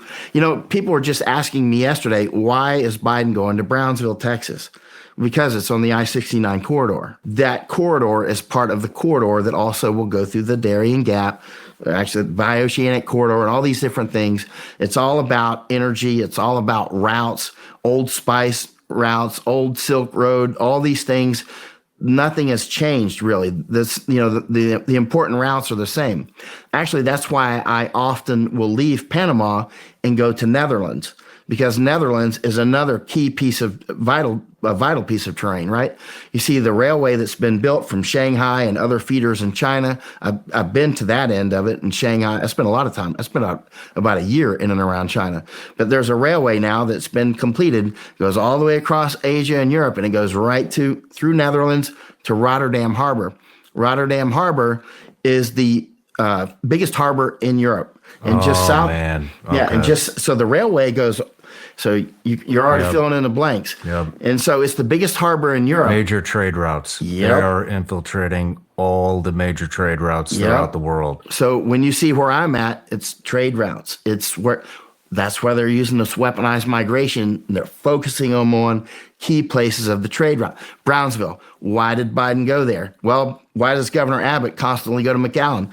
It's along the I-69 corridor, which is part of these trade routes. And it goes all the way up to Detroit, where World Economic Forum also has a headquarters, right? Not a coincidence. And those feeders come up from New Orleans. So when you look at that map, you can already see a lot of the place. So let's get back to Netherlands. Just south of Rotterdam Harbor is Antwerp Harbor in Belgium, the second largest harbor in Europe.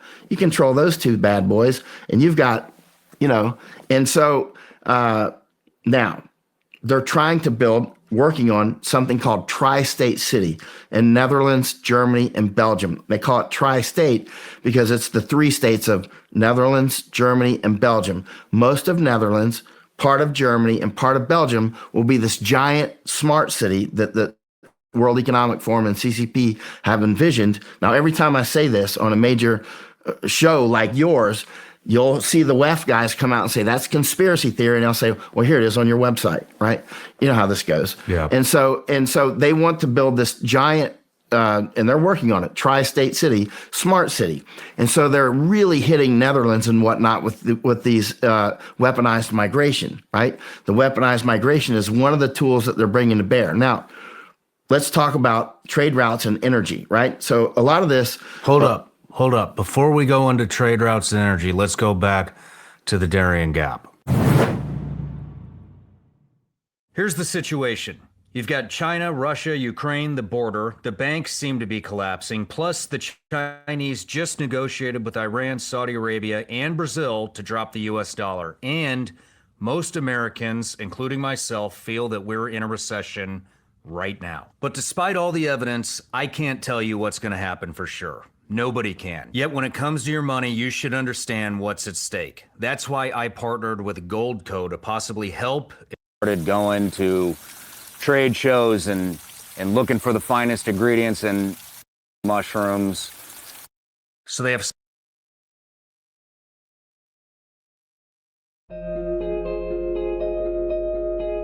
I'm trying to get back to it through these whatever. Several different mattress models to match based on your body type. And Yemenis, and of course, IOM has an office.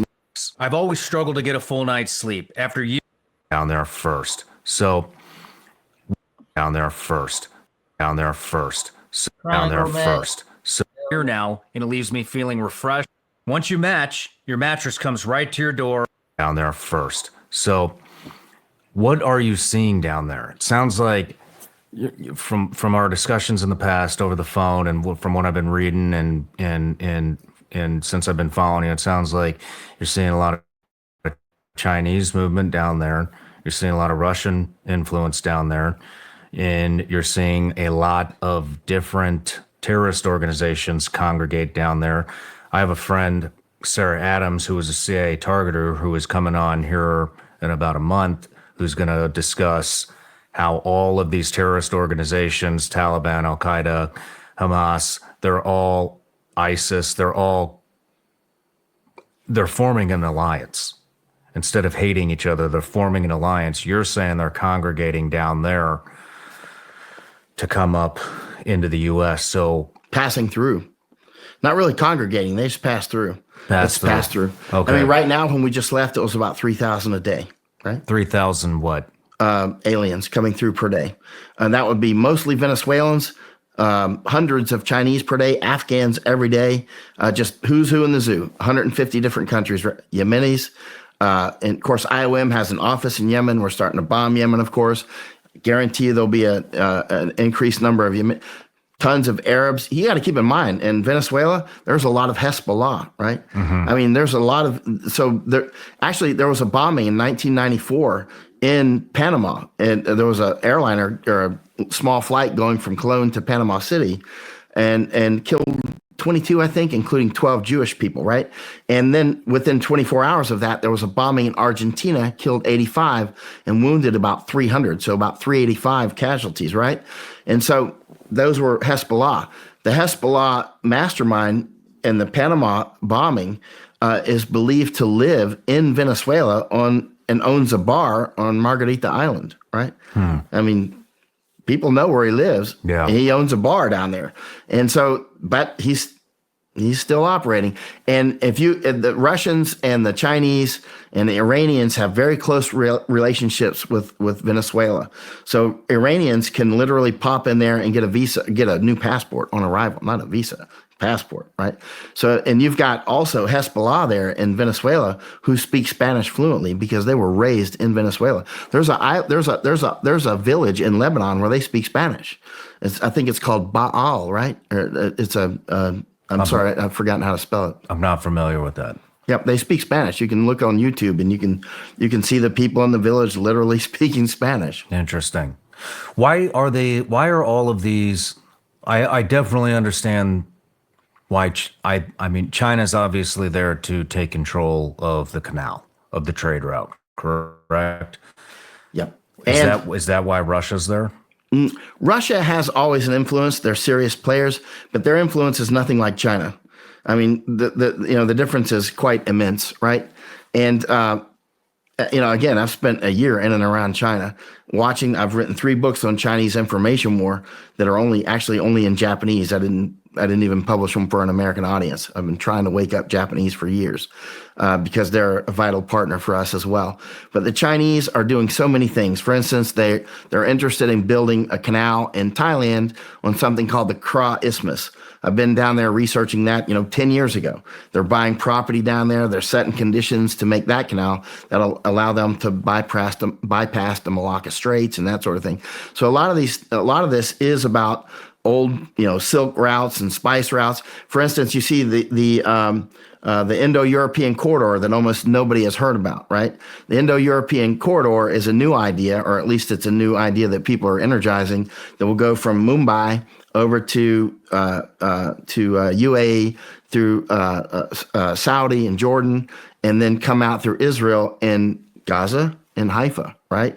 And then off to Europe, right? Interesting, huh? So they were talking about this before the attack, before these things happened on October 7th, and the Costa Rican president and the Panamanian president flew down in helicopters to one of the major camps called Las Blancas.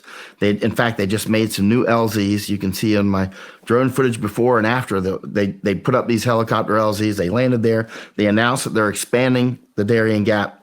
They're expanding from 60 buses to about 200 buses.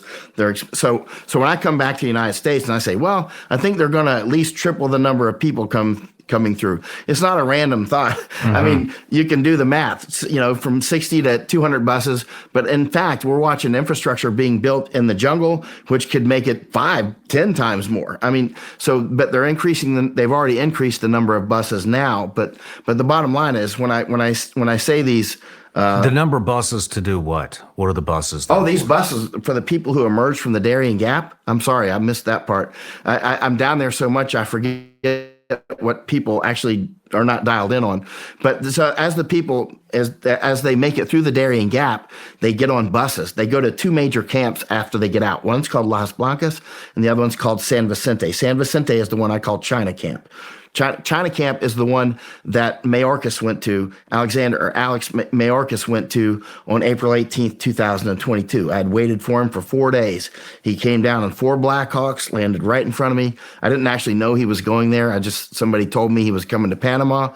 So I went down there and I waited. I said, well, if he comes, I bet he'll land Blackhawks right here. And he did. And so when he landed, he went like this far from me, right? After he got out of the helicopter, he got, in those armored vehicles, and they went to China Camp. Now, interestingly, Alex Mayorkas used to be a board member on something called HIAS. HIAS is the Hebrew Immigrant Aid Society, right? Now, Mayorkas himself, Secretary of Homeland Security, he is a Cuban refugee himself. Listen at this. Highest now. Listen, pay attention. If you still with me.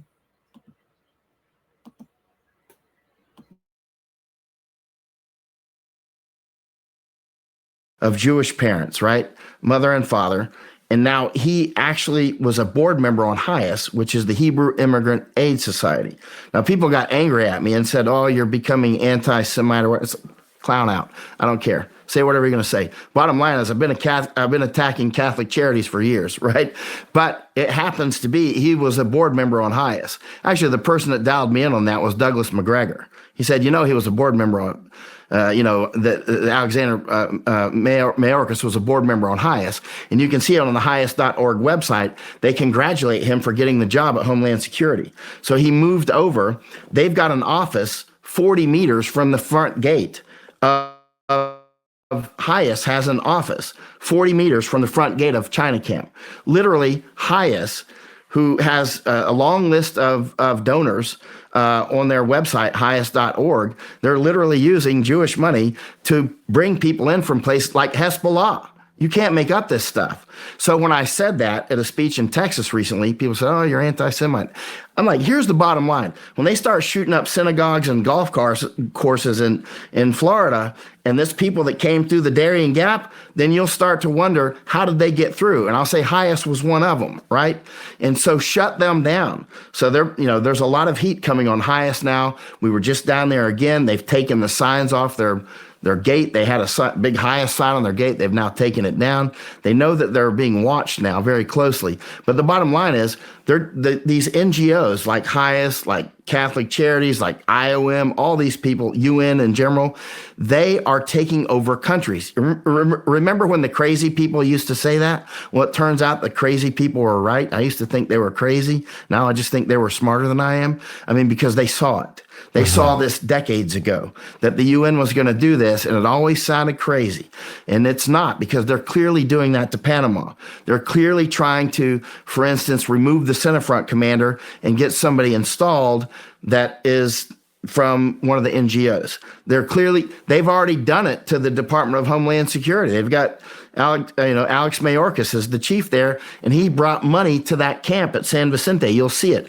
The before and after footage of the China camp, San Vicente camp, is phenomenal. It's a huge difference. Do you have the before and after footage? I'll give it to you. It's downstairs.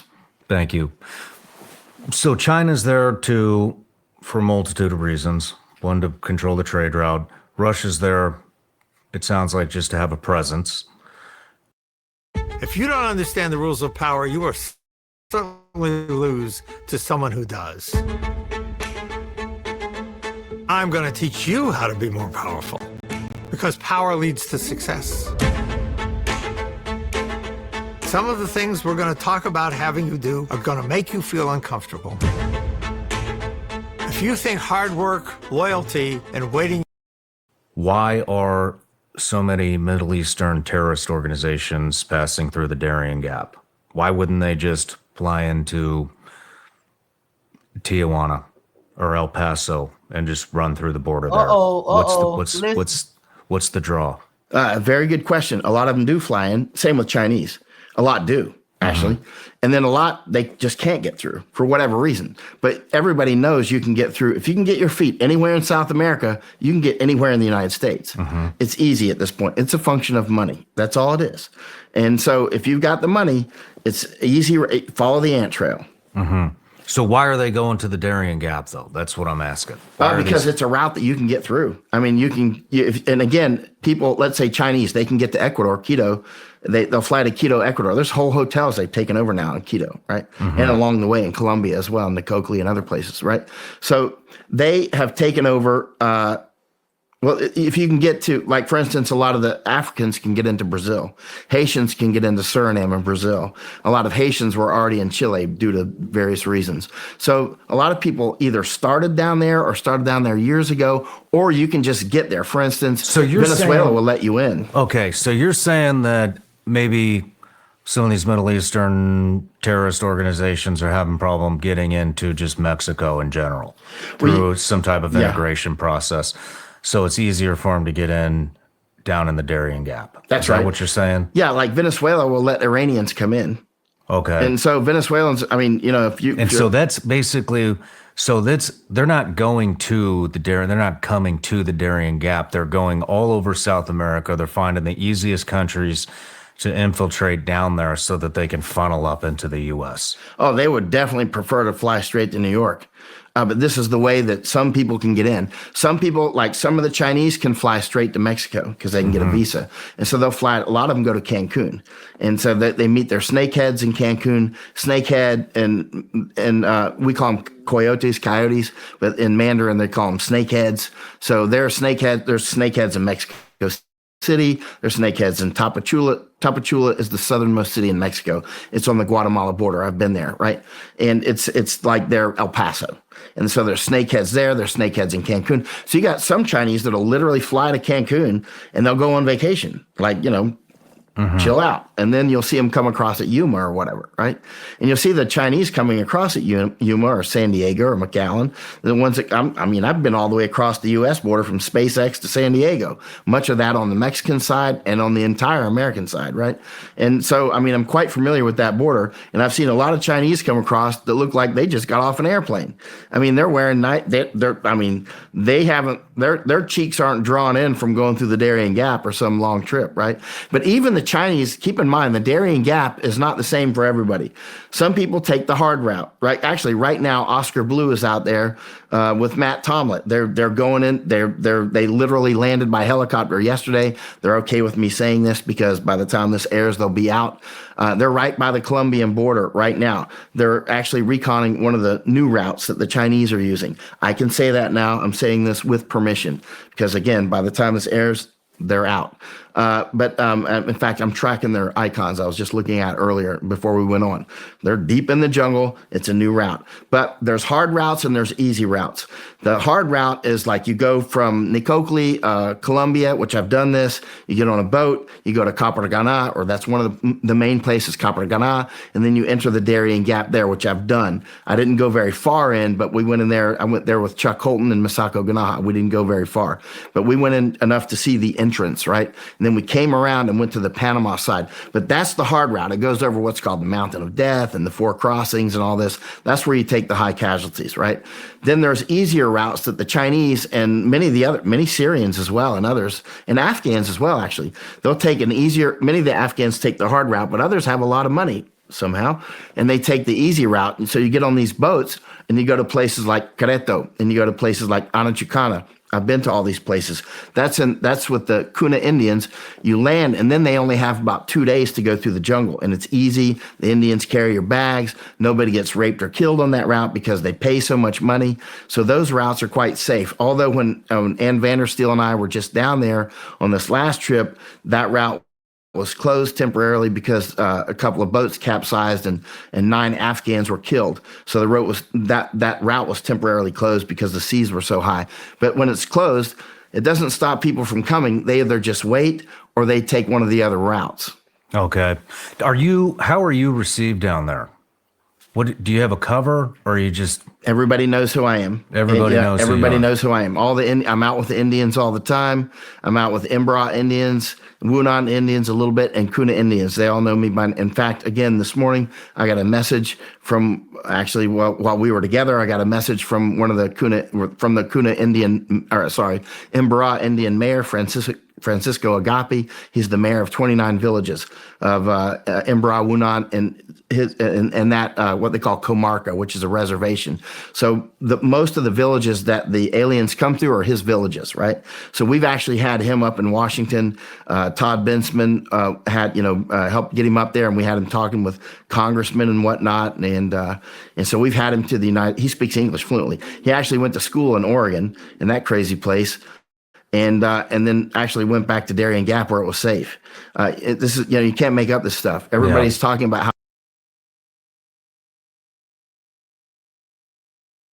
Damn, so he indigenous to the Darien Gap. He went to school in Oregon, but he'd rather be there than to be in Oregon. And it's dangerous out there. That's crazy. But if y'all want to look at the rest of this is the Sean Ryan show. This is Michael Yon. It's called The Secrets of the Darien Gap. But yeah, I was just wanted you to see all this stuff comes together with what happened and what's happening. They all trying to get over here to the ancient Egypt.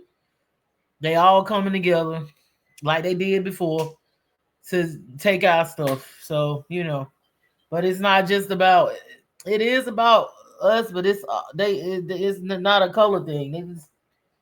They trying to do like they always do. They always want to take over America and use religion and use their patriarchal viewpoints and ideologies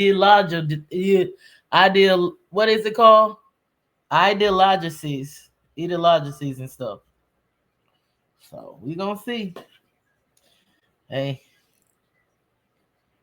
I'm gonna keep my ears open and try to figure out my ways to get out of this damn matrix, because this shit is a loop-de-loop. I'm not gonna get caught up in it. I'm gonna know what's going on. I'm gonna be in the world but not of it, because the battle is won, the war is over. It's just they're going through the motions. I mean, the ancestors are awakened. We don't have to fear moment, but it's good to know what's going on. Keep your intentions right. Stay aligned. Connect to nature. Connect to your inner self. Go within. Don't let your emotions control you. Don't be in fear. Cause we done did this dance. It's same shit, different day. We done been here before. We at the end game now. You know what I'm saying? Got to be careful of the energy harvesters, the energy vampires. That's their elixirs, our emotions with, they're gonna do this and cut this off and that. We done been through this shit before, y'all. It's a cakewalk. So we just gotta stay aligned and learn to love, pure unconditional love. Stop fighting each other. We ain't gonna get along with everybody. We can agree to disagree, but we can have respect, and we ain't gotta be using our power and our magic and having evil eye for each other and wishing bad, because that's not how you use your power and your magic. You need to go. You got to be very powerful, and to be controlled, you have to be healed and be in control of your emotions and not be jealous and envious and having hatred and greed and all that within your heart. We can't be the demons. We can't be the demons no more. And we can't be too holier than thou. We got to be balanced. We got to have the right intention and keep our heart light as a feather. We can make choices to not be a part of the 7 deadly sins, and do our best so we can learn how to get out of this place and not come back. And this realm or whatever, this 3D, we fail because of what we was doing, abuse of power and not loving each other and fighting each and warring with each other and stuff. That's how they came in, but at the same time, we immortal. They can't completely get rid of us. This is, even though we were here spiritually first, we was here first, but at the same time, this realm has failed. It's rising back up now, and it's time for purification is coming. It's being purified. Things have to be destroyed. These fake fraudulent systems have to be destroyed before they can be rebuilt. But this is not a time to be scared and to fear, because this material world will pass away, but everything else, spiritual will stand. It's the spiritual. We're going back into the spiritual realm. Yes.